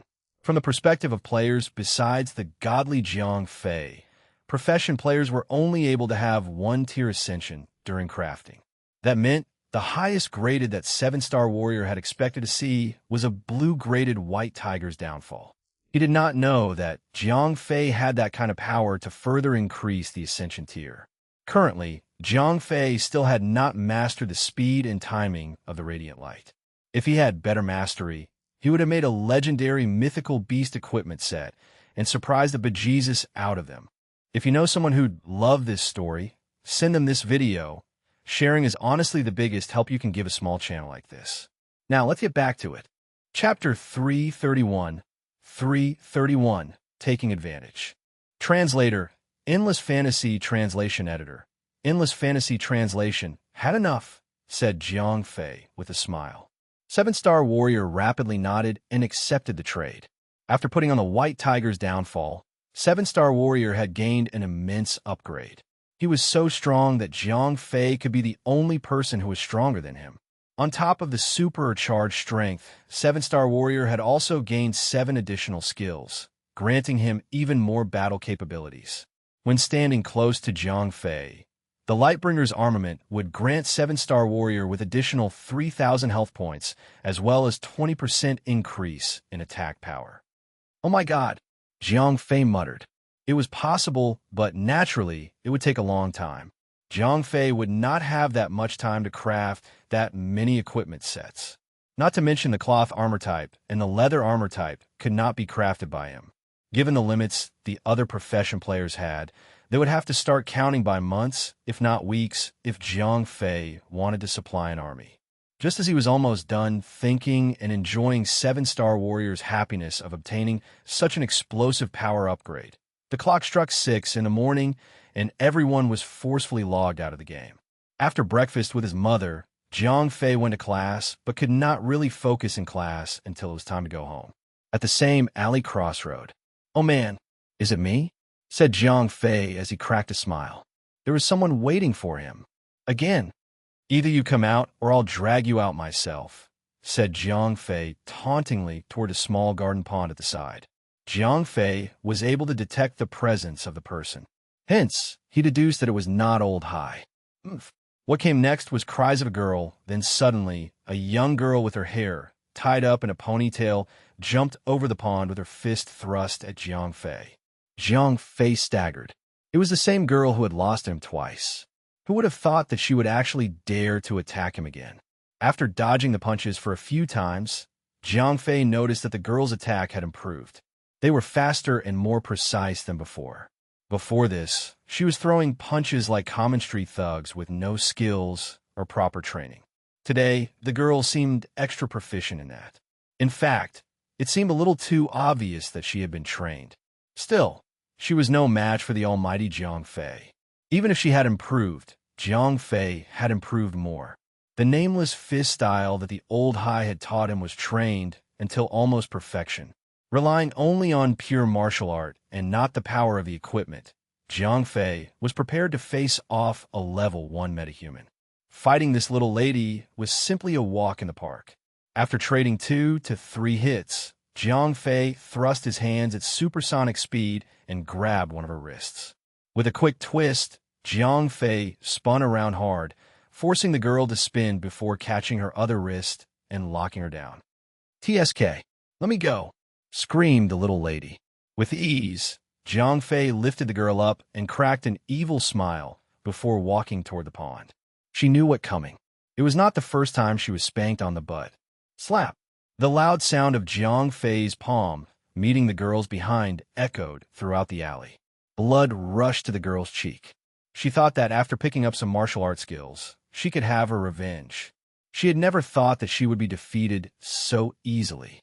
It was so shameful to be defeated not once, not twice, but 3 times. The more she thought about it, the harder she gritted her teeth. "Right this time, I'll spank 20 times. Next time I see you, it'll be 40. My advice? Don't try it. After he was done delivering the punishment, Jiang Fei felt a little guilty since every time his hand landed on the girl's, but he felt this supple flesh in his palm. He could not deny that it made him a little excited. Cried the girl when Jiang Fei let her go. She immediately jumped to her feet and tackled him. Jiang Fei was not ready. Without any stance, he was pushed into the pond along with the girl. The girl managed to pin him down under the water and threw 2 punches that landed on his face. Naturally, he did not feel a thing. In response, he grabbed the girl's wrist easily. "You are GH," cried the girl relentlessly. The thought of her being spanked again was so agonizing that she would not stop even if her hand were caught. She would use any means necessary to defeat Jiang Fei. Since she had already resorted to biting, she jerked Jiang Fei up from the water and saw him actually smiling back at her. Fuming, she aimed for his nose. Jiang Fei saw the incoming bite like a huge airplane coming from miles away and dodged it easily. When she turned around to bite him again, Jiang Fei turned at the same time. Coincidentally, the two touched lips. At that moment, the girl immediately lost the will to fight. She was stunned. Jiang Fei was having the same blank moment. He had never experienced such a moment before. The closest he had ever been with a girl was with Isabella, and that was just a game. This was him kissing a girl in real life. There's a saying, if you can't do it, try. If you find a chance to try, give it your best shot. Now that the chance was just lying there, Jiang Fei went for it and reached his tongue out into hers.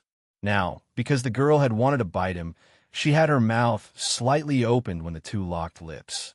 When she felt Jiang Fei's tongue meeting hers, she regained her senses and wanted to bite down. But alas, Jiang Fei was fast enough to retract his tongue. The poor girl stuttered so much that even a drill hammer would have vibrated slower than her. Realizing that her first kiss was stolen by her enemy, she pushed him away. Jiang Fei, on the other hand, just snickered like an idiot. "I'm not done with you yet," yelled the girl at the top of her lungs. She then turned away as fast as humanly possible and ran, fearing that the man had not had enough and decided to have more. Jiang Fei snickered away as he stood there watching the poor girl running away into the alley. Now that he had already taken advantage of the girl, Jiang Fei felt a little guilty since he had no clue what her name was. Having her attacking him 3 times now, it was best for Jiang Fei to do a little research on the girl but he had always been smacking. Back in Manda Square, Jiang Fei headed straight for the 108th floor and went to Han Tianyu's office. When his secretary saw Jiang Fei coming in, she simply nodded with a smile and returned to her job. Jiang Fei nodded back and just entered his room without knocking. "This is outrageous." When Jiang Fei entered the room, the first thing he heard was Han Tianyu's roaring voice blasting out like a gigantic trumpet. There was even a broken cup and spilled coffee on the carpeted floor.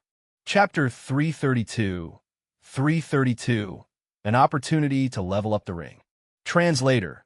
Endless Fantasy Translation Editor. Endless Fantasy Translation. You're here.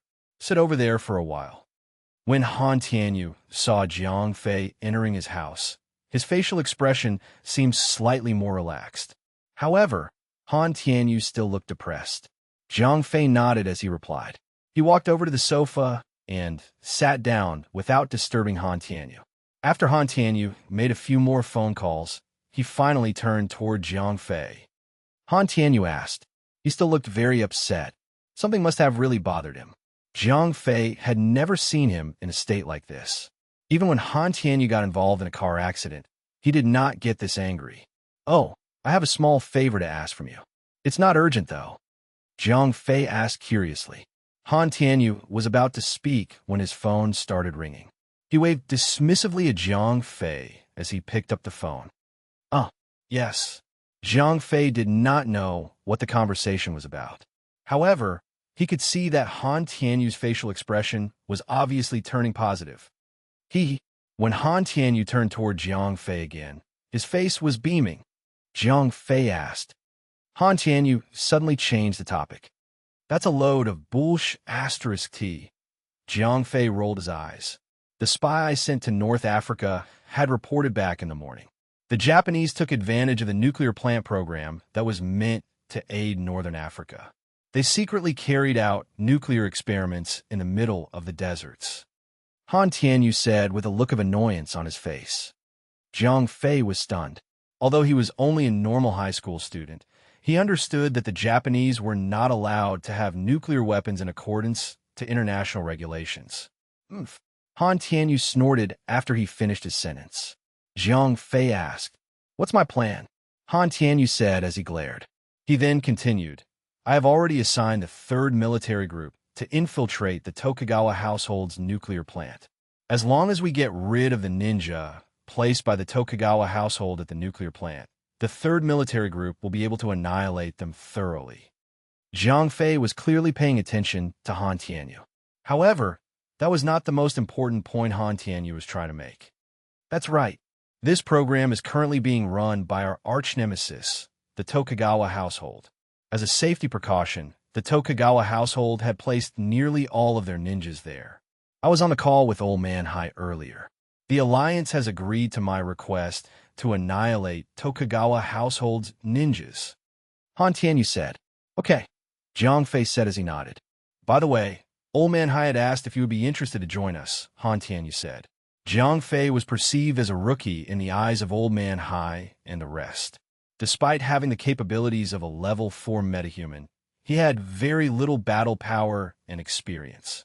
This time, they hoped to bring Zhang Fei along for the sole purpose of training him, so he could improve his battle capabilities. Zhang Fei's eyes lit up. He had already been thinking about it, since Han Tianyu mentioned that the Japanese were secretly experimenting with nuclear weapons. The thing Zhang Fei needed the most right now was nuclear fuel. Now that the Japanese had ready-made nuclear fuel, Zhang Fei hoped that he would be able to steal it the same way he had stolen the R&D lab before. After all, it was a nuclear plant that should rightfully contain a lot of non-military nuclear fuel as well. This was a great opportunity for Zhang Fei to increase the level of his mysterious ring. All right, Han Tianyu exclaimed cheerfully. Why can't you wait until the weekend? I still have to go to school, Zhang Fei complained. We can't wait any longer. Time is of the essence. Besides, you would only be pretending to study if you went to school. Han Tianyu decided for Zhang Fei right away. After the two had agreed on the time of departure, Zhang Fei went home and proceeded to lie to his mother. He told her that there was an exchange program which required him to travel to another city, and that he would have to board the flight that night itself. Although his mother was suspicious about him leaving so suddenly, and had made a call to the school to verify what he said, little did she know that Han Tianyu had already secretly contacted the school to compromise the communication. Therefore, Zhang Fei's mother was not able to discover the truth behind his sudden need to leave and did not say anything further. Zhang Fei had agreed to meet Han Tianyu on the helicopter pad at the roof of the Manda Square at exactly midnight. As there was a high possibility of being involved in a fight once they reached North Africa, Zhang Fei decided to log into the game for some preparation before they departed. Due to the existence of the R&D lab, Zhang Fei no longer needed to transfer health potions from the game to the external world. However, the R&D lab did not contain the data of some of the newly invented or special potions. For example, the R&D lab could not reproduce the awakening pill that Six Fans created. Although Zhang Fei had always used the item to support his crafting, the increased observational and sensing abilities would also be helpful during battles in the real world. After all, Zhang Fei was no longer facing normal humans, and was instead fighting against high-level ninjas. After Zhang Fei logged into the game, he immediately looked for Six Fans. He had finished consuming all of the previous batches of awakening pills during his crafting work. I have 2 more bottles, Six Fans answered. All right, I will come over to get them now, Zhang Fei said. Very soon, he managed to find Six Fans. All right, Guild Master, I have created a new type of potion. As Six Fans handed over the awakening pills, he also passed Zhang Fei a new type of potion. Empowering Pil Potion Fine. Use. Increases strength slightly. Greatly increases defense. Effects last for 30 minutes. Zhang Fei's eyes lit up. This item was similar to the upgraded version of the beginner-level defense enhancement potion. Although the effects in the game were very ordinary, it would make a huge difference in the real world when used to fight against high-level ninjas. This was definitely a great item to protect Jiang Fei's life. Hee, you are truly my lucky star. As soon as Jiang Fei received the 2 bottles of awakening pills and the empowering pill, he stored them in a spatial ring and proceeded to log out of the game. After returning to the real world, Jiang Fei immediately awakened 0541, who was still in deep slumber. 0541 asked, "I have acquired 2 new groups of data." Jiang Fei asked, "Scanning results, low-grade potion. Based on the current capabilities of the R&D lab, we are able to produce small amounts of them." 0541 answered. "That's fine." Jiang Fei nodded as he spoke. Since 0541 could produce the items at a very fast pace, Jiang Fei was able to acquire the items as soon as he gave the order. Once everything was in place, Jiang Fei prepared to make his way to the rooftop helicopter pad. Thereafter, he would accompany Han Tianyu to take on the Japanese ninjas. Chapter 333. 333. Sudden Attack on the Nuclear Plant. Translator. Endless Fantasy Translation Editor. Endless Fantasy Translation. As the clock struck 12, Jiang Fei and Han Tianyu met up at the rooftop balcony. They then boarded the helicopter, which brought them to the military airport beyond the city. By then, there was already a military cargo aircraft on standby in the airport. It was ready to take off at a moment's notice. Jiang Fei and Han Tianyu were not the only people present. There was a crowd of 50 lined up neatly in rows beneath the cargo aircraft. These young people were close to Jiang Fei's age. The oldest among them was only 30. Jiang Fei even recognized the one who stood at the frontmost position. "Mr." Jiang Fei smiled as he nodded at Luo Zhan. Jiang Fei had met Luo Zhan when he was previously kidnapped by Old Man Hai at the Hidden Dragon Village. Jiang Fei found out that Luo Zhan was old Luo's son. "My little brother, you have so much up your sleeves." Luo Zhan treated Jiang Fei more warmly than before. After all, Jiang Fei was a level 4 expert in the eyes of everyone. Besides, at such a young age, he could already be considered as a future leader in China Martial Arts Alliance. Jiang Fei laughed. He did not try to continue the conversation. After all, he had over-exaggerated his capabilities. Truthfully, he was only a level 2 metahuman approaching the level 3 stage. "All right, let's board the plane. I will introduce you to each other later," Han Tianyu urged the others. Luo Zhang and Jiang Fei responded at the same time. They too knew that the trip was not meant for them to catch up. It was a mission to annihilate the Japanese Tokugawa household. Once everyone had boarded the cargo aircraft, its engines started roaring loudly as it took off and headed toward Africa. Although the cargo aircraft was one of the newly released supersonic models, it still took them over 10 hours to reach Western Africa from Huaxia. "Allow me to introduce this man over here." After the aircraft took to the air, Han Tianyu pointed at Jiang Fei while introducing him to everyone. Han Tianyu did not forget to demonstrate how close their relationship was. These are all the cream of the crop in the China Martial Arts Alliance. They are all disciples of either Old Luo or Old Yang. Han Tianyu spoke as he continued to introduce Jiang Fei to the rest. Jiang Fei was able to find out from Han Tianyu the estimated capabilities of the Japanese Tokugawa household. The Tokugawa household had 3 upper-rank ninjas, 25 middle-rank ninjas, and over 100 lower-rank ninjas. All of these ninjas were mostly stationed at the nuclear plant in North Africa and were also the targets of Jiang Fei and the rest for the current mission. Although they had a huge number of ninjas, there was nothing spectacular about the number of lower-rank ninjas. Their capabilities were only equivalent to the common level 1 metahuman. Mao Tian, who Jiang Fei had met previously, was at the same level. Although Mao Tian was unexpectedly defeated by Jiang Fei, his capability was still a force to be reckoned with. The middle-rank ninjas had the equivalent capabilities of a level 2 metahuman.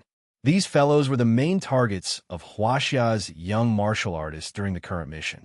In simpler terms, The China Martial Arts Alliance treated this mission as an opportunity to train their men.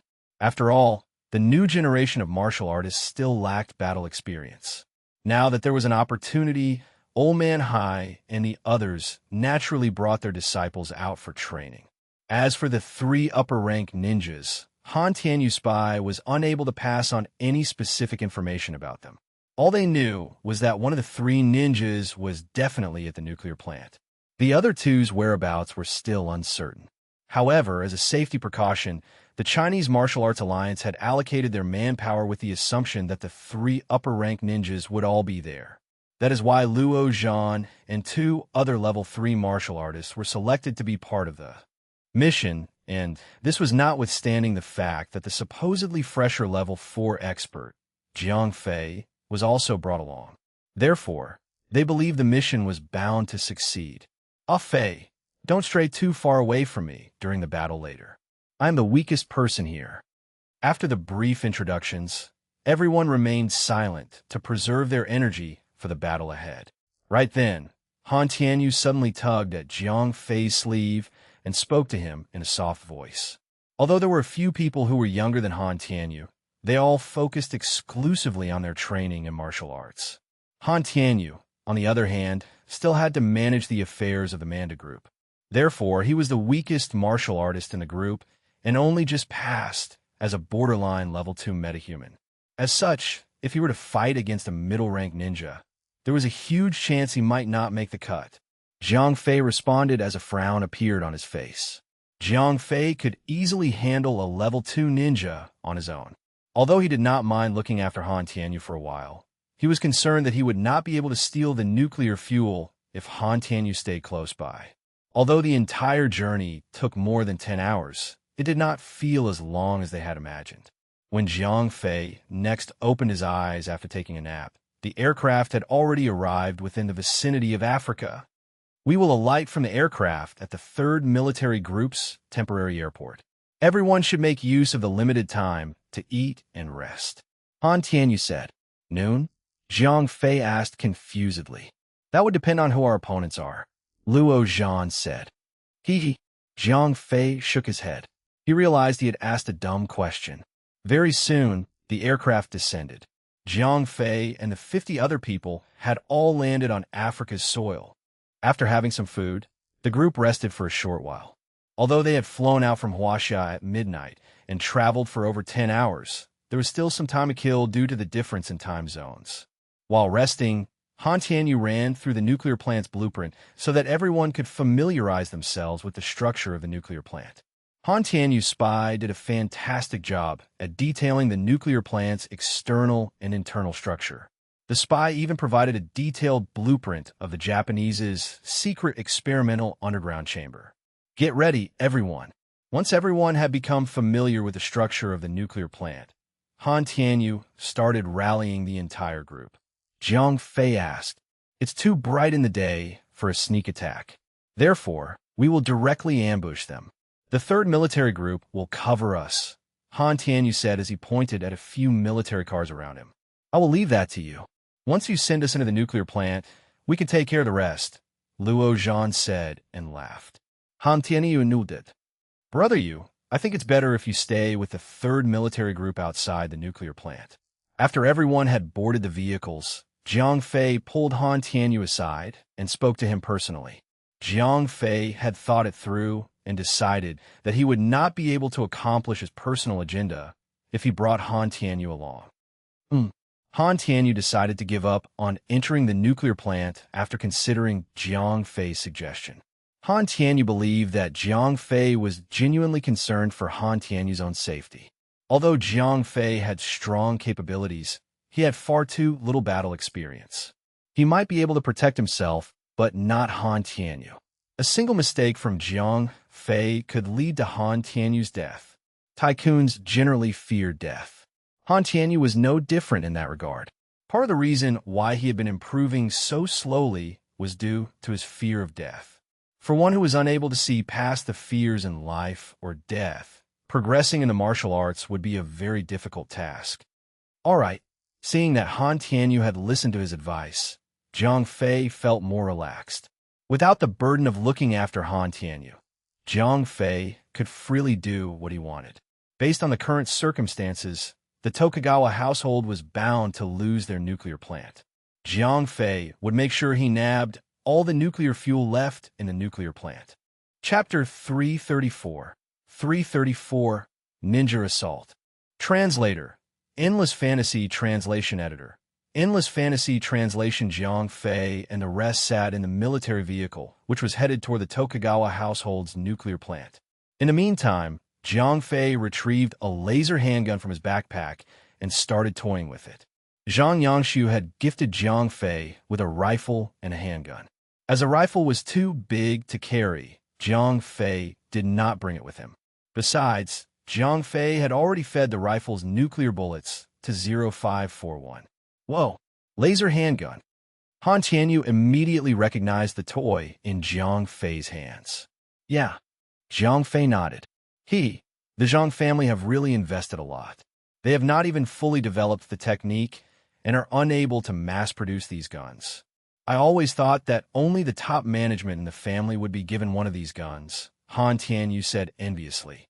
Although the Han family and the Zhang family cooperated in terms of creating medical potions, they did not have very good relations overall, and therefore, Han Tianyu was never able to get the laser gun from the Zhang family. Jiang Fei knew that Han Tianyu had his eyes on the handgun. However, Jiang Fei still needed to use it and thus could not give it to Han Tianyu. After all, Jiang Fei wanted to avoid attacking his enemies physically to prevent others from discovering the truth that he was not a level 4 metahuman. The 3rd Military Group's base was not too far away from the nuclear plant. After approximately 3 hours of driving, Jiang Fei and the rest had arrived somewhere near the nuclear plant. When they reached, they could see that the place appeared heavily guarded. Ever since the 3rd Military Group had made its way here, the Japanese had upped their defenses and relocated a lot of their people in Africa to this location. As the Tokugawa household was unaware that Han Tianyu had found out about their secret nuclear experiments, they merely assumed that this was another one of Manda Group's showy encounter. After all, ever since the last meeting, Han Tianyu had used various excuses to attack Tokugawa household's forces in Africa. Therefore, although they relocated a lot of their military defenses here, they only aimed to hold the 3rd Military Group off. They did not consider the possibility that Han Tianyu was actually planning a complete takeover. If the Tokugawa household had known that their secret nuclear experiments were exposed, they would have destroyed the experimental lab and given up on the nuclear plant to avoid bigger troubles. Brat-a-tat. Gunfire could be heard from afar. Jiang Fei knew that the 3rd Military Group had already started engaging the Tokugawa household soldiers. Boss, we can't proceed any further. Right then, the soldier driving turned around and shouted to Han Tianyu, "Activate the magnetic shield. Get our men to suppress the opponent's gunfire. We will charge right in," Han Tianyu said with a serious face. The soldier driving used a wireless communicator to contact the group leader further behind them. Thereafter, he started pressing on the control switches rapidly with both hands. Crackle! The military vehicle let out a series of mechanical sounds. Jiang Fei felt his surroundings go dark as the windows on both sides of the vehicle were covered with a magnetic shield. From the outside, it appeared as if the entire military vehicle was covered by a special protective shield with brightly glowing fireworks around it. The special shield was a new technology obtained by Manda Group from the extraterrestrial remnants. Such a shield could effectively defend against gunfire from normal weapons. However, it cost a lot of energy to keep the shield activated. The military vehicle would not be able to sustain it for long, or else it may use up all its fuel. Zoom! Bang! As their target was a nuclear plant, the 3rd Military Group did not dare to use large-scale weapons. They were worried they might cause a nuclear leakage. However, their guided missiles for single targets were enough to suppress the opponents in a short amount of time. Everyone, sit tight. The soldier driving showed a creepy smile on his face. One could not be sure if he was excited or if he had gone insane. Bang! As the soldier stepped on the gas pedal, the military vehicle leaped forward like a rabbit. Thereafter, it charged toward the main entrance whilst being fired at with bullets and even rockets. Bang! Bang! Bang! The explosive sounds continuously rang next to Jiang Fei's ears. Jiang Fei could smell the smoke that seeped into the interior of the vehicle. Right then, Jiang Fei was not the only person who looked nervous. All the young men who came with Luo Zhan looked equally unnerved. As they have always stayed within Huaxia's borders, they had never experienced a battle up close. Screech! The military vehicle came to a screeching halt as the driver made an emergency brake. "We have arrived." The driver turned around and gave everyone a thumbs up as a demonstration that he had completed his task. "Everyone, I can only accompany you thus far. Show the Japanese what we have got," Han Tianyu said to Jiang Fei and the rest. Luo Zhan did not waste another second as he led the group and jumped out of the car. "Han Tianyu ordered it." Jiang Fei nodded. He had consumed an empowering pill before he alighted from the vehicle. Buzz! A weak golden light began to form around Jiang Fei's body. His defense instantly increased significantly. After Jiang Fei and the rest alighted from the vehicle, Han Tianyu closed the door as the vehicle started speeding away. Luo Zhan turned toward the two other level 3 martial artists as he nodded.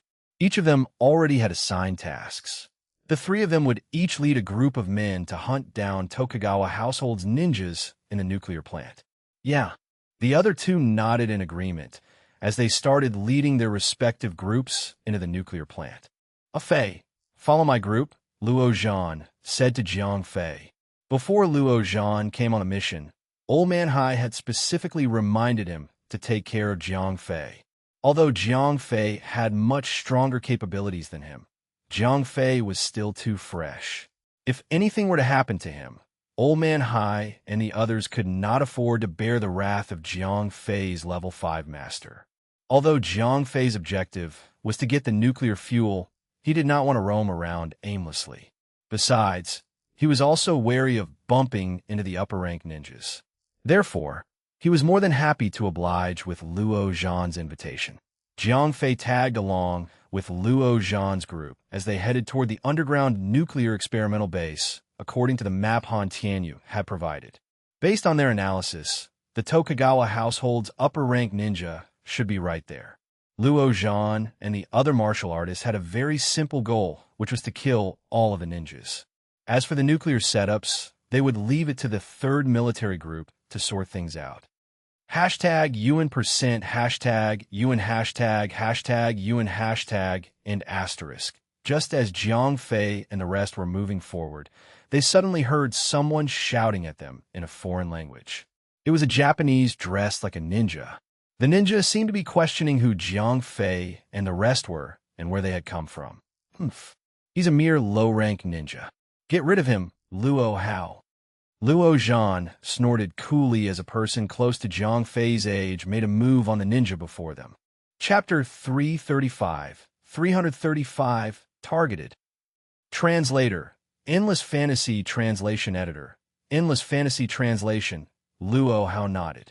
Then, he charged toward the ninja. In just a couple of strides, he was already near the ninja, and the ninja was still saying something. As everyone here looked Asian, the ninja had obviously thought that Jiang Fei and the others were workers in the nuclear power plant. He was trying to ask all of them to get back to work. *CKU. At this time, Luo Hao was already in front of the ninja. When the ninja heard that Luo Hao was speaking in Mandarin, he realized what was happening. He pulled out a tachi and began a fight with Luo Hao. Jiang Fei turned his head and asked Luo Zhan.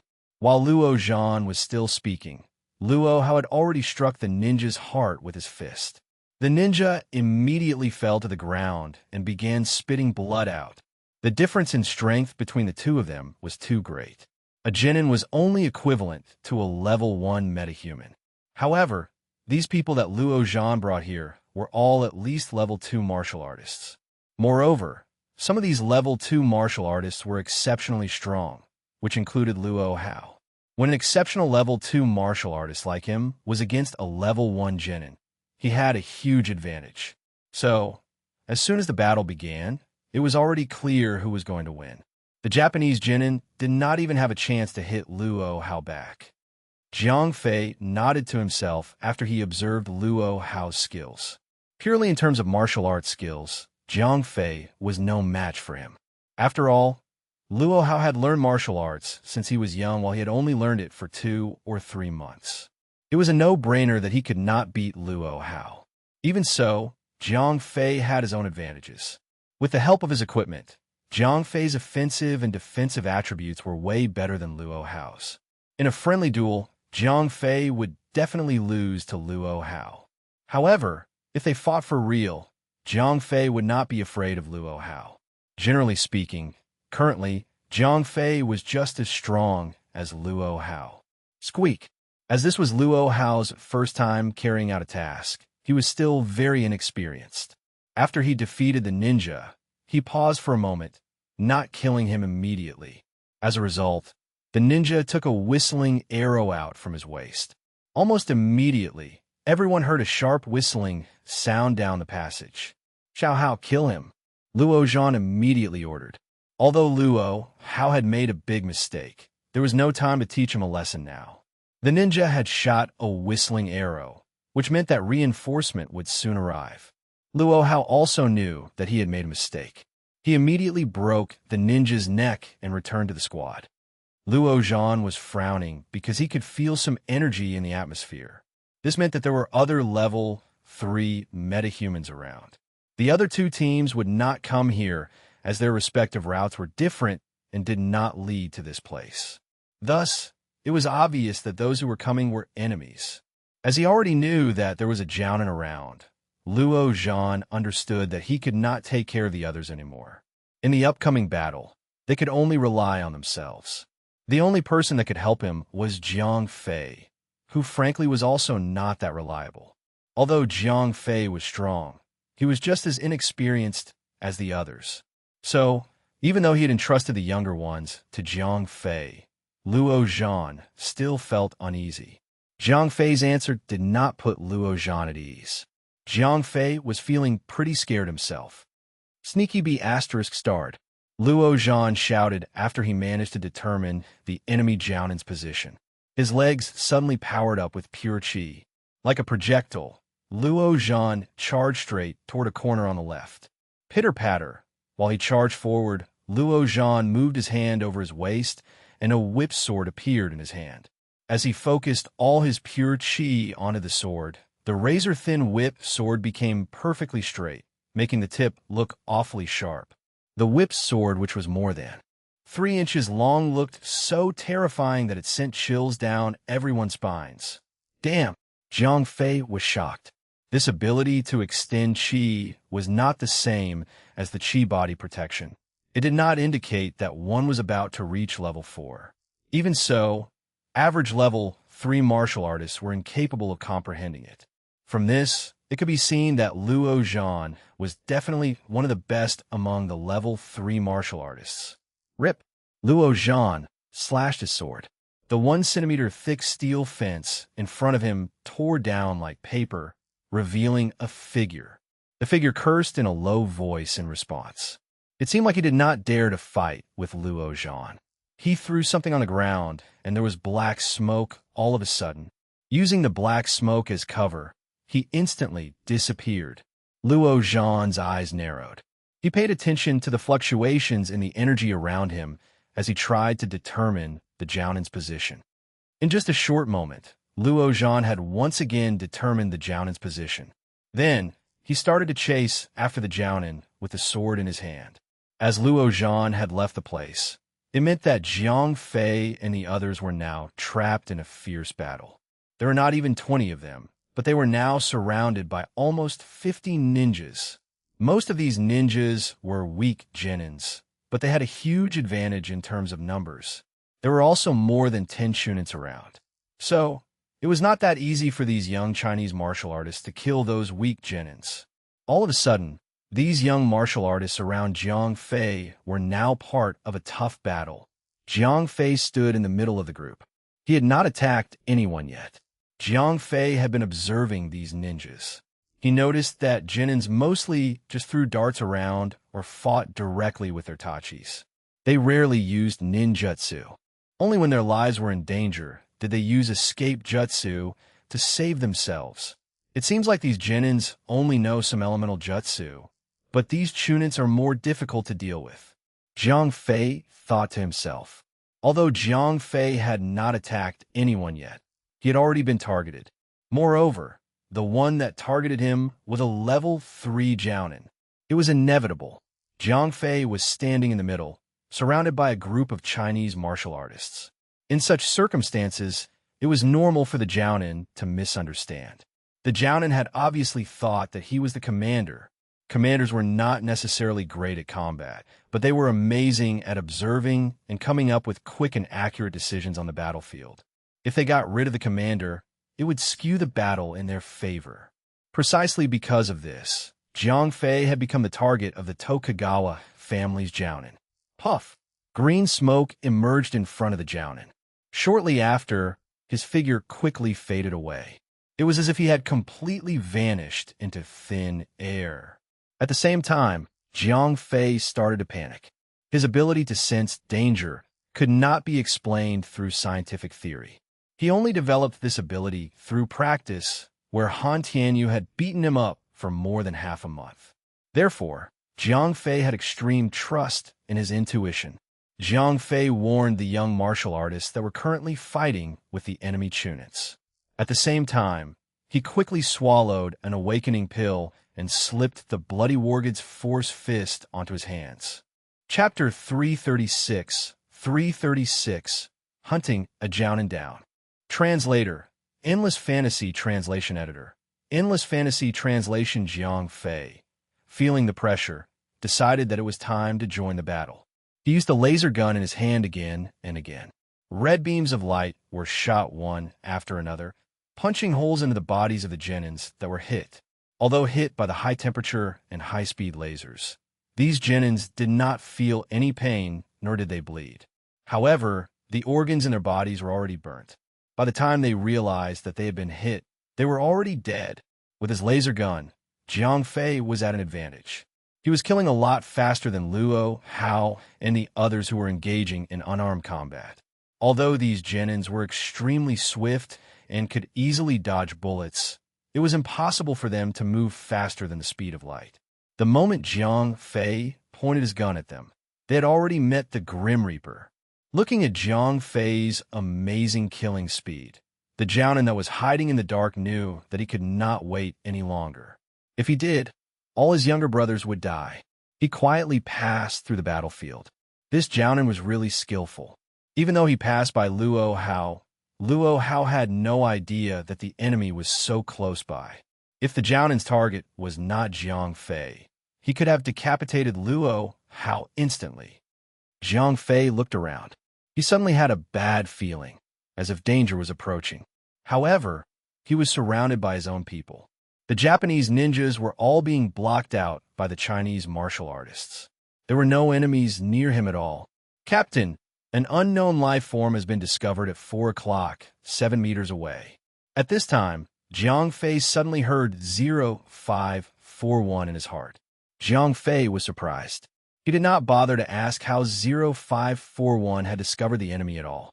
Instead, he immediately turned around and faced the direction that 0541 had mentioned. He raised his hand and fired a shot. After Jiang Fei fired a shot, he heard some Japanese words. Then, black smoke emerged at the spot he fired at. Shortly after, a figure appeared not far away. Obviously, this Japanese ninja had noticed the danger and had immediately dodged the shot by using escape jutsu. At this time, Tokugawa Yosuke's heart was beating really fast. He was not very clear about how strong Jiang Fei was because Jiang Fei had never really shown any skills and had just been attacking with his laser gun. Chinese martial artists were notoriously good at concealing their own strengths, so he was not sure whether Jiang Fei was strong or weak. When he approached Jiang Fei while being invisible previously, he was already discovered when he was still 7 meters away, and Jiang Fei already had his gun pointed toward his brain. It was like his invisibility was totally useless against him, since Jiang Fei could easily determine his position while he was invisible. This meant that Jiang Fei either had special abilities, such as a lycanthrope's amazing sense of smell, or that his level was higher than his. However, looking at how old Jiang Fei was, Tokugawa Yosuke felt a little relieved. Chinese martial artists were different from mutants. All Chinese martial artists could only gain strength through training and practicing. It was impossible for a teenager like Jiang Fei, who was only around 16 or 17 years old, to have level 4 powers. Wait. A teenager around 16 or 17 years old who is a level 4 master. Why does this sound so familiar? Tokugawa Yosuke suddenly started to panic. Bakayaro, I can't be that unlucky, right? Tokugawa Yosuke suddenly remembered the news that had spread around the metahuman community not long ago. It was about an extraordinary Chinese teenager who had already advanced into a level 4 martial artist at the age of 16 or 17. Tokugawa Yosuke said these two Chinese words with an accurate pronunciation. Jiang Fei was surprised. He had never seen a ninja of this level before. When he saw Jiang Fei's reaction, Tokugawa Yosuke was about to cry. Why didn't he mind? His own business? Why did he have to reveal himself? Now, he was in deep trouble. He was now a level 4 martial artist target. For a moment, Tokugawa Yosuke and Jiang Fei were caught in a deadlock. Jiang Fei did not know what this Japanese guy meant. After the ninja said his name, he called for his mother. Then, he looked bitterly at him without saying anything else. Currently, Tokugawa Yosuke was so scared that he did not know what to do. Chinese martial artists were notoriously strong. Even if he were against a Chinese martial artist of the same level, he would probably think of running away. He would not dare to fight a Chinese martial artist of the same level, let alone this martial artist in front of him that was a level higher. There was a well-established rule in the metahuman community. If you did not know how to fly or teleport, then it would be best if you did not race against a Chinese martial artist. Unfortunately, Tokugawa Yosuke did not know how to fly or teleport. Although he could teleport a little by using elemental jutsu, the distance was too short. It could only be used to escape from immediate danger, not to run away from the enemy. Therefore, Tokugawa Yosuke was having a hard time deciding whether he should run away or fight for his life. He did not even have to think about surrendering. It was not an option. China and Japan had been enemies with each other for a long time. Both sides had never had the habit of being kind to each other's prisoners. Basically, prisoners would be killed immediately after interrogation. In Tokugawa Yosuke's eyes, Jiang Fei was a level 4 martial artist. If he went against Jiang Fei, his death was certain. Even if he tried to run away, there was an 80% chance of Jiang Fei catching up to him and killing him. He clearly knew that his time was up this time, which explained why he was looking at Jiang Fei bitterly without saying anything. F***CK.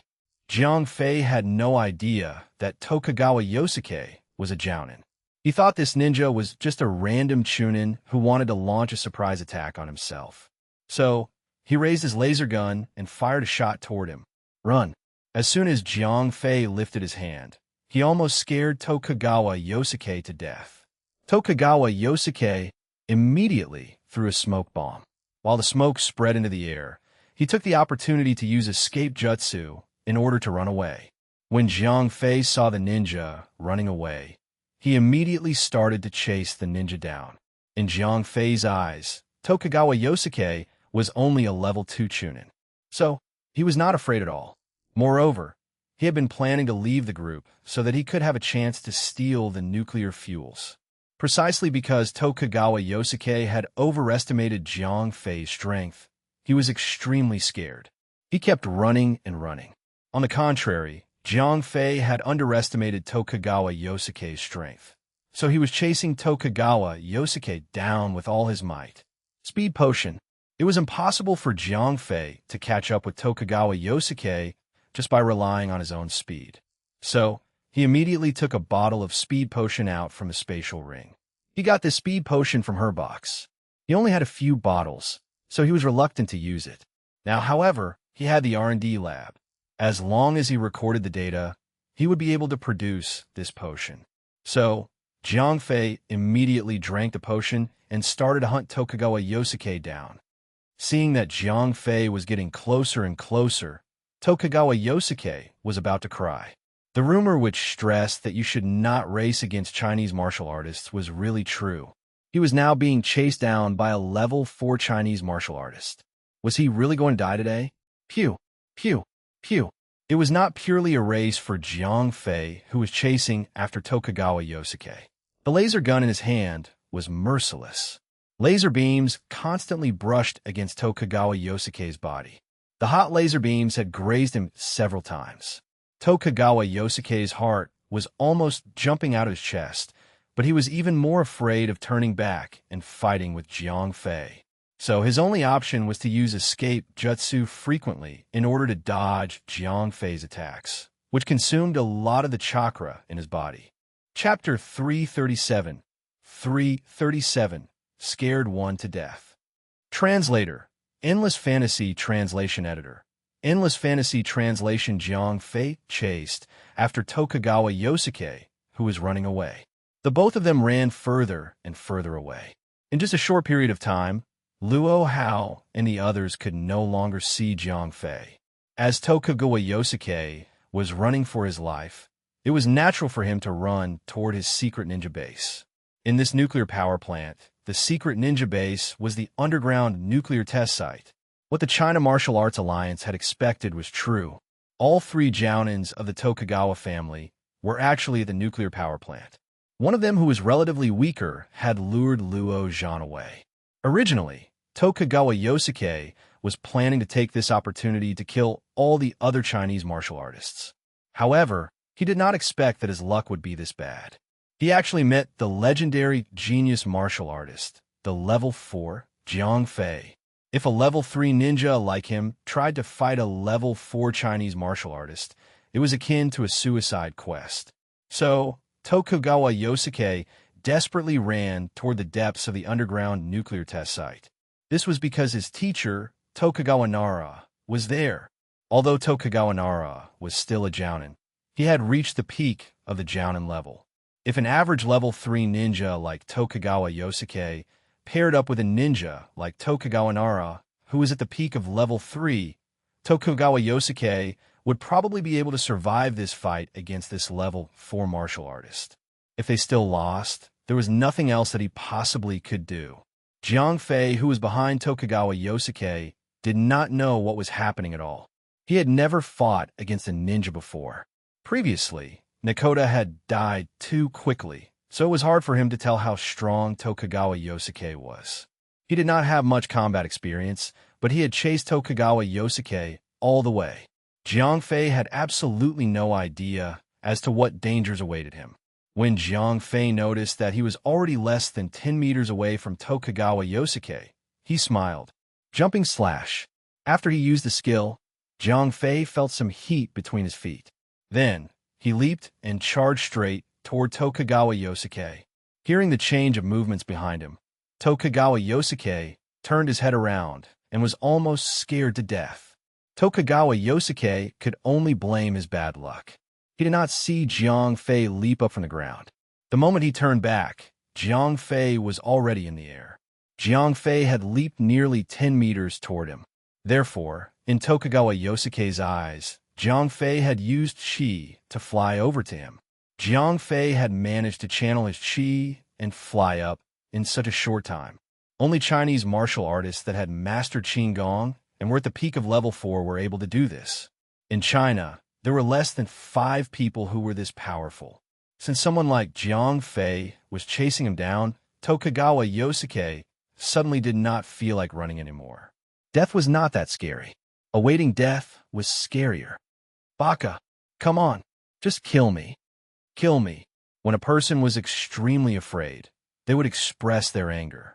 Tokugawa Yosuke was portraying exactly that. In his heart, Jiang Fei's strength had once again become a myth. They were too close to each other now. He did not even dare to run away anymore. Rather than playing cat and mouse until he finally died, it was better to get it over with quickly. The F***CK. When Jiang Fei saw that Tokugawa Yosuke had stopped running, he thought Tokugawa Yosuke wanted to fight for his life. He did not expect this ninja to say these kinds of things. "Kill me." Tokugawa Yosuke continued to scream crazily.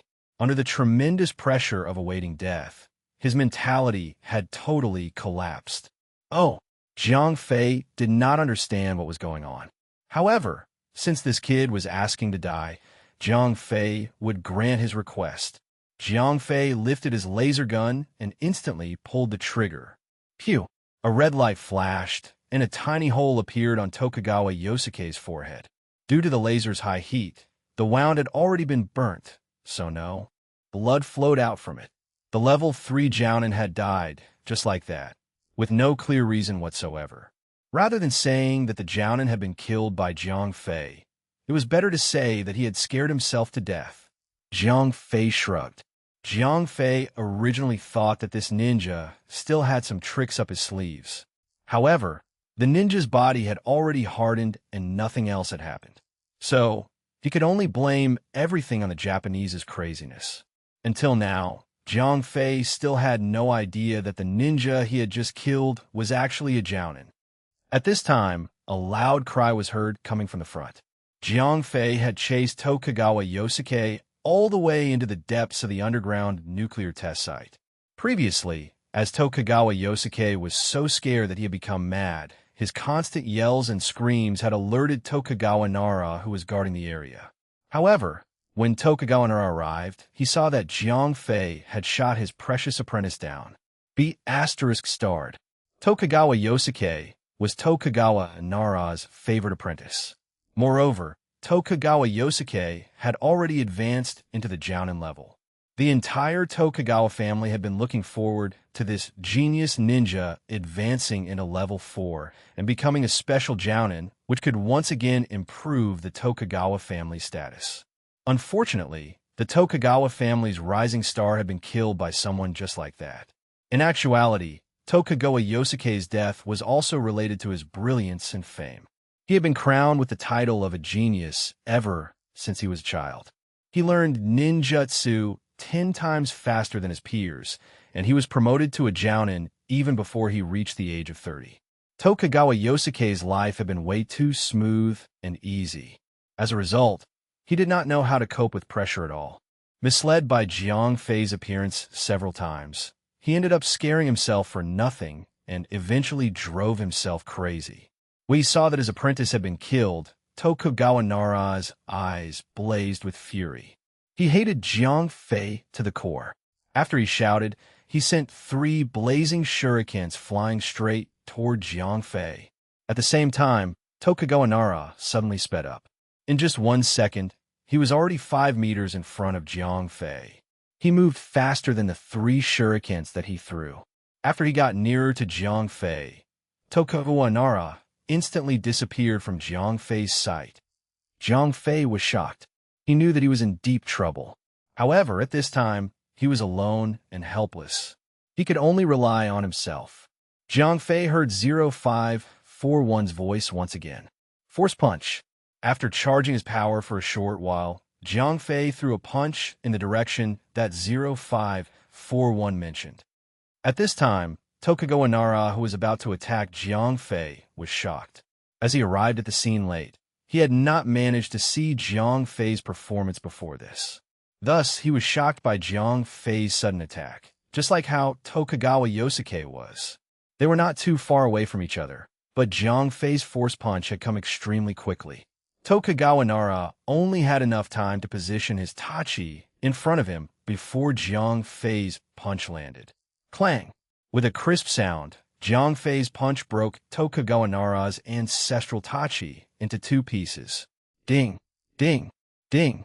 The 3 shurikens had only just reached Jiang Fei. However, after Jiang Fei attacked, a shield had formed outside his body. The 3 shurikens were meant to distract Jiang Fei, so they were not that damaging and were easily blocked by the shield. Baka! Tokugawa Nara's brows suddenly furrowed. This guy broke his ancestral tachi with a punch. There was no other 16 or 17-year-old teenager who could do the chi body protection. It was very obvious to Tokugawa Nara as to who this teenager in front of him was. Chapter 338. 338. Head-to-head battle. Translator. Endless Fantasy Translation Editor. Endless Fantasy Translation. After he realized that it was Jiang Fei, Tokugawa Nara broke out in cold sweat. Even so, Tokugawa Nara was a veteran ninja. He had lived a few decades more than Tokugawa Yosuke. The genius Tokugawa Yosuke, who had a smooth sailing life, was incomparable to Tokugawa Nara in terms of experience and mental maturity. After he guessed Jiang Fei's identity, Tokugawa Nara knew that he was in deep trouble. However, unlike his apprentice, he was not going to do nothing and merely await death. I heard that even though this Jiang Fei is strong, he does not have much combat experience. Maybe this battle with him today will help me advance to level 4. After Tokugawa Nara calmed down, he was no longer afraid. Instead, he was somewhat excited. He had been stuck at the peak of level 3 for a long time now, and he had never found a chance to break through. To him, this battle with Jiang Fei today was an opportunity for him to advance. Clang! Jiang Fei had clearly broken Tokugawa Nara's tachi with a punch. However, as a ninja, Tokugawa Nara had a lot of ninja tools with him. He pulled out a sai out of nowhere. It looked like he was planning to fight with Jiang Fei. F***CK. Even though Jiang Fei was inexperienced, he knew that he had met a powerful opponent. Judging from the brief confrontation previously, Jiang Fei could tell that this old Japanese guy was a jounin. To be honest, Jiang Fei was not confident about fighting a level 3 jounin head-on. Fortunately, the effects of the empowering pill had not disappeared. Moreover, Jiang Fei had secretly taken another awakening pill. Although this pill could enhance his response speed and observation skills, the effect was too short. It only lasted for 5 minutes. Jiang Fei knew that he could not wait any longer as time was running out. It was definitely not a good idea to be patient with a ninja. When he lifted his hand, he pointed the laser gun directly at Tokugawa Nara. Then, Jiang Fei repeatedly pulled the trigger. Countless death rays were being fired at Tokugawa Nara, like a rainstorm, and the old Japanese ninja, cursed in his language. Then, he turned into white smoke. After the white smoke disappeared, only bits and pieces of a destroyed block of wood were left at the ninja's original position. Warning! Jiang Fei heard 0541's anxious voice. Pew pew pew pew. Jiang Fei quickly turned around, fired with his laser gun continuously, shooting a bunch of laser beams. Thump! White smoke emerged. The old Japanese guy had used escape jutsu to dodge the lasers once again. Although he was level 3, Tokugawa Nara was not willing to use chakra to counteract the laser beams emitted by the laser gun, because it would not be worth it. F***CK. Jiang Fei could not determine Tokugawa Nara's position at all. His attacks were completely based on the results of 0541 scanning. Baka, he's too strong. I can't get close to him at all. He can figure out where I am from very far away. Tokugawa Nara was also very anxious. Although it was more worthwhile if he avoided the laser beams using ninjutsu than with chakra, it still consumed his body's energy. In contrast, Jiang Fei was fighting back with a gun. F***CK it. After testing it out several times, Tokugawa Nara decided that he was going to take the risk in hopes that he would succeed in advancing to the next level. Thump! Jiang Fei immediately turned around as smoke had emerged on his left. Then, he fired a few shots with his laser gun. Warning! Warning! 0541 warned loudly. Obviously, Jiang Fei had fallen for the ninja's trick. Jiang Fei was shocked. He knew that he could not use force punch again this time. There was not enough time for him to charge. Jiang Fei quickly made a decision and totally ignored the ninja's attack. He directly threw a punch. Puff! Tokugawa Nara, who had a weapon in his hand, naturally hit Jiang Fei first. The sai was stuck in Jiang Fei's left shoulder. Although Jiang Fei's defense had been enhanced after he took the empowering pill and ordinary bullets could not penetrate his skin, this level 3 ninja's attack carried with it unique energy. A ninja's chakra was no joke. However, Jiang Fei's empowering pill was not totally useless. Although Tokugawa Nara's attack had pierced through his skin, it was not too deep of a stab. It was just a flesh wound, which did not hurt his bones. Boom! The next moment, Jiang Fei's fist landed on Tokugawa Nara's chest. Although Tokugawa Nara had focused the chakra in his body fully onto defense, Jiang Fei's punch was not an ordinary punch. Penetrating chi strike completely ignores defense for one attack, deals pure damage to a target. This effect was the same as projecting chi into an attack in Chinese martial arts. Thump! Jiang Fei's punch sent Tokugawa Nara flying 4 or 5 meters away. Tokugawa Nara fell to the ground and started vomiting blood. Although his chakra had perfectly protected his external body, his internal organs had suffered serious damage. Haha, Chinese boy. Tokugawa Nara teased Jiang Fei with his inaccurate Chinese as he vomited blood. Japanese. Jiang Fei sneered disdainfully.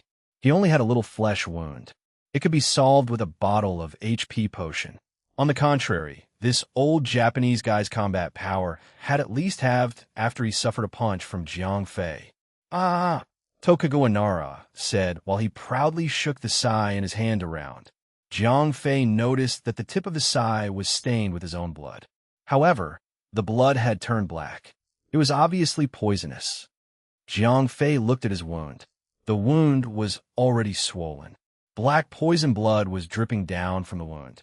The next moment, Jiang Fei felt the left half of his body go numb, and he was starting to lose control of his left arm. Jiang Fei cursed to himself.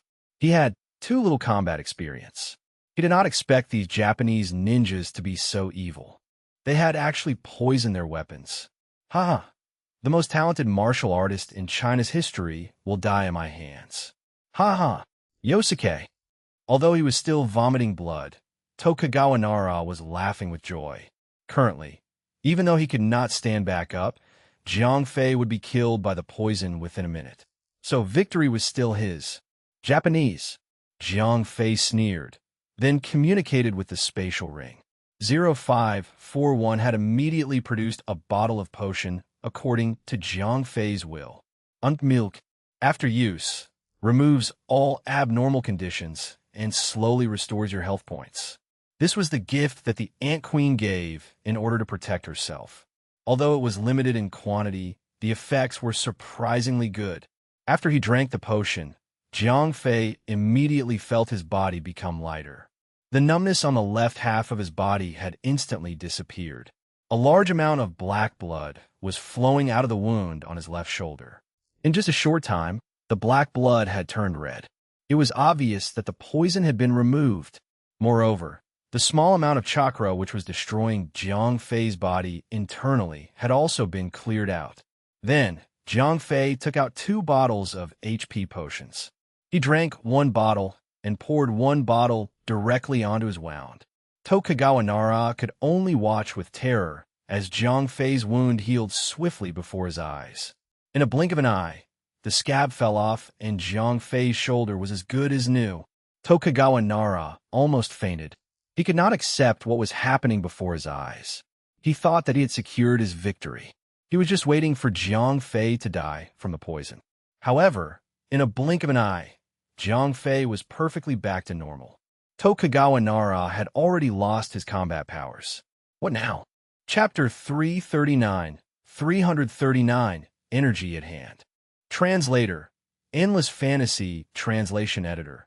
Endless Fantasy Translation. This is impossible. Tokugawa Nara could not accept the fact that Jiang Fei was totally unscathed. Old Japanese. Jiang Fei had watched movies since young.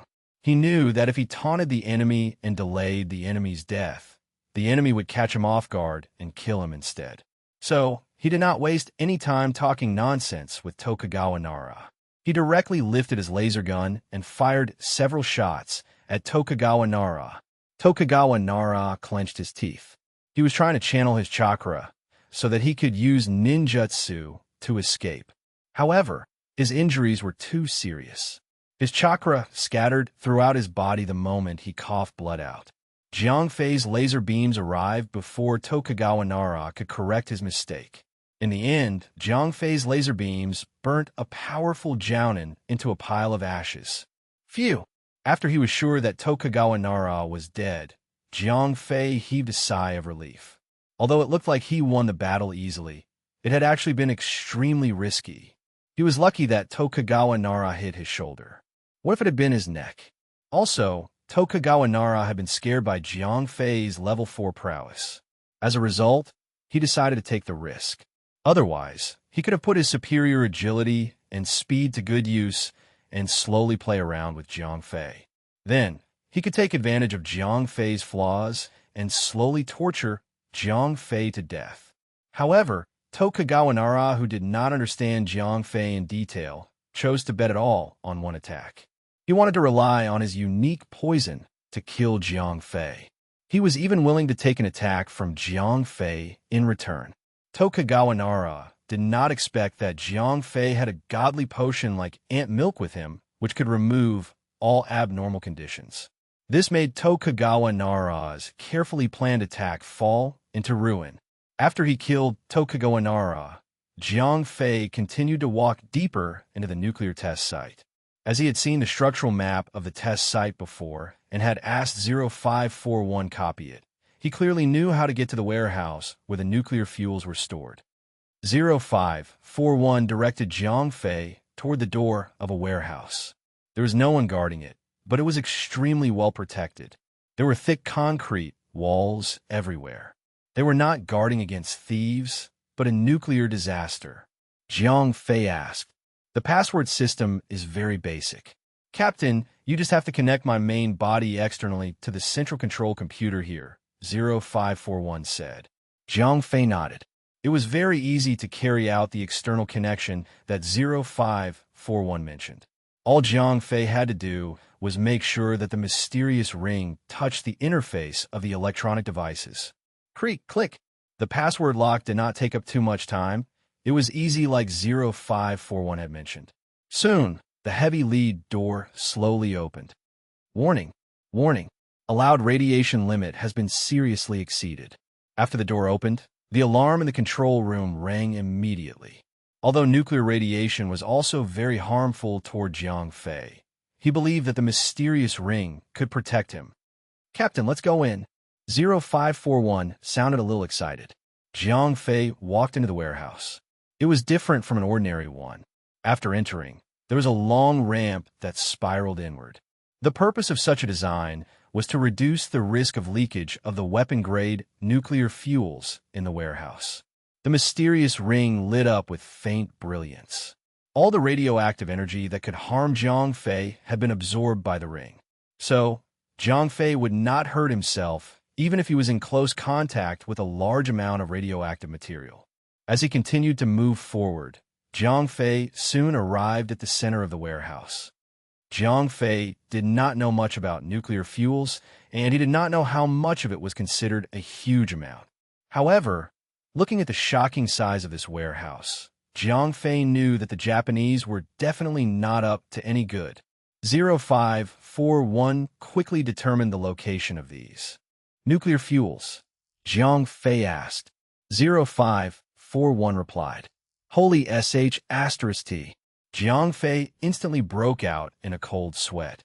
With such a huge amount of raw materials, it was obvious that the Japanese were not just trying to own nuclear weapons or trying to break the nuclear deterrence.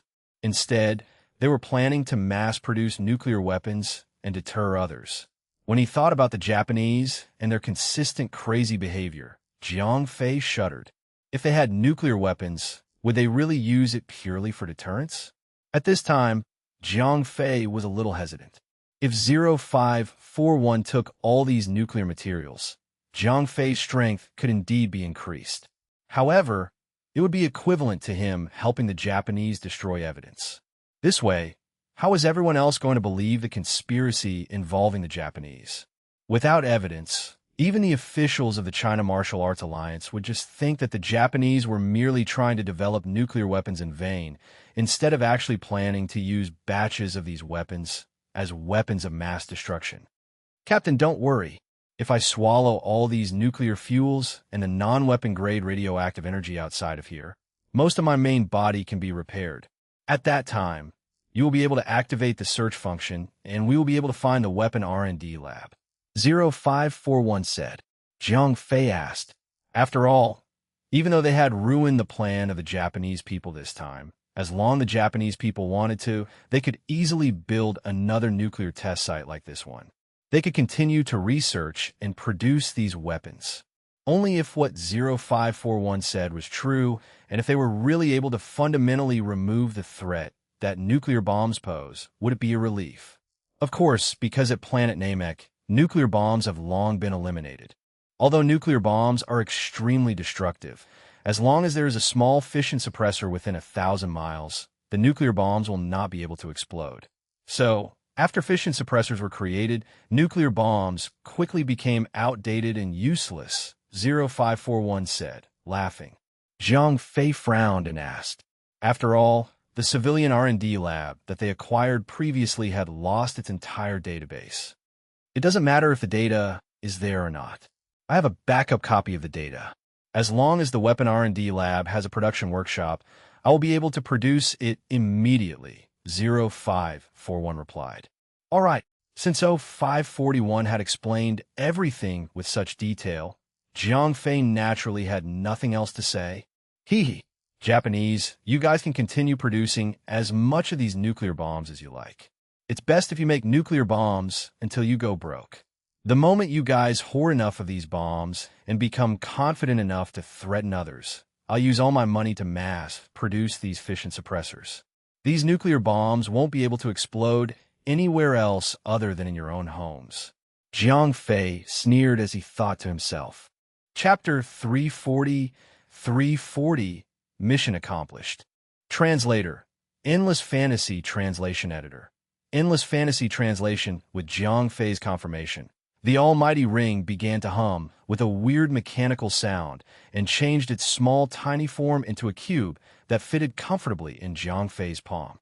After a few clicks and beeps, the cube started to glow from the inside. Faint radiance escaped the tiny gaps in between the mechanical cube. What followed next was so out of this world that Jiang Fei's jaw dropped. Atoms that could never be seen with the naked eye started to accelerate toward the cube. Radioactive waves and particles were not supposed to be seen, but when they accelerate at high speed, the particles would heat up and glow. As such, when they collided with other particles in the air, a glow could be seen. That was what Jiang Fei was seeing then, a sea of glowing waves that were coming toward the cube. In that instance, the entire storage warehouse was filled with colors that were almost too vibrant. If he was not in a nuclear facility, Jiang Fei might have even confused this place for a fairy tale land. The truth was that the light was extremely fatal. Each glowing particle that was in that storage could kill. Release it to the world, the fatality could reach millions.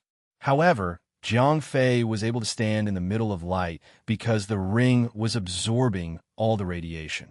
After 20 minutes, the colorful light show started to dim down as 0541 was almost done absorbing all the nuclear energy that was in that storage. Once the ring was done, it twisted and folded back into the small ring. Yes, sir. 0541 replied happily. If someone were to have a Geiger counter, the reading would be 0. Jiang Fei was at the center of the underground experimental ground.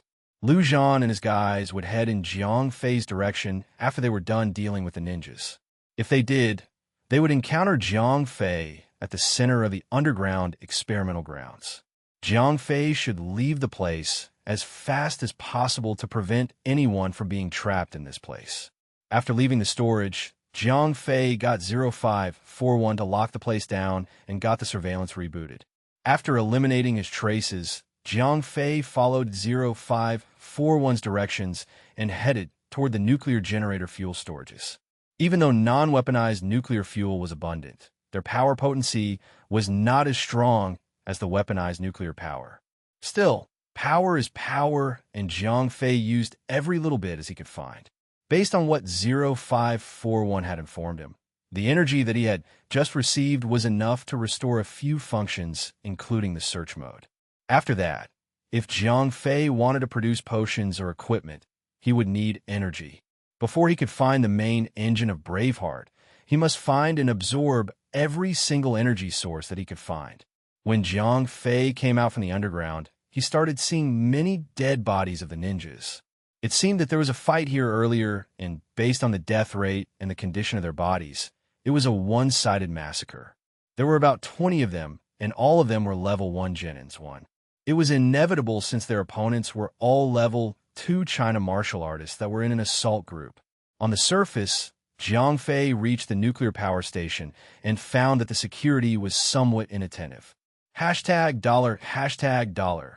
When Jiang Fei moved toward the reactor, he heard someone talking gibberish. He quickly turned back and saw a ground of guards that were not even ninjas. They were well equipped with armor and rifles. They were most probably hired guns of the Tokugawa family. Jiang Fei did not see that as much of a threat and ended the confrontation with a few shots from his gun. When he had killed every single guard there, he heard gunfire coming from all over the place.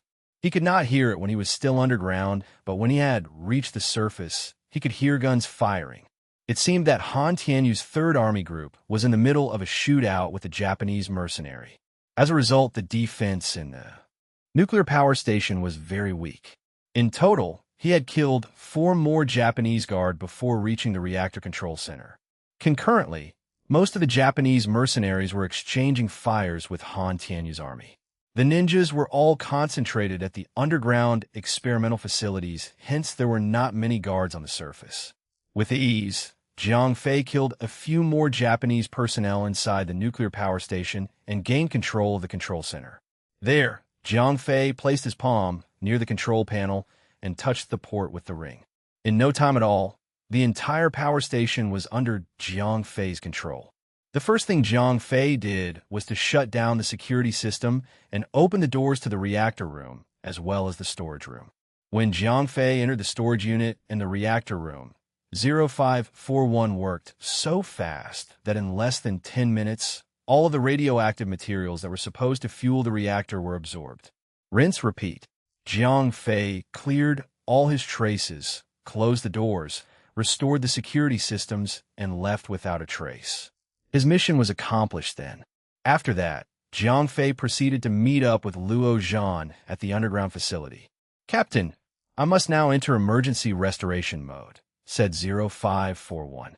"Understood," Jiang Fei replied. Having 0541 restored as soon as possible would be extremely beneficial for him. As 0541 went radio silent, Jiang Fei lost the guidance. However, with his supernatural memory, Jiang Fei did not need to refer to 0541 to make his way in the maze-like underground facility. "Yo!" cried a voice when Jiang Fei was roaming around aimlessly. He turned around and saw Luo Zhan and another level 3 martial artist. His name was Yang Feng. If he remembered correctly, he should be old Yang's nephew. He remembered him as a man with talents since young. He had actually reached level 3 status at only 30 years old. "Ho ho, I've found you," said Jiang Fei as he gave an excuse that he had already thought of. All he had to do was to avoid telling what he did with the nuclear power, and he would not be suspected of anything. "Brother Fei," said Yang Feng as he came to Jiang Fei with his team and checked Jiang Fei for possible injuries. A while back, they had obtained intelligences stating that Tokugawa had sent all their high-ranking ninjas. Even the level 3 Tokugawa Nara was coming to the place. That meant that there were up to 3 strong Jounins, 2 underground. After facing a ninja, everyone panicked. They had personally affirmed that Jiang Fei's level 4 capabilities were true, yet his battle experience was just as good as a greenhorn. If he had gotten himself killed or badly injured, they dared not face the wrath of a level 5 master. After confirming the safety of Jiang Fei, Yang Feng radioed in the news to his 2 other squads. Little did Jiang Fei know, at that moment, all 3 squads' missions had changed abruptly from search and destroy ninja to search and rescue Jiang Fei. Translator note: Genins, lower rank ninja Jounins, higher rank ninja. Chapter 341. 341. Did you kill him too? Translator: Endless Fantasy Translation Editor. Endless Fantasy Translation. Once Zhang Fei's safety was confirmed, Luo Zhan and everyone else could finally exhale in relief. After a little adjustment to their equipment, the squad moved on. Currently, there were only a few guards spread around sparsely. Most of all the ninjas were dealt with, however. The most important targets, the 3 Jounins, were still hidden in the dark. The reason they had decided to join the squad was to prevent them from being picked out one by one. Luo, I heard that you went after a Jounin. Yang Feng Askadluazhan. TSK. I lost him. The route here is very complex, and those ninjas were quick when they were running away. Luo Zhan replied. He was not good at Qinggong, hence he failed at chasing after the Jounin. Well, that doesn't matter for now. Yang Feng laughed as he said. He knew that Luo Zhan was not too good with Qinggong. Without proper practice, he could not gain the necessary speed burst to catch up with a Jounin that had speed that was famous for being close to a level 3. In no time at all, the squad reached the deepest part of the underground facility and found the body of Tokugawa Yosuke. Asked Luo Zhan worriedly. None of the squad had been here, and the Japanese could never kill each other. So, when there was a body lying there, Luo Zhan concluded that someone else had crashed the party. Said Yang Feng as he walked closer. Everyone else in the squad moved closer as well. This is Tokugawa, youngest Jounin. His name is Tokugawa Yosuke, also known as the Next Star. Said Yang Feng. Cried Zhang Fei with surprise. He was the one who had killed Yosuke. In fact, the little kid was running away when he turned around suddenly and begged for death. Zhang Fei had even thought he was at best a Chunin or a better Genin. How was it possible that he was so weak? That's right. This kid had only just reached the ranks of Jounin not too long ago. He was rather strong. Yang Feng explained. Strong? Him, said Zhang Fei as he bit his lips. The guy had come back and begged for death. Asked Yang Feng, since the way Zhang Fei talked was as if Zhang Fei had met him before. I've never really known who he was, but I did meet him, said Zhang Fei awkwardly. Everyone jumped. Just as everyone had just confirmed Tokugawa Yosuke's identity, Zhang Fei had just admitted that he had killed him. It took them a while to find the gunshot wound since the hole was too small. At that moment, everyone turned to look at Zhang Fei's sidearm. That gun was the latest weaponry from the Zhang family. No one could get their hands on them, and Zhang Fei was perhaps the only one in possession of it outside the Zhang family. Based on the cauterizing effect of the wound, everyone was convinced that it was Zhang Fei's doing. That's odd. There's no marking or sights of a fight here, asked Luo Zhan. Even though Zhang Fei had the strength of a level 4, he still lacked battle experience. How was it possible to kill a Jounin in one shot? He didn't. He begged me to kill him. So I did just that, said Zhang Fei without even trying to deny it. Zhang Fei then proceeded to tell how it all went down. Oh my, said Luo Zhan as he shook his head. Everyone present then was not stupid. With so much battle experience, they could figure out what had happened. The little kid must have figured out Zhang Fei's real identity and tried to run away from him. After failing to outrun death, the little kid finally gave in and allowed himself to be killed, said Luo Zhan, and all the younger fighters behind him started to cringe. Luo Zhan took Yosuke as an example, even though he was the enemy. It was a wake-up call for him. For China to be strong, they themselves had to be strong, especially the younger generations that had never been through baptism by fire and blood. Their mental capacity would be just the same as the dead Yosuke when placed in a situation where one's mental ability was tested. Luo Zhan had decided to train them harder in order to prepare for the day when his squad would survive such a test. Master, cried one of the squad members as he found the burnt corpse of Tokugawa Nara not far from where Yosuke's dead body was. Asked Luo Zhan as every other member glared at him. Yes, I did, said Zhang Fei as he lifted both hands up. Since he was able to kill a young Yosuke, killing an older man would not be that ridiculous. Said Luo Zhan. Most of the time, Luo Zhan was training in the mountains and out of the social circle. Hence, any kind of social gathering was missed out, resulting in him not knowing almost anyone. Yes, I do. His name was Burnt, said Yang Feng with a straight face. Asked Luo Zhan with a straight face as well. not knowing that Yang Feng was joking. Dude, did you not hear the words I just said? This person is burned to the point of being charcoal. D. asked Yang Feng as he rolled his eyes.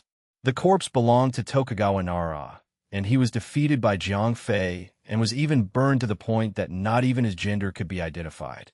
If you can't identify it, then just be frank about it. Luo Zhan clicked his tongue and turned to Jiang Fei. Tried Yang Feng. Luo Zhan gasped aloud. It's the duo, asked Luo Zhan as he squatted to examine the burned corpse. He began to wonder whether or not Jiang Fei was really just a beginner in fighting. He had effectively killed not only one, but two Jounins.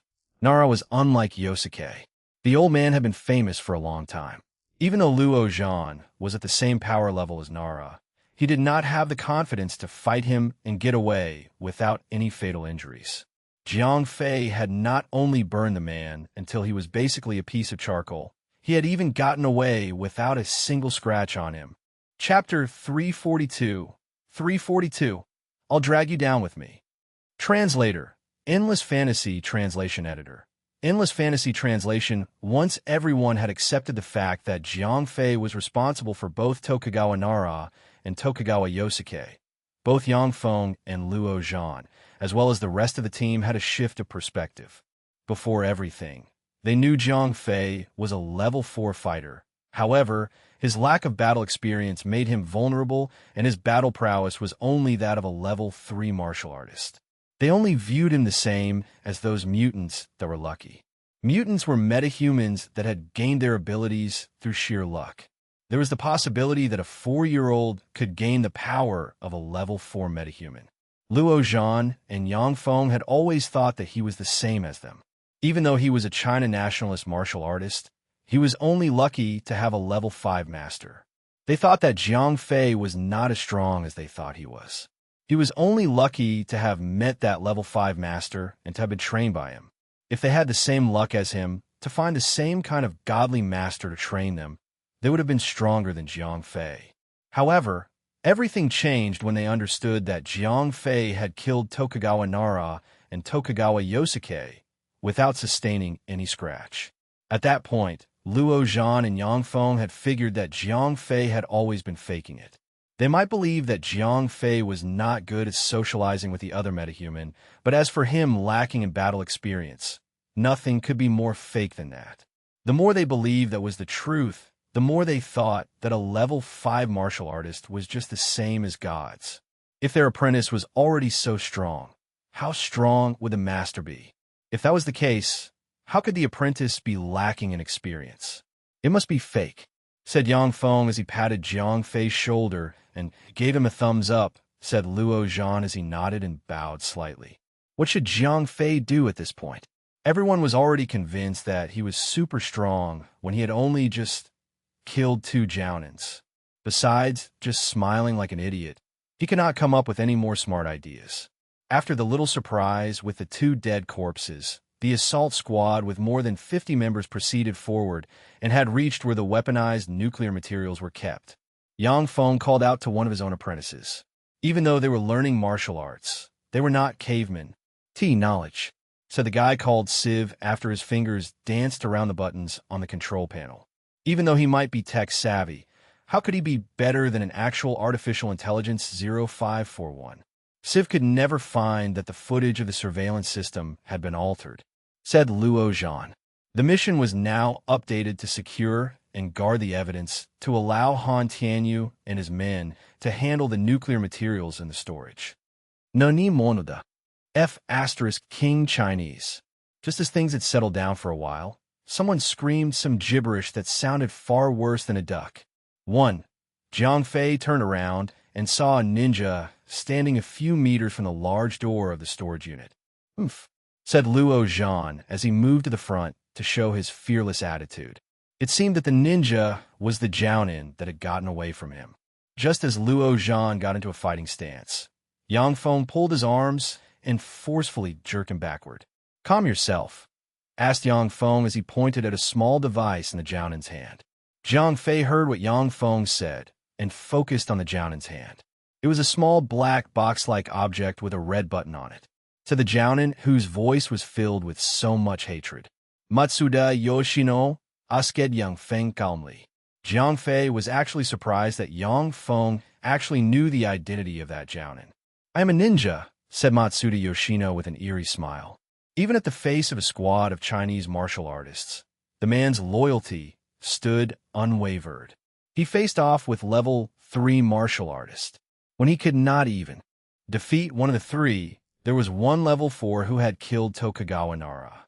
If he wanted to walk away, he would have to walk the path where he either walked away or no one did. It was this kind of thinking that made all the Japanese so crazy. It was as if they were all hardcore fanatic to their own nation.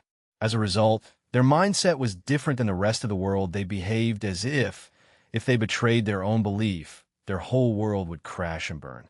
That was why, even though in the face of death, Matsuda Yoshino could still stand in front of Jiang Fei and the rest without regret. Sigh. Jiang Fei sighed heavily as he armed the laser gun and pointed it up. Stop. Alas, after listening to what Matsuda Yoshino had said, everyone else started feeling scared. They had thought that this stupid, crazy Jap was cornered and wanted to release the protection system and release all the radiation from the nuclear materials. If that happened, not only 50 of them would die, the Third Army would fall as well. Jiang Fei stifled a laugh since no one else, but he knew that there was literally nothing in that storage unit that could harm them. Screw all of you. Get lost. Surrender, said Yoshino with more bravado when he saw his enemies starting to stagger. You want to die? All right, little ninja. I buy that. Push it then. Don't just flaunt that button like an accessory. Push it. Jiang Fei walked toward him and started taunting with his gun pointed at Yoshino. Get away. I'll push it, cried Yoshino as he started to sweat. The man that was pacing fearlessly toward him was the same man who had killed the infamous Tokugawa Nara. Naturally, when the devil himself had turned to him, he would be scared.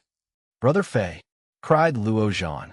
The Japanese had the genes of the crazies, and if Jiang Fei cornered him even more, he might really kill them all. Push it. Come on. Jiang Fei taunted louder before he turned to Luo Zhan and winked. Translator note. China sure does hate Japan. Chapter 343. 343. Unexpected Way. Translator. Endless Fantasy Translation Editor. Endless Fantasy Translation, get away, cried Yoshino when Jiang Fei had already stopped. Matsuda Yoshino was feeling so much pressure and killing aura from the man, even though the demon that had killed the strongest Jounin was 15 meters away from him. Not fearing death and not understanding death were two different concepts. Because of his upbringing, Yoshino was not afraid to die to stop Jiang Fei and the rest. However, when death was coming slowly toward you, fear started to creep in as well. Drip, drip. Like he had just had a shower, the man was sweating so much that pools of sweat started to form underneath his feet. Even though Yoshino was putting up a good fight, Jiang Fei was doing just the same. The worst fear Yoshino had was the unknown strength of Jiang Fei.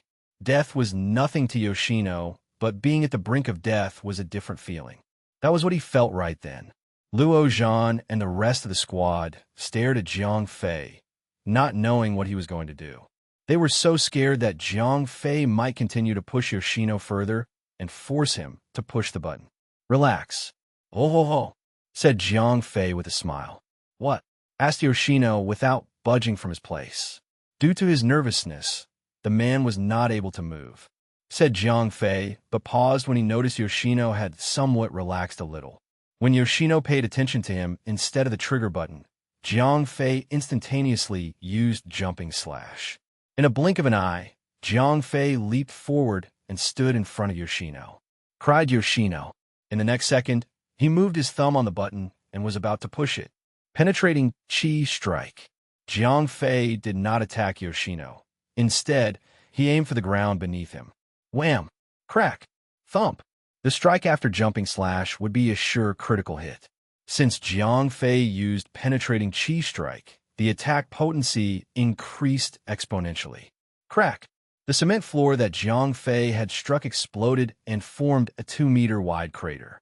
The result was due to the exploding power of the penetrating Chi Strike, which made the insides of the cement ground implode, forming a hole. Dust and fragments of the ground filled the air as Luo Zhan and his squad retreated further. Yoshino, on the other hand, reacted spontaneously. When the ground beneath him sank, he lost his footing and fell downward. Through rigorous training, Yoshino would move involuntarily in danger. He immediately let go of the button, which he was supposed to push, as he needed both of his hands to grab the ledge of the crater and get out of danger. However, when he realized what he had done, it was already too late. He had thrown the button away in order to save himself. Zhang Fei was not planning to let Yoshida run away, hence he quickly reached for his gun. Puff! At the sight of danger, Yoshino gave up retrieving the button and escaped using his ninjutsu. Even though Zhang Fei had used the same gun to kill 2 Jounins, it was all under the circumstance that the enemy was not resisting. Yosuke was a different case since he completely gave up. Nara, on the other hand, was struck hard and sustained heavy damage before getting shot by Zhang Fei. Matsuda Yoshino did not plan to have him getting shot. Laser might be light speed, but the movement of Zhang Fei lifting the gun up and firing was slower. "Brothers!" cried Zhang Fei, since he knew that he could not fight Matsuda Yoshino in a one-on-one match. If he was forced to do it, his secret would be revealed. That strike was his most powerful attack. The cement ground was hard and thick, and that strike had done its purpose. It was all for show. The ninja that got away would be handled by Luo Zhan and the rest. Zhang Fei had purposely acted that way, just to show what he could do as a level 4 martial artist. It was good enough for him to pretend to be overwhelmingly strong in front of both Yoshino as well as Luo Zhan and Yang Feng. The result, where Yoshino dropped the trigger button and fled, was a bonus ending. Hence, sometimes ending things unexpectedly was the only way to get out of a tangled situation. Alas, only when Zhang Fei bellowed, the rest of the squad started to pursue. Now that the trigger button was dropped, they had no need to fear for their lives. They were all standing behind Zhang Fei because of 2 reasons. The first was that Yoshino was threatening to kill all of them. The second reason was more serious. Zhang Fei had decided to act, and if they chose to act as well, they would be taking his spotlight. The first reason alone was enough to send Luo Zhan and Yang Feng into a rage. Now that the threat was gone, there was nothing to hold them back. This mission was to infiltrate and help the Alliance. Killing a high-ranking enemy would surely be grant a luxurious reward. Without the bargaining chip, Yoshino had nothing left to keep him alive. At this point, fighting would be useless. Luo Zhan was not able to chase after him because of his inept ability to learn Qin Gong. However, he was not the only level 3 fighter in the squad. Yang Feng only needed half a second to focus his Qin into his legs before bursting forward at supersonic speed. In just a matter of seconds, Yang Feng had caught up with Yoshino and pinned him down to the ground. Yang Feng gathered his Qi into his index and middle finger and powerfully struck the Yoshida at his lower waist. When Yang Feng's Qi entered Matsuda Yoshino's body, all his chakra points were sealed. What Yoshino had felt then was a simple tap. The next second, he felt an intense pain as the chakra flow in his body began to flow amok. Without being able to control his chakra flow, Matsuda Yoshino could only lay on the ground as pain assaulted him. Without being able to use chakra, a ninja would be no more useful than an ordinary soldier. "Should I cut out his tongue?" said Yang Feng when Luo Zhan had finally caught up to him. "Honor!" cried Yoshino as he struggled to endure the pain in his body. "TSK, quite the noisy one you are." With quick hands, Yang Feng's fingers went in his mouth, and in the next minute, Yoshino had no teeth. "Whoa," said Zhang Fei. He had seen Old Hai do the same thing before and felt a little disgusted. However, when he had mingled with the metahumans, especially since he had killed someone, Zhang Fei was able to stomach the scene. No sooner, he immediately understood why Yang Feng had done so. It was to prevent Yoshino from committing suicide. Chapter 344, Pretending to be Oblivious. Translator, Endless Fantasy Translation Editor. Endless Fantasy Translation. Once Matsuda Yoshino had finally passed out from the pain, Yang Feng restrained him using various chakra-suppressing needles pinned on him and good old cuffs. After that, he approached Jiang Fei and scolded him. "Ho ho, you do know that this guy is just crying wolf?" said Jiang Fei nonchalantly. In truth, he already knew that it was all going to be all right even if Yoshino had pushed the button. While Jiang Fei knew this, no one else did. Hence, from the perspective of others, Jiang Fei was seen as being unreasonable, reckless, as well as rash in making critical decisions. He was, after all, just a young boy under 17 years old. Even so, Yang Feng and Luo Zhan gave him a quick scolding. All of the ninja in the underground facility had been dealt with, and Luo Zhan gave Han Tianyu the green signal to send a third army for a full-scale assault. With Manda Group's newest tech and weaponry, the full-scale assault went extremely well as all the Japanese mercenaries had been pushed back severely. Jiang Fei could already hear the cannons firing, as well as the cries and angry calls of the losing mercenaries. Said Han Tianyu, who was fighting from outside the nuclear power station. "That's expected of them. I hate fighting against these retards." Even when they knew that they stood no chance, they would fight until every last one of them falls. What a waste of time. "Look," said a commanding officer nicknamed Crazy. "Do be careful where you're firing, Commander. This is the nuclear power station, after all," said Han Tianyu. "Relax, boss. The kids know that. No one wants to die in this fight," said Crazy. "Fair enough. This is your forte, not mine. I have no business here," said Han Tianyu before walking away. After 2 hours of carefully aimed barrage, the mercenaries finally gave in and retreated to the nuclear power station. At this point, the Tokugawa family was done for.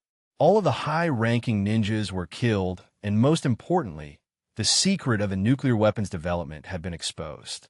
Based on how Japan dealt with things, should the Tokugawa family admit their doing, they would take full responsibility and claim everything for their own benefits to avoid bringing any shame to the Japanese emperor.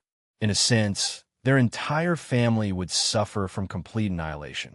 The reason why the mercenaries retreated was only because they had received orders from the Tokugawa family.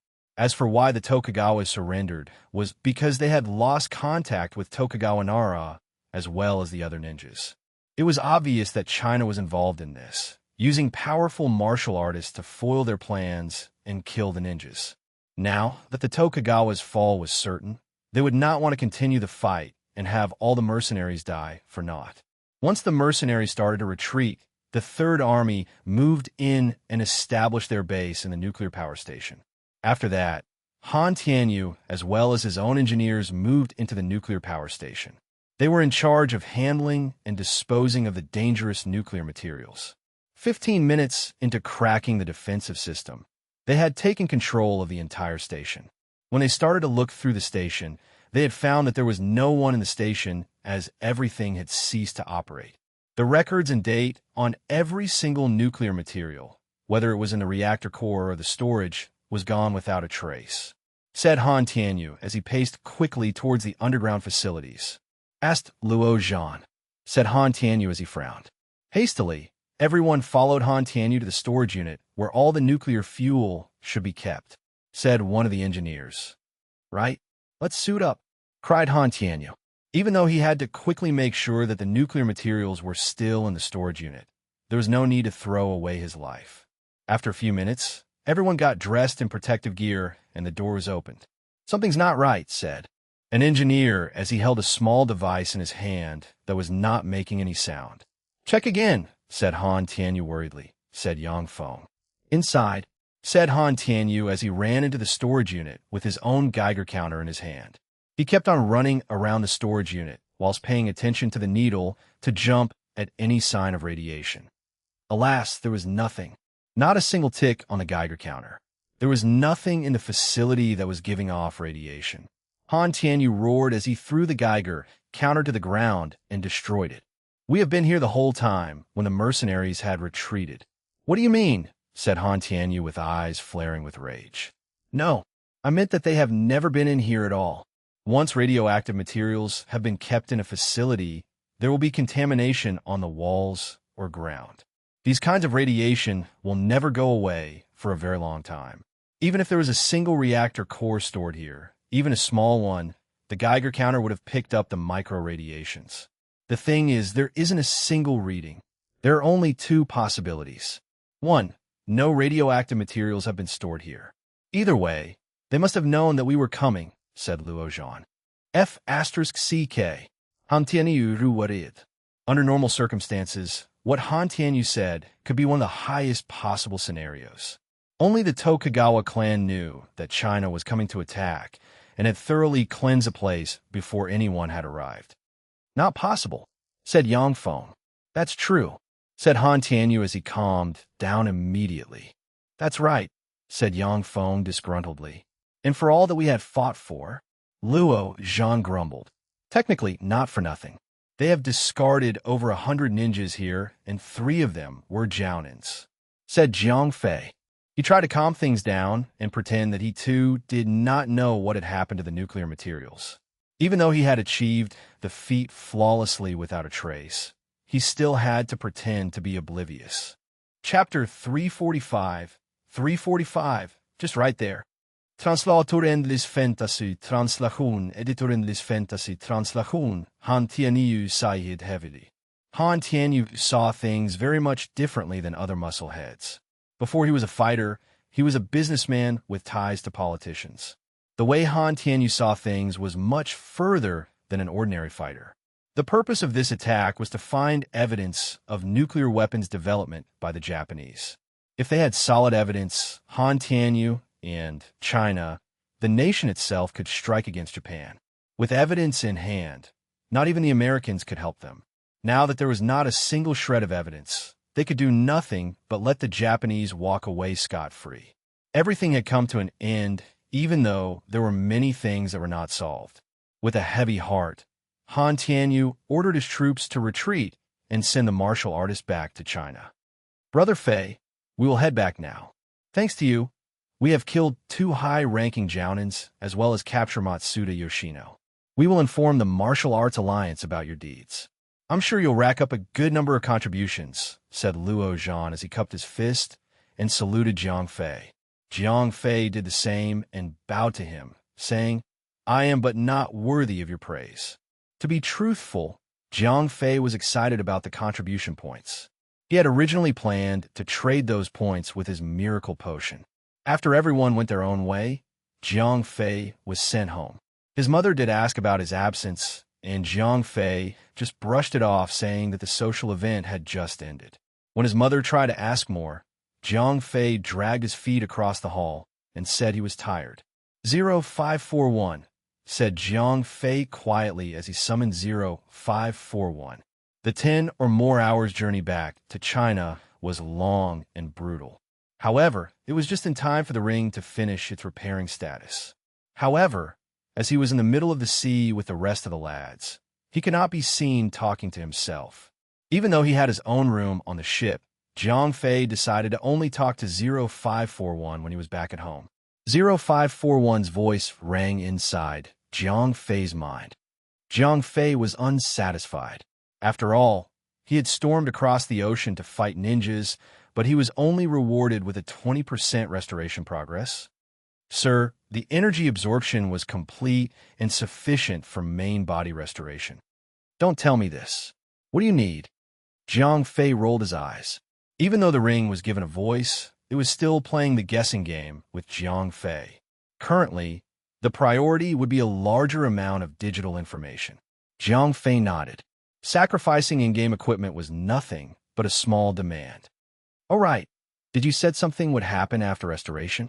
Asked Jiang Fei. He had spent so much time and effort on the ring, and naturally, he wanted something in return. Sir, said 0541 straightforwardly. Sir, I have found more than one fragment within my search radius, said 0541. Jiang Fei interest peaked almost instantly as he stood up from his bed. Said Jiang Fei, it's just right there, sir. Under your feet. Below Manda Square, Jiang Fei immediately rolled his eyes. What was Han Tianyu doing with an alien ship fragment? It is similar to what humans would call a gaming center. Its purpose is to provide entertainment to the ship crew, as well as providing training simulations to combat crew. 0541 explained. I see now, Jiang Fei said. No wonder Manda Group was so successful back then. They were able to extract information from the ship's databank and use them. Although they still lacked the technology and means of production, they had still managed to use something from it. It was only but the tip of the iceberg. There was still much information hidden, not decoded, and was unable to be used. What are the other fragments? Asked Jiang Fei. Even though the ship fragment was supposed to be taken in, Jiang Fei did not mind having Han Tianyu hold it for a little longer.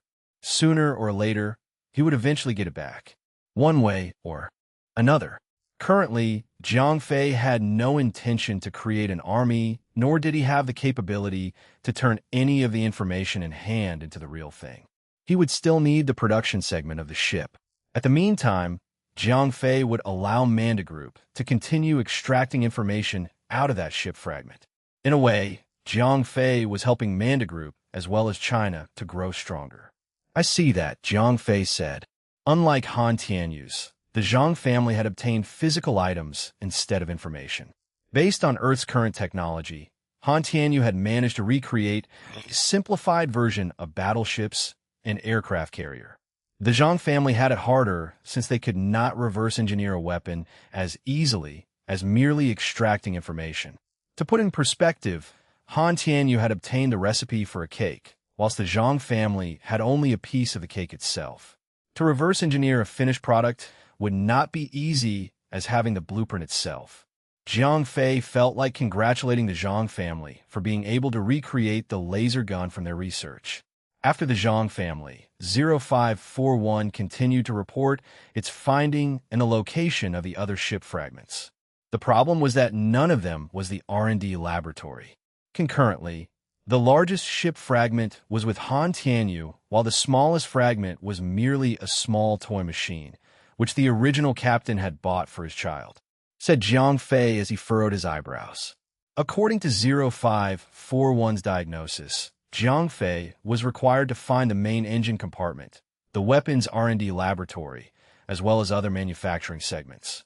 In layman terms, Jiang Fei needed to find the power source first, the databank laboratory second, and the manufacturing factory third and last.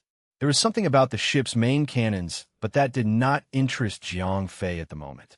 That could be collected some other days. Braveheart's ship fragments were all over the world. Smaller fragments could be ignored since most of them were possessed by the family of the same name. With Jiang Fei's current strength, Jiang Fei could not even approach the family to reclaim the ship fragment.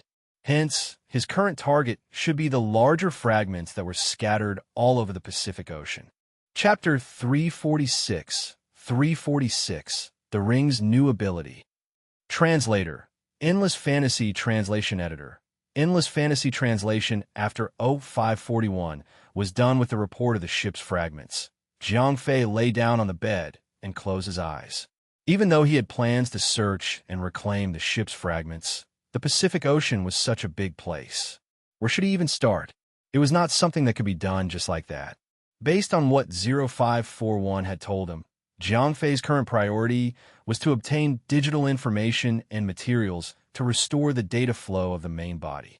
Once that was done, 0541 was able to construct something from the laboratory that allowed Jiang Fei to fly around, like a small one-man flight unit, which allowed long-distance flight easily.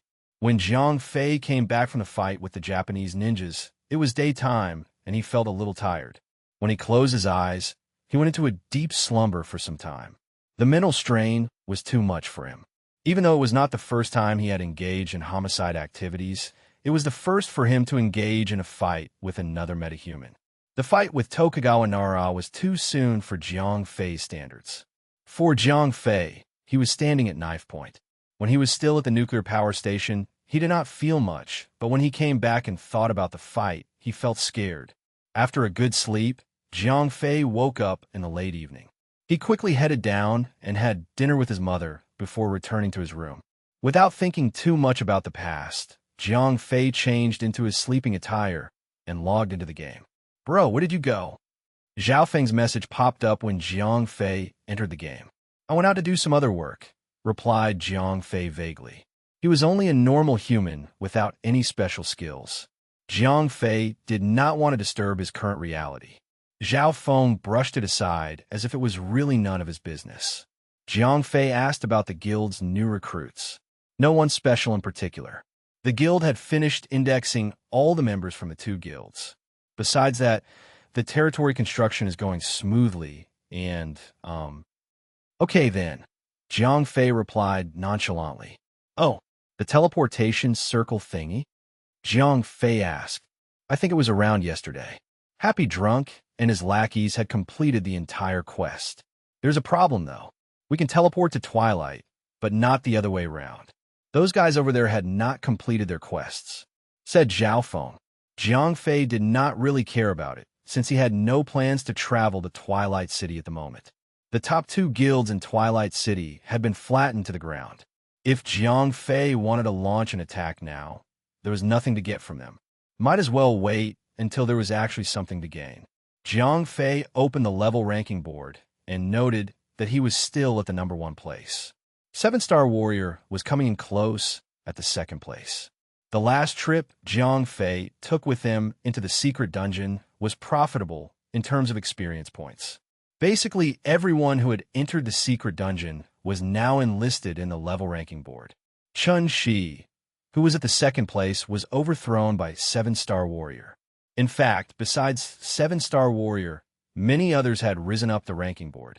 Verger Glider, level 43 7-star warrior, level 41 Gale Eversummer, level 40 Meaty Juggernaut, level 40 Cold Feather He, level 40 Little Rain, level 40 Lady Casanova, level 39 Night Shadow, level 39 Demon Dawn Master, level 39 Happy Drunk. Level 39 6 out of the top 10 players in the level ranking board was from the Imperial Dragon, and the top 4 players were dominated by them as well. At this point, Jiang Fei's guild popularity had far surpassed the aristocrats. Even so, neither Happy Drunk nor Han Tianyu was feeling down about it, especially Han Tianyu, since they were brothers. He had said it before, he would not mind if the aristocrats were given to Jiang Fei.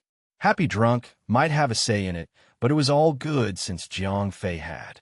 Cleared rejected that notion. After Jiang Fei's feat of defeating 3 Jiaonins, Han Tianyu's likability to Jiang Fei had risen even higher. Asked Jiang Fei in a message to Rosette Rose. Huh? Oh, my young master, you're alive, said Rosette Rose sarcastically. Even though Jiang Fei had entrusted her with the responsibility of the guild, he himself had disappeared for a few days. It was only natural for Rosette Rose to feel annoyed. Ho ho, I'm actually busy with other work. It doesn't matter, does it? Since I am a fool in managing the guild. That's your forte, said Jiang Fei in a playful manner. He was rather enjoying it since the guild was still doing fine even without him being at the scene for a few days. That might be true, but there's still some work for you to do.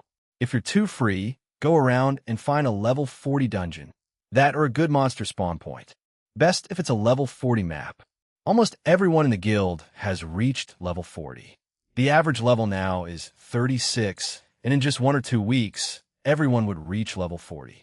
Okay, Jiang Fei replied. Until this point, Jiang Fei had no idea that he needed to find a place with good monster spawns. Jiang Fei had never been training on random maps since he had always been grinding in dungeons. Jiang Fei summoned Isabella out in the open and then went to the guild storage. There, he withdrew out more than 20 discarded blue and green equipment and fed them to the ring. 0541 was still waiting to decode the data. At that point, even though the restoration of the ring was only at 20%, the ring level-up benefit was still the same as before. At the very least, he had gained more inventory slots and a new ability. Aside from the additional plus 20 luck state, there was an extra ability during crafting and equipment. Besides the additional stat and skill, there was an additional option for Jiang Fei, a drop-down menu that allowed Jiang Fei to choose the stats he wanted. Whoa! Jiang Fei gasped and quickly made his assumptions. Without wasting any more time, Jiang Fei sped towards the guild's territory blacksmith workshop with materials. At the point of the guild territory construction, the workshop bonus crafting success rate has increased by 2%. Jiang Fei then took a set of materials and started smithing. Ding! With a clear system prompt, a drop-down menu appeared, and it contained many kinds of skills of level 2 and below. Since Jiang Fei was only an intermediate divine blacksmith, he could only choose equipment skills of level 2 or lower. Skills such as the fear effect on the Black Dragon scale was considered as higher level skill, which Jiang Fei was not open to. At the very least, he was able to choose the ability he wanted. G for overpowered skills. That meant that every single equipment he crafted would never be of trash tier skills. Chapter 347, 347, PvP Quest. Translator, Endless Fantasy Translation Editor. Endless Fantasy Translation. Jiang Fei finished crafting one equipment set with 7 extra skills, which he had personally handpicked. In the end, even though the crafted equipment set was only a green grade, the true potential of the equipment was considered to be the same as a blue-grade equipment set. This is really cheating. Jiang Fei was delighted. Perhaps if there was a bad in every good, it would be the extra time taken for Jiang Fei to handpick the skill sets. Even so, it was time well spent, for he was able to create an equipment set with skills that perfectly matched the user's need. With the first equipment crafted, Jiang Fei was on fervor as he continued to craft the equipment. How could he not? It was extremely addicting to be able to craft equipment that was so strong. From then on, all the equipment set he crafted had skills that perfectly matched the equipment stats. If he were to sell them in a market, they could fetch a few thousand gold coins at least. Other guilds would not hesitate to pour their pot of gold to Jiang Fei just to own one of them. In 2 hours' time, Jiang Fei had crafted a total of 20 equipment sets. Some of the best ones were still blue grade. Even so, all 20 of the equipment sets were strong.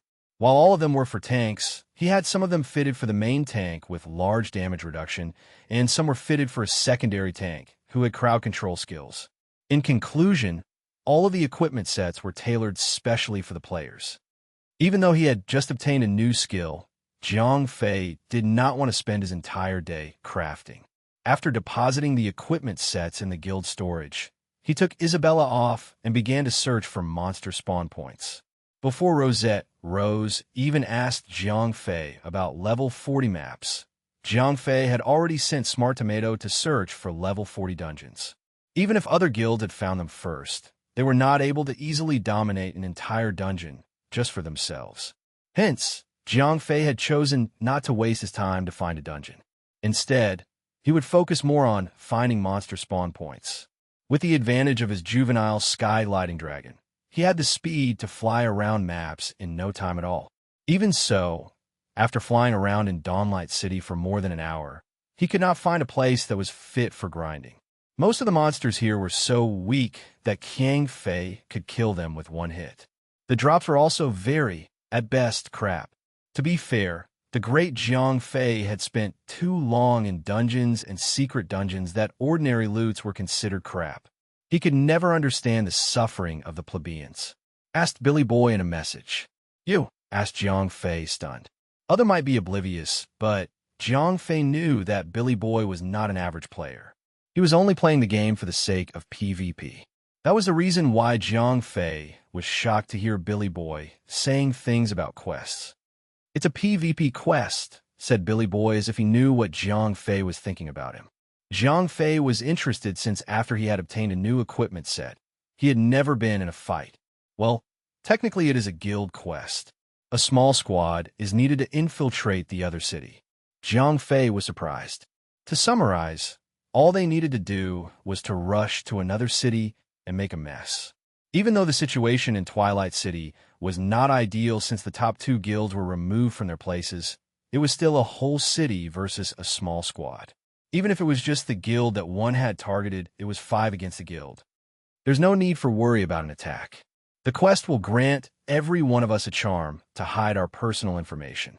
During the entire duration of the quest, we will act as spies. Not even players with inspect skills could detect our information. Said Jiang Fei. It should be that way. With the charm given by the system, no one could find out who they were. This was one of the reasons why Cosmic Dragon had not entered Dawnlight City. It was to hide his personal information about his origin.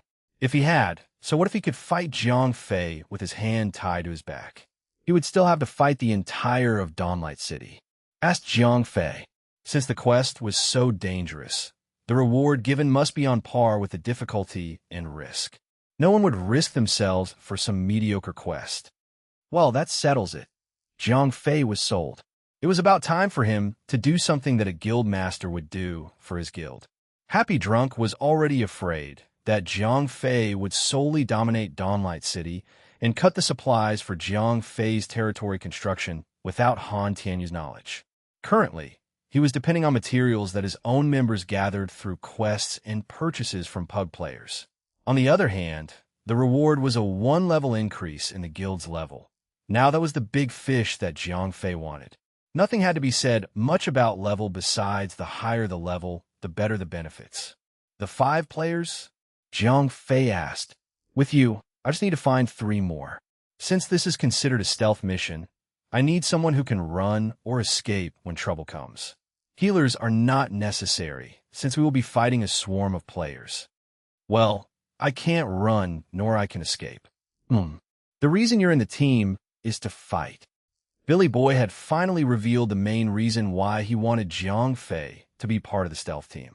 Back during the war with 2 guilds from Twilight City, he had witnessed the prowess of Isabella's dragon form. Hence, Isabella would be their trump card. If they were somehow discovered, Isabella would then unleash hell upon them. Sigh. When everything is ready, add me into the party, said Jiang Fei. In no time at all, Jiang Fei received the invite, and the few of them headed toward the teleportation circle. Chapter 348. 348. Next target, Iron Blood Alliance. Translator. Endless Fantasy Translation Editor. Endless Fantasy Translation at the teleportation circle. Jiang Fei met up with the rest of the squad.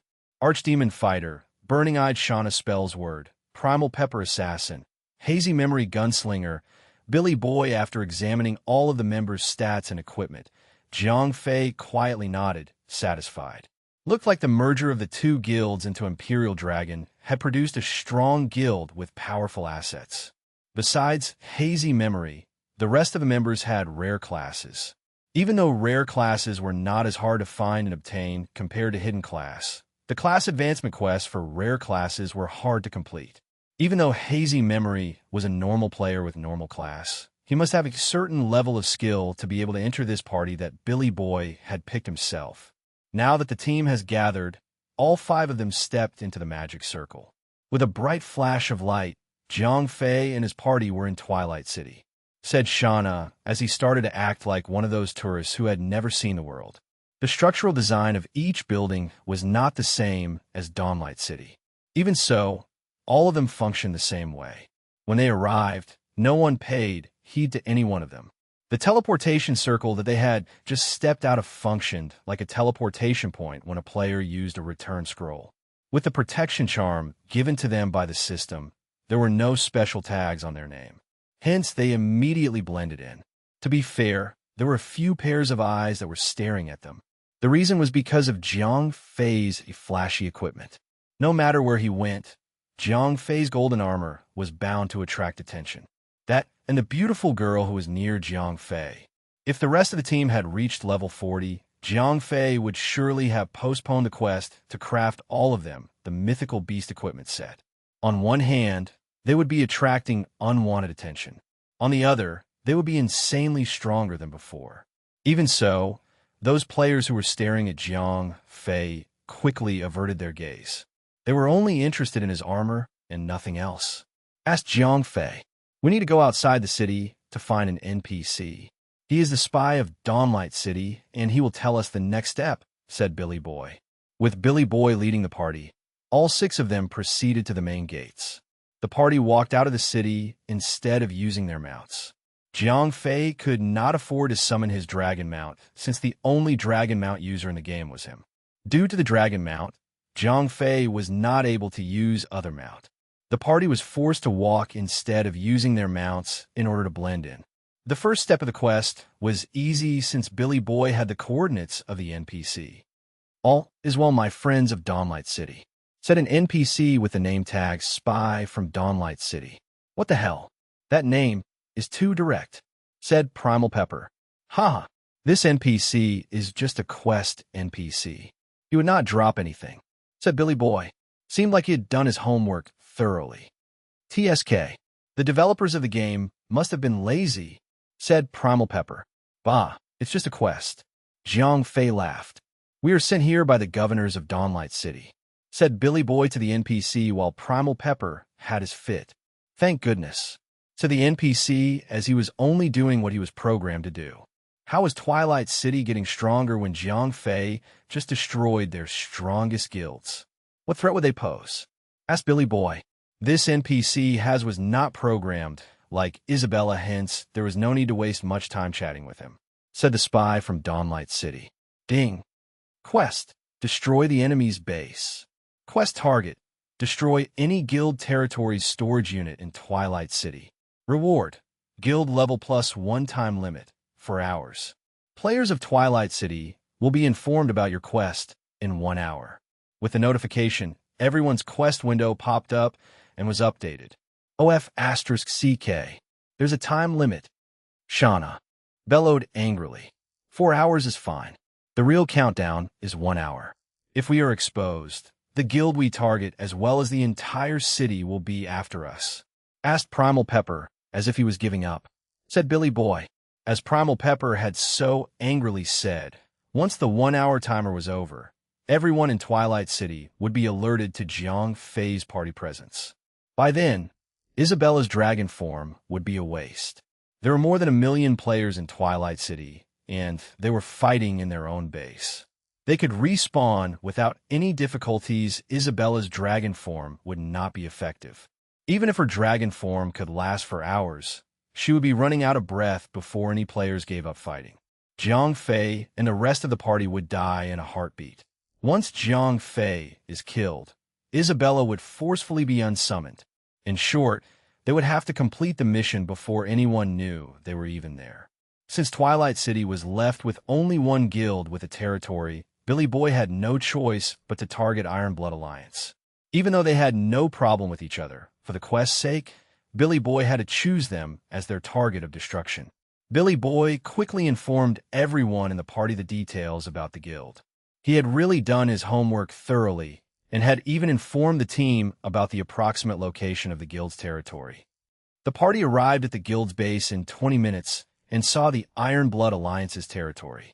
To investigate further about the territory, Jiang Fei was tasked to use his dragon mount and scout the enemy's territory from the sky.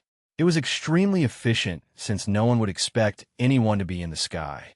After finding a place that had no players, Jiang Fei summoned the dragon and shot to the sky. From that high altitude, players from the ground would only see Jiang Fei as a small black dot. Unless someone was searching for him, no one would suspect the black dot in the sky was an enemy. Chapter 349, Charge. Translator. Endless Fantasy Translation Editor. Endless Fantasy Translation. After a few circles in the sky, Jiang Fei had scouted the territory of the Iron Blood Alliance Guild. Their quest was to destroy the guild storage unit, which was located deep inside the castle. It was inevitable. Others did it since it was the safest way to secure the guild's materials. Even Jiang Fei had designed Imperial Dragon's storage unit to be the same way. All those important, countless, priceless materials had to be secured somewhere with tight security. The only thing that Jiang Fei felt lucky for was the fact that their progress of their castle building was not as far as Imperial Dragon.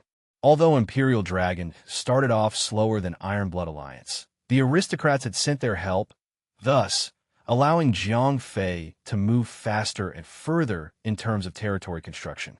Iron Blood Alliance was not done with their construction. If they had, Jiang Fei would be forced to send in Isabella in her dragon form to attack. There was no other way for him to attack. When a guild territory had finished its basic construction, only players with the guild master permission were allowed in. However, since they had not finished their construction, Jiang Fei and the party would only need to avoid the scout tower's detection AoE as well as other players. In theory, they could maintain stealth throughout the mission. Once Jiang Fei returned to regroup with the others, he informed everyone and drew a makeshift map on the ground. Billy Boy sighed in relief since he, too, had feared that the territory was completed. Let's get going now.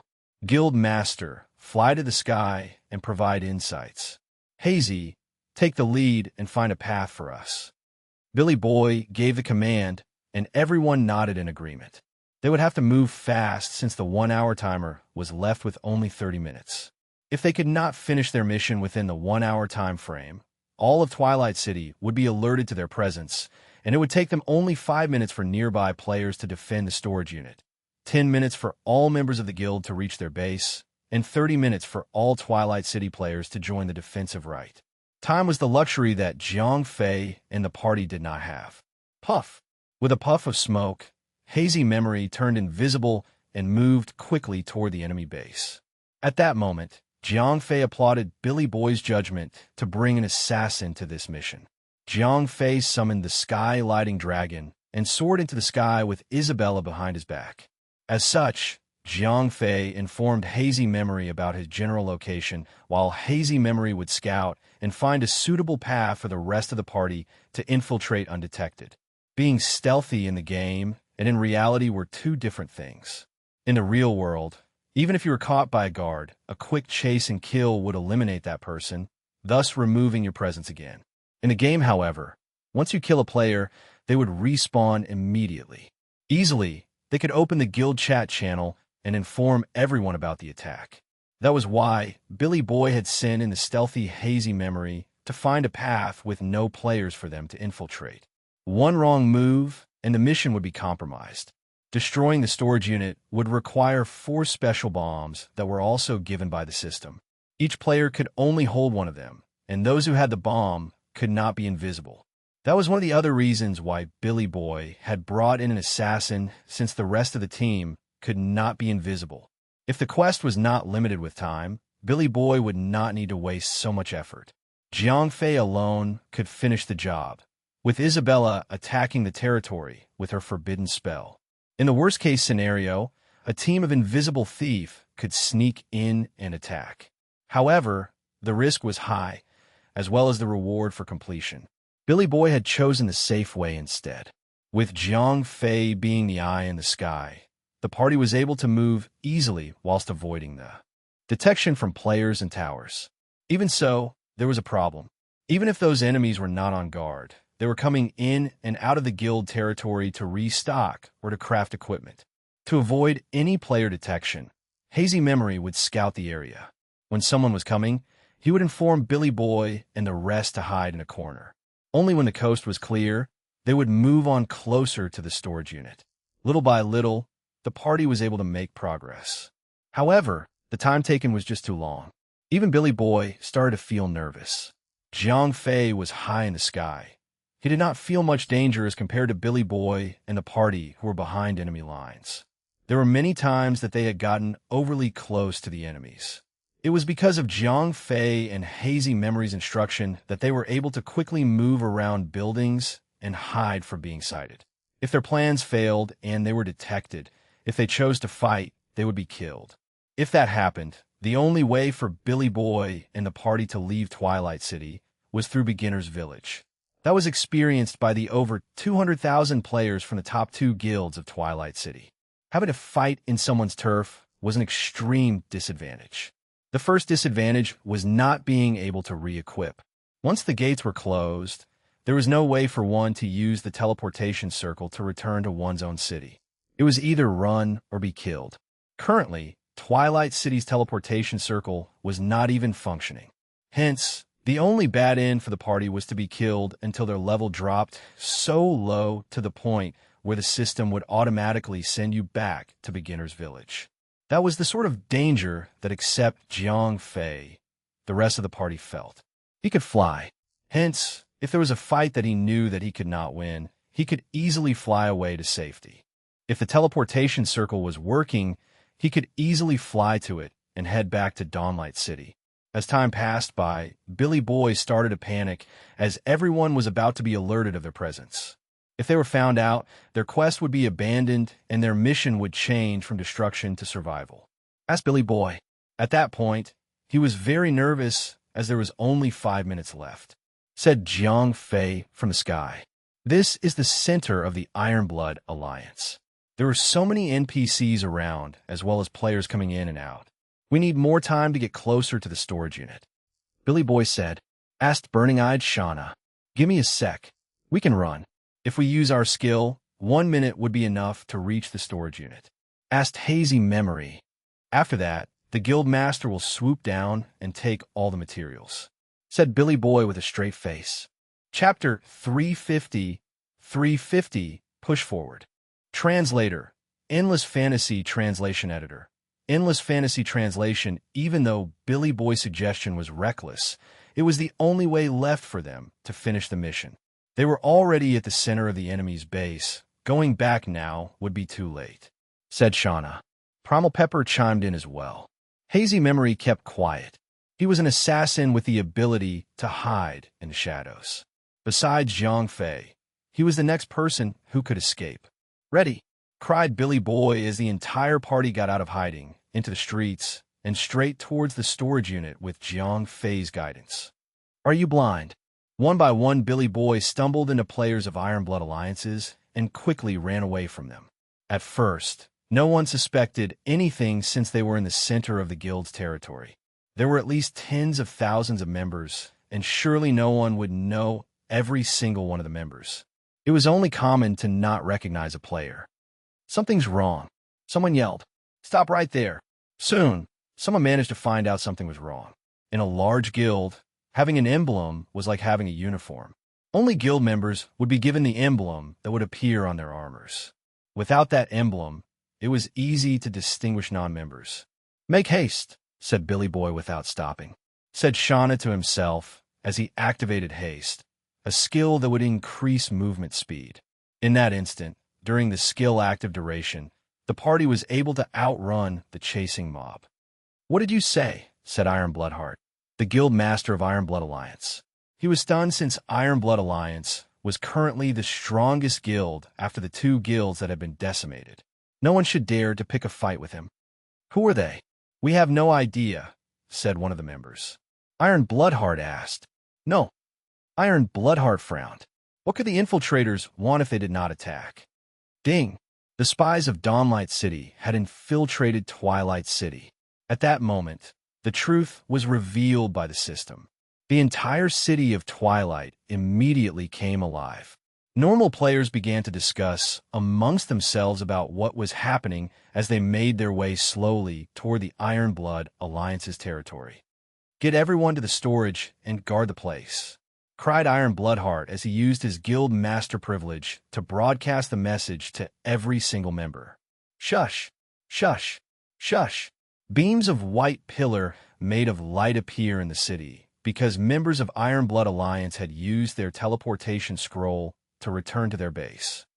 Burning-eyed Shauna cursed as they had only just reached the entrance of the storage unit. It's fine, said Billy Boy. The announcement was only just made and players had only just reached Twilight City. It would take them at most 2 minutes to get to Billy Boy and the party. Guild Master, said Billy Boy. Zhang Fei gave the command as he joined Billy Boy to install the bomb. The bomb given by the system required 1 minute and 30 seconds to be installed. By then, most of the enemies would have arrived. Those who were chasing after the party had only just arrived. Those players would not allow the party to do whatever they were doing. Hence, all they had to do was to attack them. Isabella then charged to stop those players. Flame burst. Boom! Minus 7,895, minus 7,921. Pillars of flame came bursting from the ground and killed many players who were in the front line. Those players had severely underestimated Isabella's prowess and had charged too close to her. Black Dragon Breath. Minus 6,873, minus 6,698. Isabella held nothing back when Zhang Fei had given the order to defend him. Ding! You have killed player XXX. Obtained 35 honor points. Ding! You have killed player XXX. Obtained 35 honor points. Since they were fighting an enemy in other cities, Zhang Fei did not suffer from any penalty. Instead, he had even gained a good number of honor points. At that point, Zhang Fei knew that the players were getting nervous. Even though Isabella was single target, She had single-handedly killed more than 6 players in a few hits. The problem was that those players showed no signs of fear as they stepped over the dead bodies and rushed to the front. Rain of Fire. Isabella did not hold back and used one of her stronger skills. The sky cracked, and meteor in the size of a football came raining down. It was a powerful AoE skill that dealt powerful damage as well as dot effect. In seconds, a player would receive a total of 20,000 damage.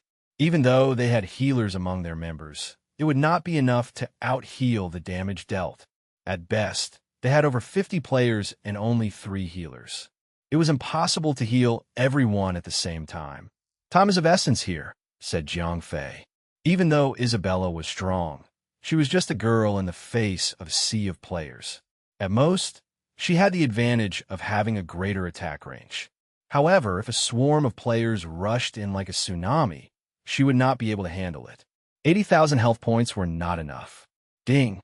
You have killed player XXX. The system chime kept ringing in Jiang Fei's ears. After a few moments, he had already accumulated more than a few hundred honor points. At the same time, the enemies were already close enough to attack Isabella. -328, -487, -386. At this point, Isabella was taking damage from all the range attackers. Lucky for her, Isabella's defense was so strong that the players were not able to deal even 10% of their original attack. However, like Jiang Fei had done before, the power of the swarm was strong. After only the first wave of attack, Isabella had suffered more than 5,000 damage. Mother of TSK. Jiang Fei began to worry. And that's where we'll leave this part. If you enjoyed it, smash that like button, subscribe for the next part, and drop a comment telling me which story you want to hear next. Thank you for watching, and I'll see you in the next part.